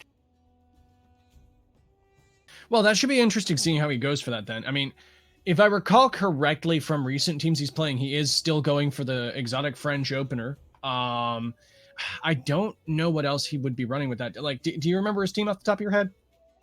No, I can't remember his team. He lost to Prody. That's the only matches he lost during that day. He lost in the second round to Prody and then in the tiebreaker. So losing to Doom means that he's most likely playing more along the lines of mid-range or bulky aggro. Mm-hmm. That's what I'm expecting. From what and that would fit with the Cernif Koish theme, right? I do recall that he did not bring Raikan. That's one thing that I remember from my reviewings of things and from other people talking about it, which is a shame because I love seeing Shizenix's Raikan. He's one of the better pilots of it. Like, he generally goes for like sweat can, things like that. But if you're running Cernif, you can't run sweat can because that sweat can can only go on one tem. And it has to be the deer. And as more people are voting, it seems like the vote is still extremely close. It's 16k and 18k points currently. So the votes are really close. Chat is divided. And we have a few minutes. It's actually at 7k on Shizenix in the biggest play of all. Definitely a hedge right there. With that in mind, though, so from what we've said so far and everything else we've talked about, like my chips are still on Bennett just because I've seen him consistently perform very well against players, especially players that he knows well. And I know that him being another exotic French player, him and Shizenix have played very consistently against each other. Yeah. And it knows what he's getting into here. So that specifically is going to shape this match a lot, right? Because they probably know each other's playstyle extremely well. They know each other's teams, and that's just going to make it so that this game has an entirely different level, basically, where people are just expecting or know what to expect already. Certainly. With that in mind, do you guys have any other things you want to say about where you think the match is going to go? Obviously, I've said my piece about Bennett and Shizenix and sort of why I've sided the way I have, but obviously everyone's got their own takes here. I think Shize is going to take this game after what I found out later was extremely dominant performance in the group stages as well, only losing to Prody. So I think Shize has a fair chance to win this. Well, as we've seen previously, that obviously, standings in group stages have reflected perfectly our performance in the quarterfinals so far. Yes, definitely. I think it's, like I said before, it's going to be probably neck and neck, since I do believe that Bennett has always something in his sleeve. So I'm going to be leaning towards Bennett taking this, but it's going to be a tight match. So I'm probably going to be saying 2-1 to Bennett. Okay, cool. Oh, yeah. I'm expecting a 2-1 as well here. I've been saying that a lot. I've been proven wrong before, but yeah, I am expecting a 2-1 here. I mean, I can't help but feel smug after my prediction of last match, but Are you going to 2-0 now? No, I don't think it's going to be a 2-0. It would be unlikely. Like, Bennett would have to pull something wild out of his hat here, and the thing is, everyone's had time to look at each other's teams for this, so I expect that. I expect back and forth that will ultimately end in Bennett's favor. So I think we're all pretty much in agreement as to a 2-1 on that side. Yeah. That's our prediction, folks. We'll see how well this reflects on reality, of course. Yeah, we do see that. About Bennett, just before we continue, though, is that he is one of the people I know that's like hard experimented with Acronox in a couple comps. His version of Turbi's comp had an Acronox in it, and he was really trying to lean hard into the Yukama Acronox opener. Oh, yeah. I love that opener. Come back. I love that opener. It's really good, but I am pretty sure we didn't see that during groups, so I don't think he's bringing that, unfortunately. Nah, I mean that's very unorthodox, and this is as tryhard as it gets here in the 1,200 euro prize pool invitation. Oh, yeah, I don't know if you want to bring that Acronox then. I mean, you could just bring it for the memes, but like I said, it's definitely it could be a little bit. You would the viewers' hearts. Definitely, chat would love you. I mean, the challenge with Acronox is that it's just a very situational tem. Cobweb is a fantastic trait, and it traps things in, and it does a lot, but the actual pressure that Acronox exerts on the board is very restricted and situational, which makes it a very difficult tem to actually play with, given the fact that its Earth is really rough. As far as actually asserting that on the board goes, it's just a hard time. But with that, I think we get to quickly kick this back over to Adhikar and Saber, folks. Let's best of luck to both our contestants, and let's see how it goes. Take it away.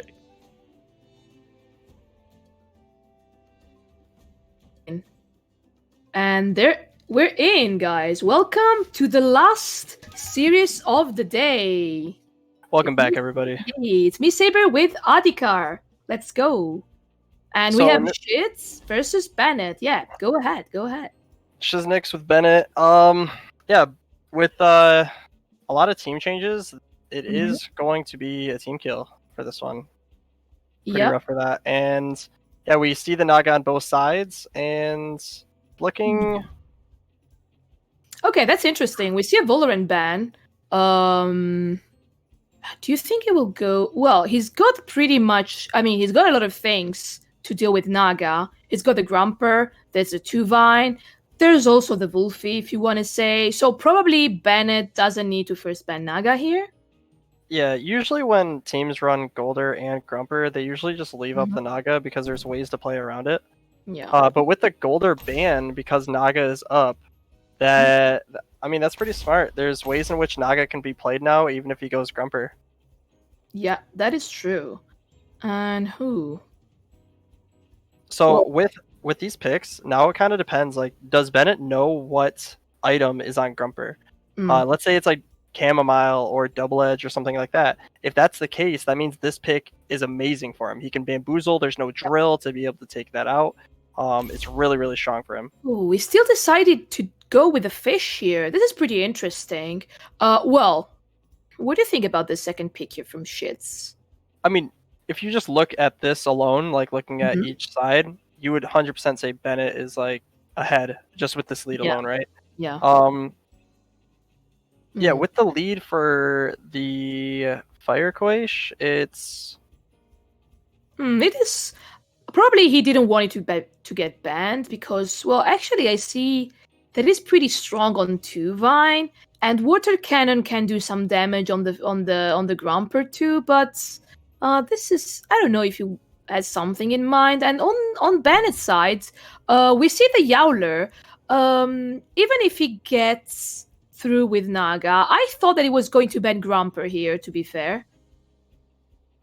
yeah, I feel like it definitely needs the Quaish for at least later on in the game. Mhm. Banning Kinu here, I think, is really, really strong. I would completely understand if he bans the Kinu here. Mhm. What do you think of the ban on the Yowler? I thought it was going to ban Grumper all the way. Banning Yowler allows for 2 Vine Grumper and Volphy to do really well in the matchup. Mm. So I That mean, is true. if you get a buff on to the Yowler, it doesn't die. It just doesn't die. Yeah. And also, yeah, Kinu was still available. So yeah, he probably thought that Naga was not staying too much to deal with the Yowler. So yeah, this is understandable. And we see a Valash pick and Wolfie. Wolfie is pretty strong, dealing very good with Valash, and also killing the Grumper in case he gets picked, right? For sure. I'm just trying to like really think and dive into these team comps right Mhm. here because Yeah. the way that they're playing these comps are like obviously they have the Naga, Grumper, and Golder, but they're very different with the other flexes that they have. Okay. Will we see? Well, Grumper is actually not doing much against Cernif. And it's still staying good against Valash. Well, also Yukama is not actually happy staying in front of a Cernif. What do you think can be the last pick there? Yukama can deal with Grumper very well too. Yeah, I think And Yukama kill. does really well against the Valash Mhm. and the Grumper as well. And there's also ways on it the can still play Koi, around the rest right? of the team. Also on the coach, because it's still neutral damage on that. So yeah, Whirlwind can do some good damage too. Yeah, definitely really, really strong. But we do have the start here with Bennett Yep. starting off with the good old Golder Naga. Everybody's seen it. So strong. And Shizenix running the Cernif with the Fire Quaish.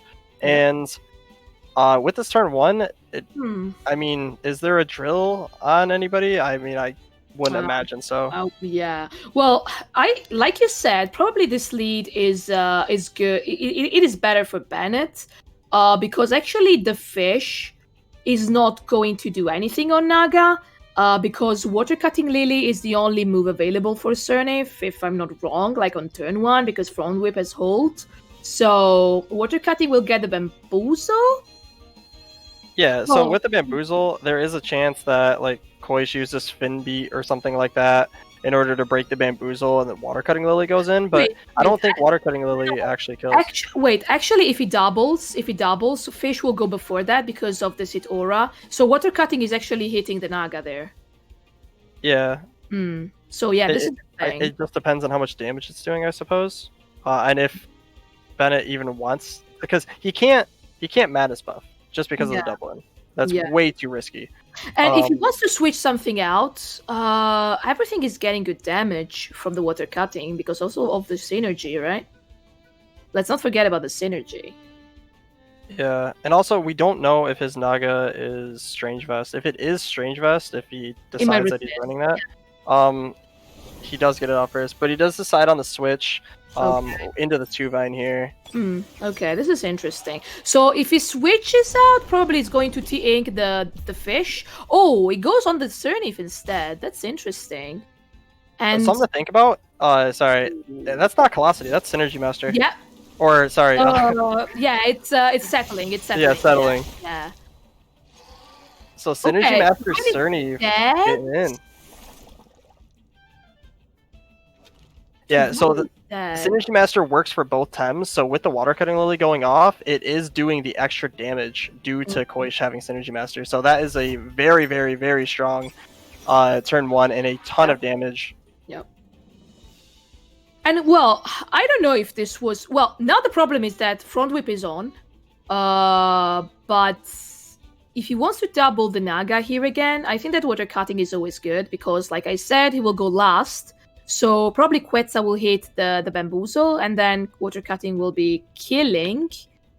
See, one thing I'm a little confused about is, does he have Frond Whip if he is settling? Yeah, that's interesting. That's interesting. That's definitely something to think about, because normally when you're not running, when you're running settling, you normally run Shy Shield in order to get those defense buffs when you need it, right? Yeah. But without it, it's a little questionable. And so, you were talking about Water Cutting Lily as well. Yeah. The thing is if he Toxic Inks and Psysurges Cernif, it goes down. Yeah. It doesn't have the Velocity proc for Toxic Ink not to do enough. Yeah, I think. I mean, it doesn't have a lot of special defense. Unless he has TVs invested into it. So basically, do you think that was a sacrifice from Tuvine, just to do a little bit of damage on Cernif and now go with a doubling on that slot? This can be actually. Yeah, I guess it really just depends, because Toxic Ink only did roughly 30% with the Golder here. So if it does 30%, it's going to bring it down to 28, and it really depends on if the Psy Surge kills there. Yeah. I would say typically it does on average, but it really just depends on the special defense on Cernif if he has a full bulky Cernif or something. I was also thinking about one thing, like, is it better probably to save the Psy Surge for later? Because probably Beta Burst is good too, because you will go before that. And Naga is not dying, so you might use Psy Surge later. I don't know if that's too greedy for Bennett here, by, keeping the Psy Surge for later. It depends on if he is going to use Frond Whip if he has it. If he uses Frond Whip, then Psy Surge is needed. Yeah, you're right. So probably we'll go with a safe play here, like you said. Both players are taking a lot of time here. Do you think we might see some switch out from any of them, or they just try to get a kill here? I mean, if Psy Surge Toxic Ink kills Cernif, I feel like that's like the must-needed play. The problem with that is you don't want to run Kinu into it, and you probably don't want Grumper either, because Grumper against a Bamboozle Naga's Fury. Oh, by the way, no. Sorry for interrupt you. Actually, I was paying attention a bit to chat, and chat is right. Psy Surge is not available because Naga left turn 1. So no Psy Surge. That is true. That is true. That is true, actually, guys. You're right. So probably, well, but switching here Naga out would be another kill. Okay, Cernif is leaving. So things are happening here. Probably Front Whip is not there, like you said. We will see Bamboozle Madness buff here instead. Let's see if Bennett is taking this, and probably this is happening. Okay, Bamboozle but not Madness buff. Little damage on the Kinu. So did you expect this turn from Shiz? I think, from Shiz, it makes sense. When you're running the Golden Naga, he could have Bamboozled, and then he could have ate a Water Cutting Lily and still lived. It wouldn't kill from one Water Cutting Lily, so that's probably what he was trying to do. He would Beta Burst, bring Cernif low enough to where he can then Bamboozle and then Psy Surge the next turn. I forgot that it was a switch into 2-Vine. Naga came in, there was no hold, and Naga could not use Psy Surge, it was just Beta Burst or Madness. So basically this turn was still good for Bennett. Let's think about this turn 3. Like, he might Madness buff, or probably it's too risky. Let's see if Toxic Ink is killing the Kinu. Okay, it's not killing. Oh, madness buff is happening. Will we see a beta burst? Oh, Hypno the Golder. So madness buff from Valash 2, I believe. Yeah, double absolutely. madness buff turn happened here. Yeah. So the thing about this turn is Kinu's dead. Yeah. It can only stonewall if it has it. Yeah. And Naga's Fury should not kill because of the +3 special defense on Valash. So depending on the item on Naga, we don't know the item that's on her yet, and it depends on if it has Strange Vest. It's 100% dead, and most likely it's still dead, even with +2 special defense, because +2 special attack, +2 special defense kind of negate themselves. Yep. So yeah, this play is a you little. think he will stay also with the Gilder? Because I was thinking about another thing, like switching probably Yukama because Grumper will come later, but with the Sit Aura, Grumper is pretty annoying. I mean, I feel like this all depends on if Naga even decides to stay in. Like, I think if he switches Wolfie in, probably Yukama is coming. No, okay, Yukama is not coming. Okay, better there. Crystal Spikes. Not too much, I think. Yeah, bringing Wolfie down to almost 50%. Oh, and yeah, basically Kinu died there. I was wondering why beta bursting there instead of stonewalling. Probably there's not stonewall available. he wanted to make sure the spike and beta would kill from the 70%, just to make sure. And we also see now the that Valash healed a little bit from scavenger traits, and yeah, I think that Koish here is pretty safe. Because if he doubles, he might get the kill. So bringing Naga in, it's risky. Yeah, so now the board state is definitely in Shiz's favor. With this Flash, Madness buffed up, Fire Koish now has the Synergy Master with Ketsa, so that's going to be very dangerous since Flash is neutral. Yeah, and you might ignore the Golder for now, I suppose. I don't think Golder matters, it's just sitting there. I mean, sure, it's going to Toxic Ink the Koish, but it shouldn't be that. Yukama in is interesting here. Yukama is interesting. Crystal, I think he always... Oh, he's going on the Gulder instead. That's interesting. Probably he wants to get rid of Gulder before he can set up with Naga, right? This is also reasonable. And Bennett was reading this, so he thought that bringing Yukama in with the Whirlwind available could be a good turn. Yeah, him putting damage on the Gulder as well, like you're saying, Gulder goes down, it makes it to where Naga doesn't have as much versatility to be able to just bamboozle, make it pretty much a 1v1 if you think about it, because the bamboozle is always going to negate one attack. So it's not too bad. Crystal Dust did around 25%, so the spike should do about a little bit 45-ish if you look at the stats for that. But also it wasn't with synergy, so yeah, imagine a synergy master on a dust, which can't even exist unless you have the Wind Koish. So I think that this turn right now for Bennett, it's a little bit, I won't say difficult, because you cannot switch anything because you just lose time and damage on your Thames. I think you cannot allow any, you're not allowed to do any switches anymore, because Wolfie is like 50%.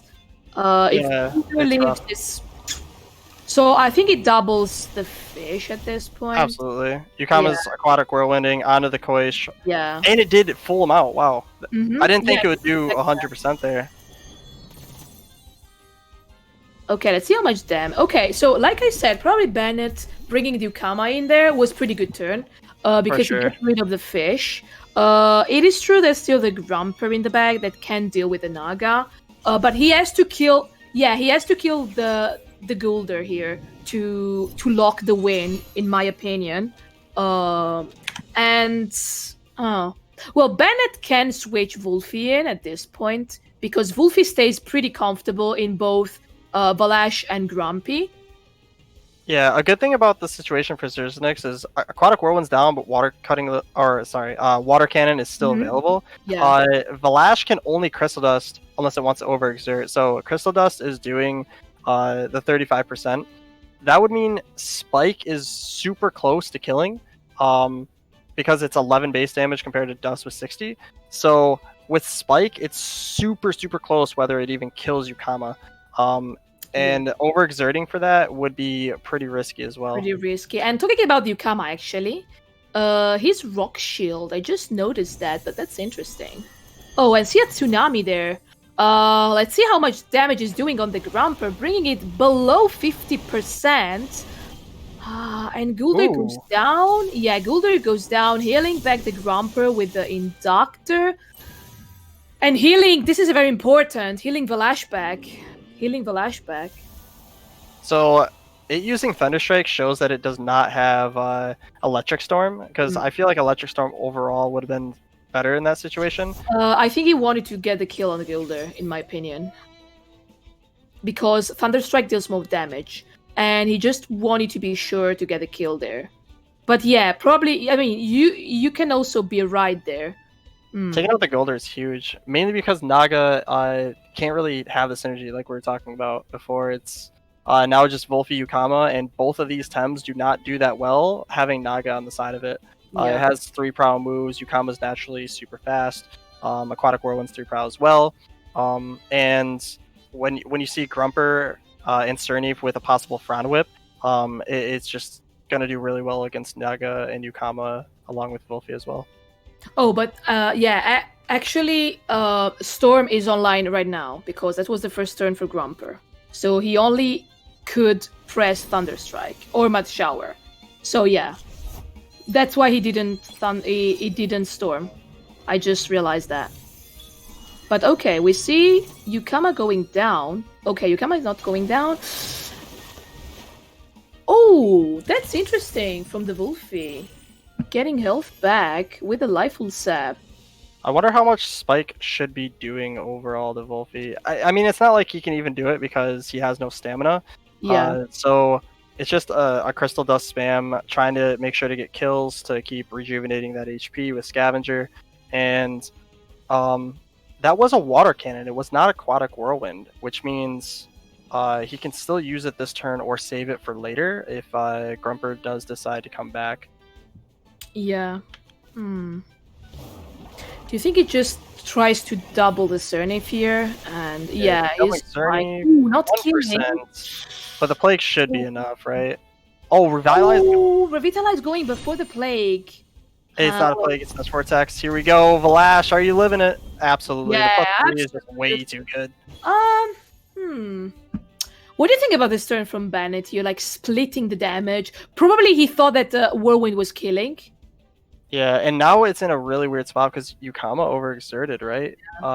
So the problem is that if you leave Yukama dying here, Valash is going to heal back. So you just wasted a Dust Vortex. But on the other side, you cannot bring Naga here.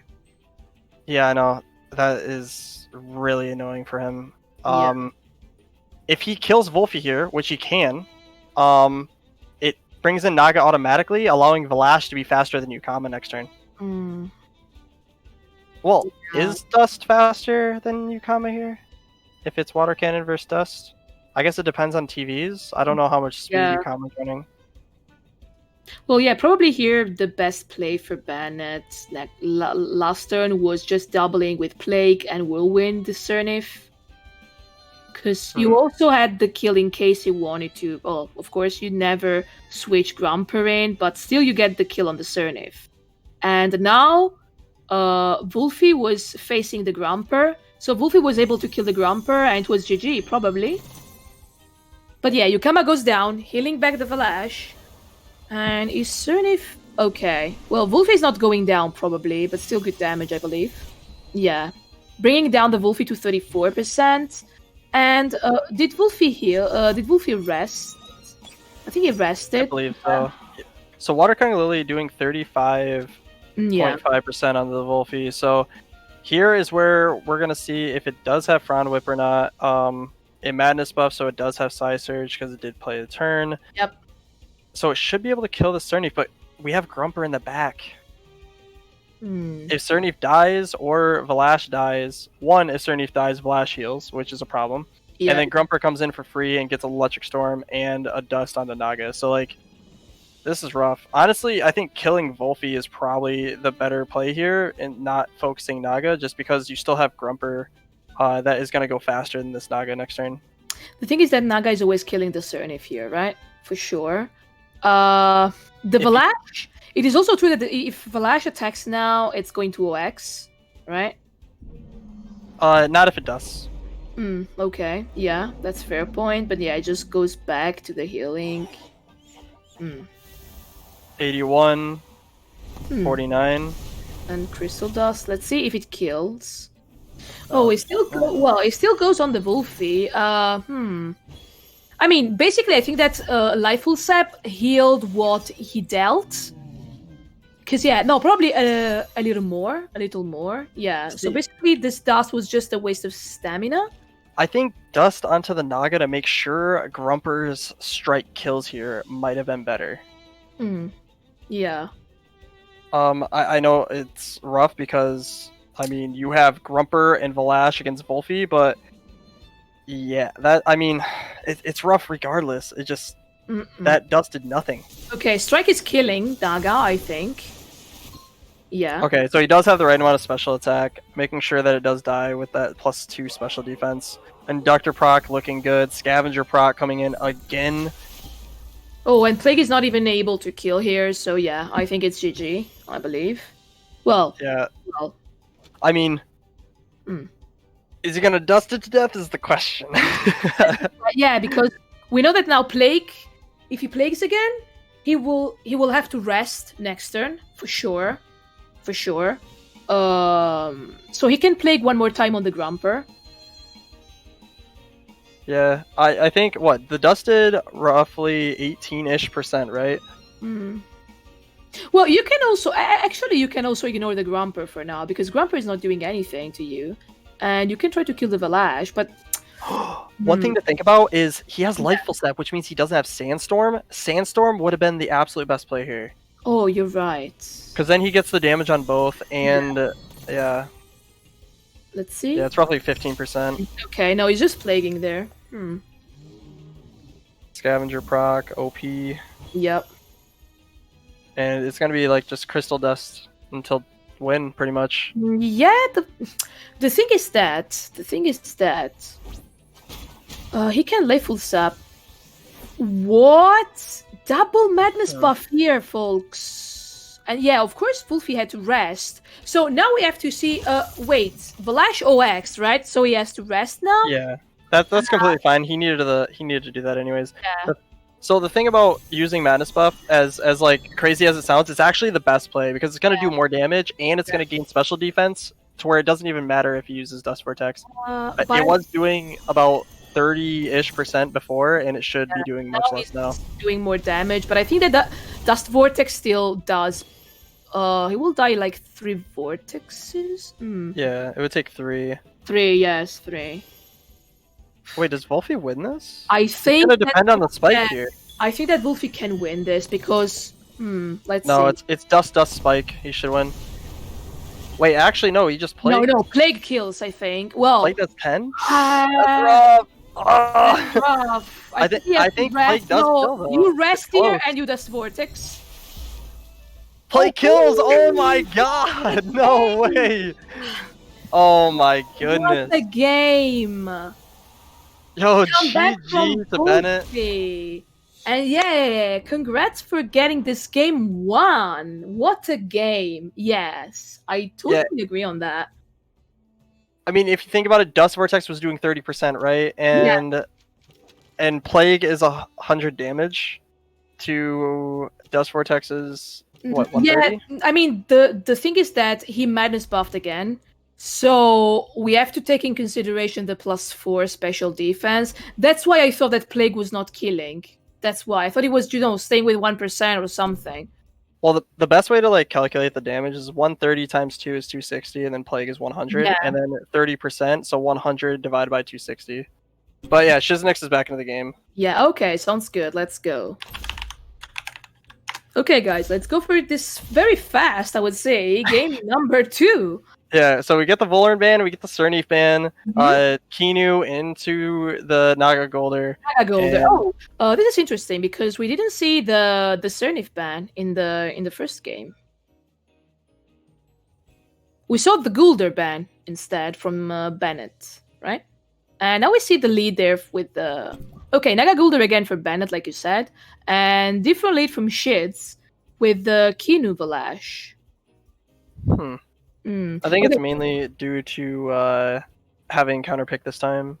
And Golder got banned again, and now we can see some Yowler in action here. Yeah, so we have the Yowler.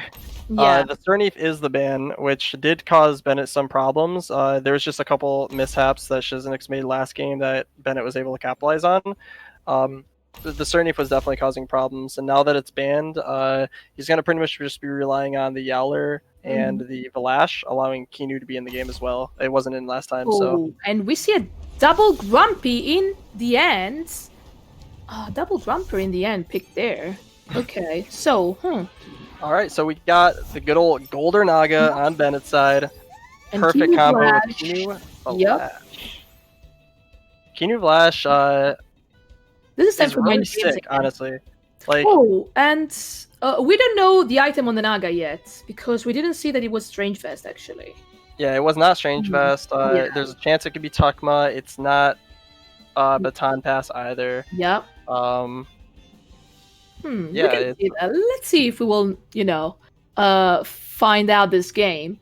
So, what is going to happen here? In the previous in the previous game, we saw Naga leaving and T-inking the fish, but there's no fish here. Well, unless if he goes Bamboozle Madness buff, he might double. Okay, like I didn't say anything, because Kinu is leaving for Grumper here. Will he Madness buff, double Madness buff here? Toxic ain't going into Valash. 7% with 2 Toxic ticks. Probably Madness And it buff, should be yeah, a double Madness. Madness. Yeah, probably double Madness. Yep, Madness is happening, guys. Everyone is madnessing here. Okay, Alright, we're so- down 50% because of the tick, yeah. Alright, so we do know Grumper has Cam Mile. It does not have Drill. So, Grumper can't do anything here. Madness buff goes first. Or, sorry, Bamboozle goes first. Thunderstrike. Yeah. Valash, right? So, I mean, unless Spike kills... okay, this is a play where, like... I think that Grumper is dying here if he stays, because if Golder gets Bamboozle and Naga Furies, there's no way Grumper is surviving the Fury, in my opinion. Yeah, especially since it has special attack. Yeah. But one thing to think about here is if Bennett does switch and Kinu comes in for Grumper, that is probably going to be a free sacrifice, Yeah, you and it's mean going to be really rough. Really, really rough. But if he does decide to Bamboozle and go for the Naga's Fury to be able to deal damage to Vlash and most likely kill the Grumper, if not bring it to like 2 HP, yeah, that's also another thing to think about. Yeah.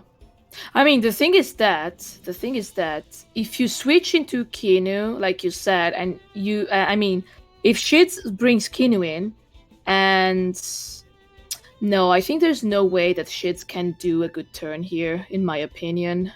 Yeah, But- because Naga's Fury with the Toxic Yeah. tick, I'm pretty sure it should do 37%, or it's going to be really close.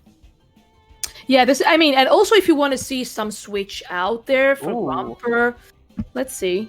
We see the switch out to Okay. Grumper for Bennett. Let's see how Shiz played it. So he did stay in. Harmful Yeah, Lick he coming out. stayed. Oh. 50 to 35. And a Stonewall. Ooh. So he doesn't need the sacrifice when you can Stonewall. Well, this was a pretty good read there from Shiz. Because Ooh. actually... Shizenix Oh. has Speed Tie.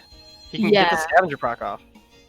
You're If he right. wants to Spike and Mud Shower Grumper, he has Speed Tie. So if they're both running 9 SV or 12 SV, whatever it is that Shizenix is running, Mm-hmm. I mean, they're on the same team. They should know their TVs in a way, right? Or their SVs. Their SVs, sorry. TVs can be changed easily, right? SVs cannot be changed easily. You have to Exactly. buy the TEM, re-TV, all that kind of stuff. So Yeah. if they know that, then Hmm. yeah, this could be pretty rough because he can Mud Shower the Grumper, be able to be first, and then we have a Crystal Dust or Spike on Grumper to make sure it dies. Yeah. Also, Spike is really close to killing by itself, actually.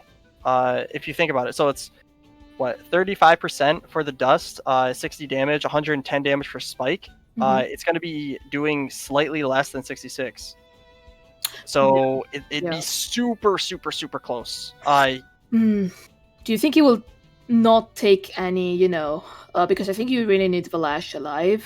Valash is Valash dying if he gets inked again by Golder? It'll kill, It's if they kill Grumper, then it's fine. Defense. Yeah. Yeah. I mean, it'll do like 5% damage for the Toxic Ink, and then it's gonna tick for 12.5. Yeah. So it'll still do the 25%, but the problem is he can kill Grumper this turn. Yeah, that is true. Let's see if they will switch out once again. And so Valash is going out. You don't want to take the risk. Okay, y'all are coming in. Oh, double switch there for Shiz. And yeah, like you said, Kinu is coming in here, starting the buff on the Yowler a little bit. And actually, Bennett stays with both, probably doubling the Yowler slot. It was the Valash. And it gets a little bit of damage there, bringing it down to 74%.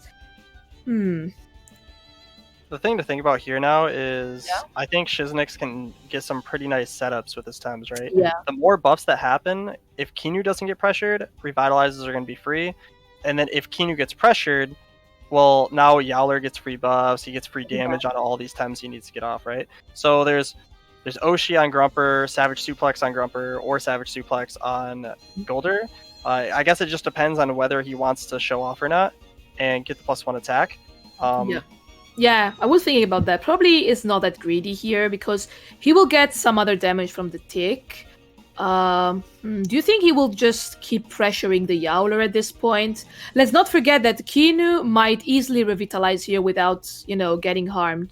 Well, of course, you can get a Toxic Ink from Golder, but if you get that, it means that you're not doing damage on Yowler. And this also, makes sense. There's a good chance that Golder does not have Energy Drink. So that's also another thing to think about, because depending on the item on Golder, depends on, let's say Kinu decides to Hypnosis the Golder. Well, now what? It's Grumper versus Yowler Kinu, and it's not going to be doing the greatest amount of time there. You can get some show-offs. You can literally set up for an extra turn. So that makes this turn very awkward for Bennett, if he knows what the item is on Golder. Yeah, this is... And players actually are taking a lot of time here for taking their decisions, because it's been everything about reading now. For example, like the Stonewall we saw on the Valash, if Naga just furied there, it was probably a mess for shit, but that was a good read there. I see that they're almost running out of time, and he decided to go out with wait. Ooh. Is this a sacrificing to Valash? It could be, and if that is, he gets the heals and he gets 5/5, right? 5/5, yeah. It's like, I would say almost unkillable. Revitalizing instead. That's interesting. Probably because he thought he would be able to get the sacrifice another time. And the Mud Shower does come through and brings it right back down to where it started. Yeah, that was a very good read there from Bennett, in my opinion. Reading the swap there. Actually, he didn't need to heal back with Inductor, so he said it is always good to Mud Shower there, because he got the cover from Valash and also for Grumper. Yeah, and also it still does... I mean, obviously Electric Storm on Koish is just better, but... it's not bad. Yeah. It's not bad for sure. Or Thunderstrike. Yeah. So now he's in a weird slot where Naga Grumper are going to go before both of these Thames on Shizenix's side, so the tempo goes right back into Bennett's favor. Really, really good turn, bringing in the Naga, getting an extra, pretty much just a free turn here. He can literally do whatever he wants. He can Stonewall with Grumper, Naga's Fury. He can literally do anything he wants. Yeah. Would you use here, like, Fury here? I think so, yeah. Oh, Fury Storm, I was thinking. Gulder? Okay, Gulder is coming in back, setting the Nulder again. Let's see if Fury is coming in. Do you think Fish is... Yeah, Fish is probably the most, expendable time, if you want to say that. And yeah, Fury's happening. Let's see if it kills. Okay, almost. Bringing Koish down to 19%. And we still don't see anything, proccing on the Naga for the item. That's still a mystery. Can we just take a second to say he did 81% to this Koish, and Naga Golder gets first attack exactly every turn. Yeah. If you bring every Tem down below 40% on Shizenix side, Naga Golder sweeps the entire board the entire game.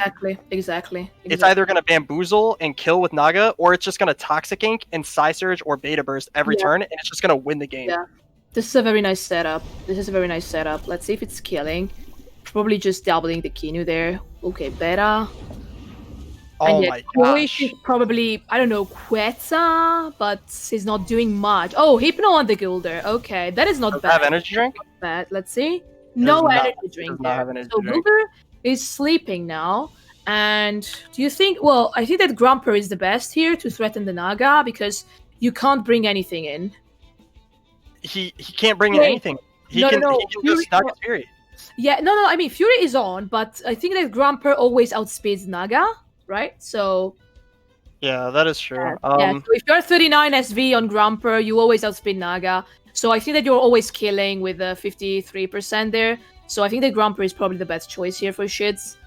I think he has to, otherwise it's Naga running away with the game. As soon as Golder isn't asleep anymore, it's a rip.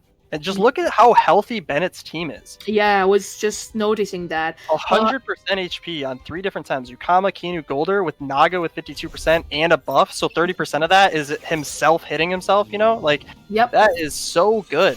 And yeah, like we now see Grumper here, because I think it's the only thing that could actually threat this board.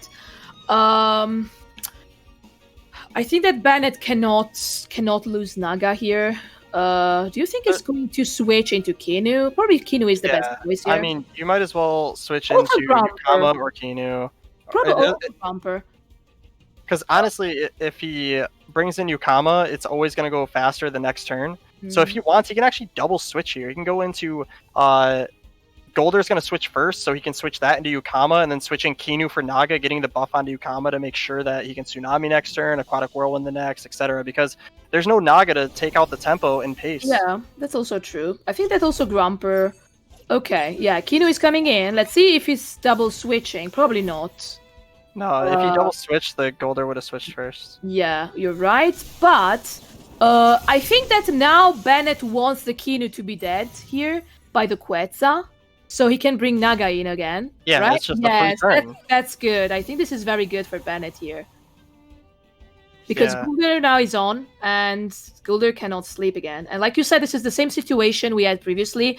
Naga with Fury on, and if he just double things, I think it's like going to kill everything. He literally just bamboozles Naga and Naga's Fury, and it's gonna do, like, it just blocks the Grumper. The Grumper has Chamomile, it doesn't have Drill, so it's just in this spot where it can't do anything. You cannot break the Golder Naga in any situation in this game for Shizenix. You would need Yowler, and you would need Clinch. Okay, and you also leave Koish to die there, because there's no reason for you to keep the Koish anymore. Koish is like not doing anything into whole Bennett's team. Like, yeah, it is true it's got Water Cannon on Grumper, but oh, it's putting Yowler on that? Let's see. This is interesting. So yeah, Yowler comes in for the Fire Koish, Bamboozle goes off. Bamboozle Fury, I think? Thunderstrike, Bamboozle, Break, Naga's Fury, too much damage. Grumper, I think. Grumper is never leaving this. Yeah, GG's. And Grumper was the only last thing standing, I think. Oh, there's still Valash that can deal with that, but... Yeah, but Naga, if he Psy Surges and Toxic Inks the Valash, most like, or Harmful Lick, actually, that alone should do enough damage. I know it has +3 defense, +4 special defense, but I'm pretty sure it does 26%. If it doesn't, that's like the hope that Valash has, or for Shizenix, is like, he has to live this hit, period. Yeah. You cannot focus Yowler, because if you focus Yowler, Flash heals, and that Mhm. would just be a throw. Absolutely, But yeah, absolutely. that's And well, switching out Valash is probably pointless. I was thinking about sacrificing the Koish here, but I don't think that Yowler can kill the Naga here, in my opinion. So yeah, it's just inevitable if he Yeah. does that. Like, also if he really wants to, he can still. No, I was about to say No. he could bamboozle the Naga, but that's just no. You use Psy Surge. Psy Surge doesn't overexert at 22%, right? I Yeah. think it might actually. I think it's mm, what 61, 20% of 60. let's see. Actually, what they it's 66, do here. right? Let's see if I think that everyone is staying here. And okay, we see. Yeah, he's just doubling there. He's just doubling there. Oh, he has clinch. Ooh. Let's see if this is enough, actually.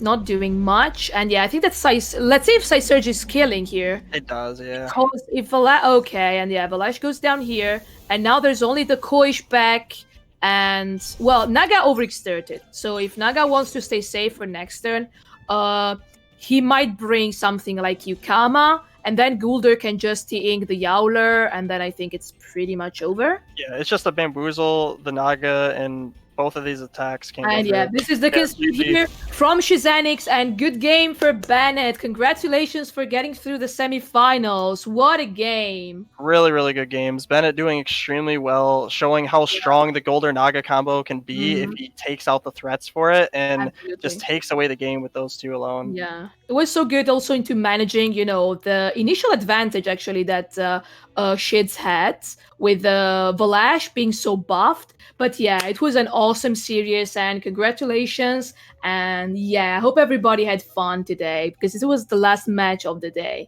Yeah, I hope everybody has a good weekend and just good games all around for the entire day. And yeah, that's going to do it for us for the commentating, and we're going to take it back We'll to catch the you announcement. tomorrow, guys. Yeah. See you tomorrow. GG's, everybody. GG's. Hello and welcome. Well, that was surprising once again. Hey, remember when we got so thick into our analyses where we're like, oh yeah, no, it's gonna be a 2-1, it's gonna be like a back and forth. Man, we gotta stop shooting our mouths off with that. It was a bit more one-sided than I personally expected. I honestly expected a bit more fire out of Shizenix, if you'll pardon the pun. But congratulations to Bennett for making it into the semis. Yeah, Bennett played extremely well. I think, well, obviously both players played really well. First game really close, and that 4v was just a little bit too thick at the end. Mm-hmm. But Yep. overall, Bennett played so well. This is kind of the thing I come back to with Bennett, is that his plays are incredibly clean. He generally maintains good control of the board. You'll notice how many times in there the Valash was able to set up, but then not able to exert actual pressure because, suddenly it's like the Grumper doesn't die in enough hits. You're not sure if you're actually one-shotting it. Things like that happen, and it's just like, okay, things are inconsistent enough that you're messing with the opponent's reads. This is something that Bennett's really good at. Yeah, and I've not seen a Valash that buffed do that little, I think. That is, it doesn't happen that often. Granted, though, it didn't hold the sweatband, of course, so that is kind of big for a raid boss Valash. Certainly. But there were just too many things for Valash to deal with. The full V is very hard to deal with for Valash. The Grumper as well isn't his favorite matchup. This And, Wolfie this was the thickest Wolfie I have seen today. I told you guys about that Wolfie. I was like, this is a fat rat. Mentioned the fat rat, the plague rat, and it did happen. It just stalled out everything. Life was sapped up, and it couldn't be touched. Now I'm gonna probably see a bunch of memes that they're just picking a Wolfie and just making it how wide as wide as this can be possible. Just as telling this is a thick Wolfie, and this is That's Bennett's Wolfie. Now, Wolfie. We need to have that one meme, the white meme, on a nice song. We need to have white Volvi. I think that one would fit really well. I mean, if anyone can manage it, it's Bennett. The thing that I think is important there, though, is the fact that, I mean, this is such a simple thing, but it sounds like such mind-blowing commentary. He picked an item that wasn't handcuffs. Oh, But yeah. honestly, Double Screen did tons in that matchup, and it does tons against pretty much everything that wants to mess with Volfi. The only two things that consistently hit Volfi that are monotype are Cernif and Goulder, and neither of those particularly enjoy eating a plague. Yeah, exactly. There is Volvi does so much. It, as we saw, it can go super aggro. It mostly wears the handcuffs because it just has insane synergy with it. But as we've seen and learned from today and last week, Volvi can also be a nuisance as a bulky Temtem. Where the double screen we saw. I did other just think of before. something else that does eat through double screen that isn't Momo, actually. Yowler. Yeah, Yowler. And Moonflank and Capire. Oh man, there's tons. What am I talking about? There's so many out there. Those are Volvi doesn't want to stay in against those Temtem anyways. You're just making yourself more durable against the others, and it worked out really well, especially with that Lifle Sap. Mm-hmm. So I like you're seeing variation with like items and movesets. I dislike that it's all on Volvi. I mean, I know it's definitely like, in your bottom 10 of Thames, Jeb. In most part due to teams you've built that just get dunked on by it, but that's just the way it winds up going. Yeah, I like his design, honestly. It's just good to hate on, right? Nothing beats seeing a Volvi get yeeted out by an Oshi from a Yowler. And yeah, that's all she wrote for today, folks. Congratulations once again to our contestants. Once again, for those who were not aware for whatever reason, Golld, Wobbles, Turbi. No, not Turbi. Not Turbi. Damn, it's short-term memory, guys. Shiro, that's right. That match was a fever dream. But Shiro, Golld, Wobbles, Shiro, and of course Bennett will make it into the semifinals. And that is pretty unexpected, I'd say. Like no Prody, no Tsubakki, like that. Well, Plaid of course already fell off during the group stage. There's gonna be a fire top 4.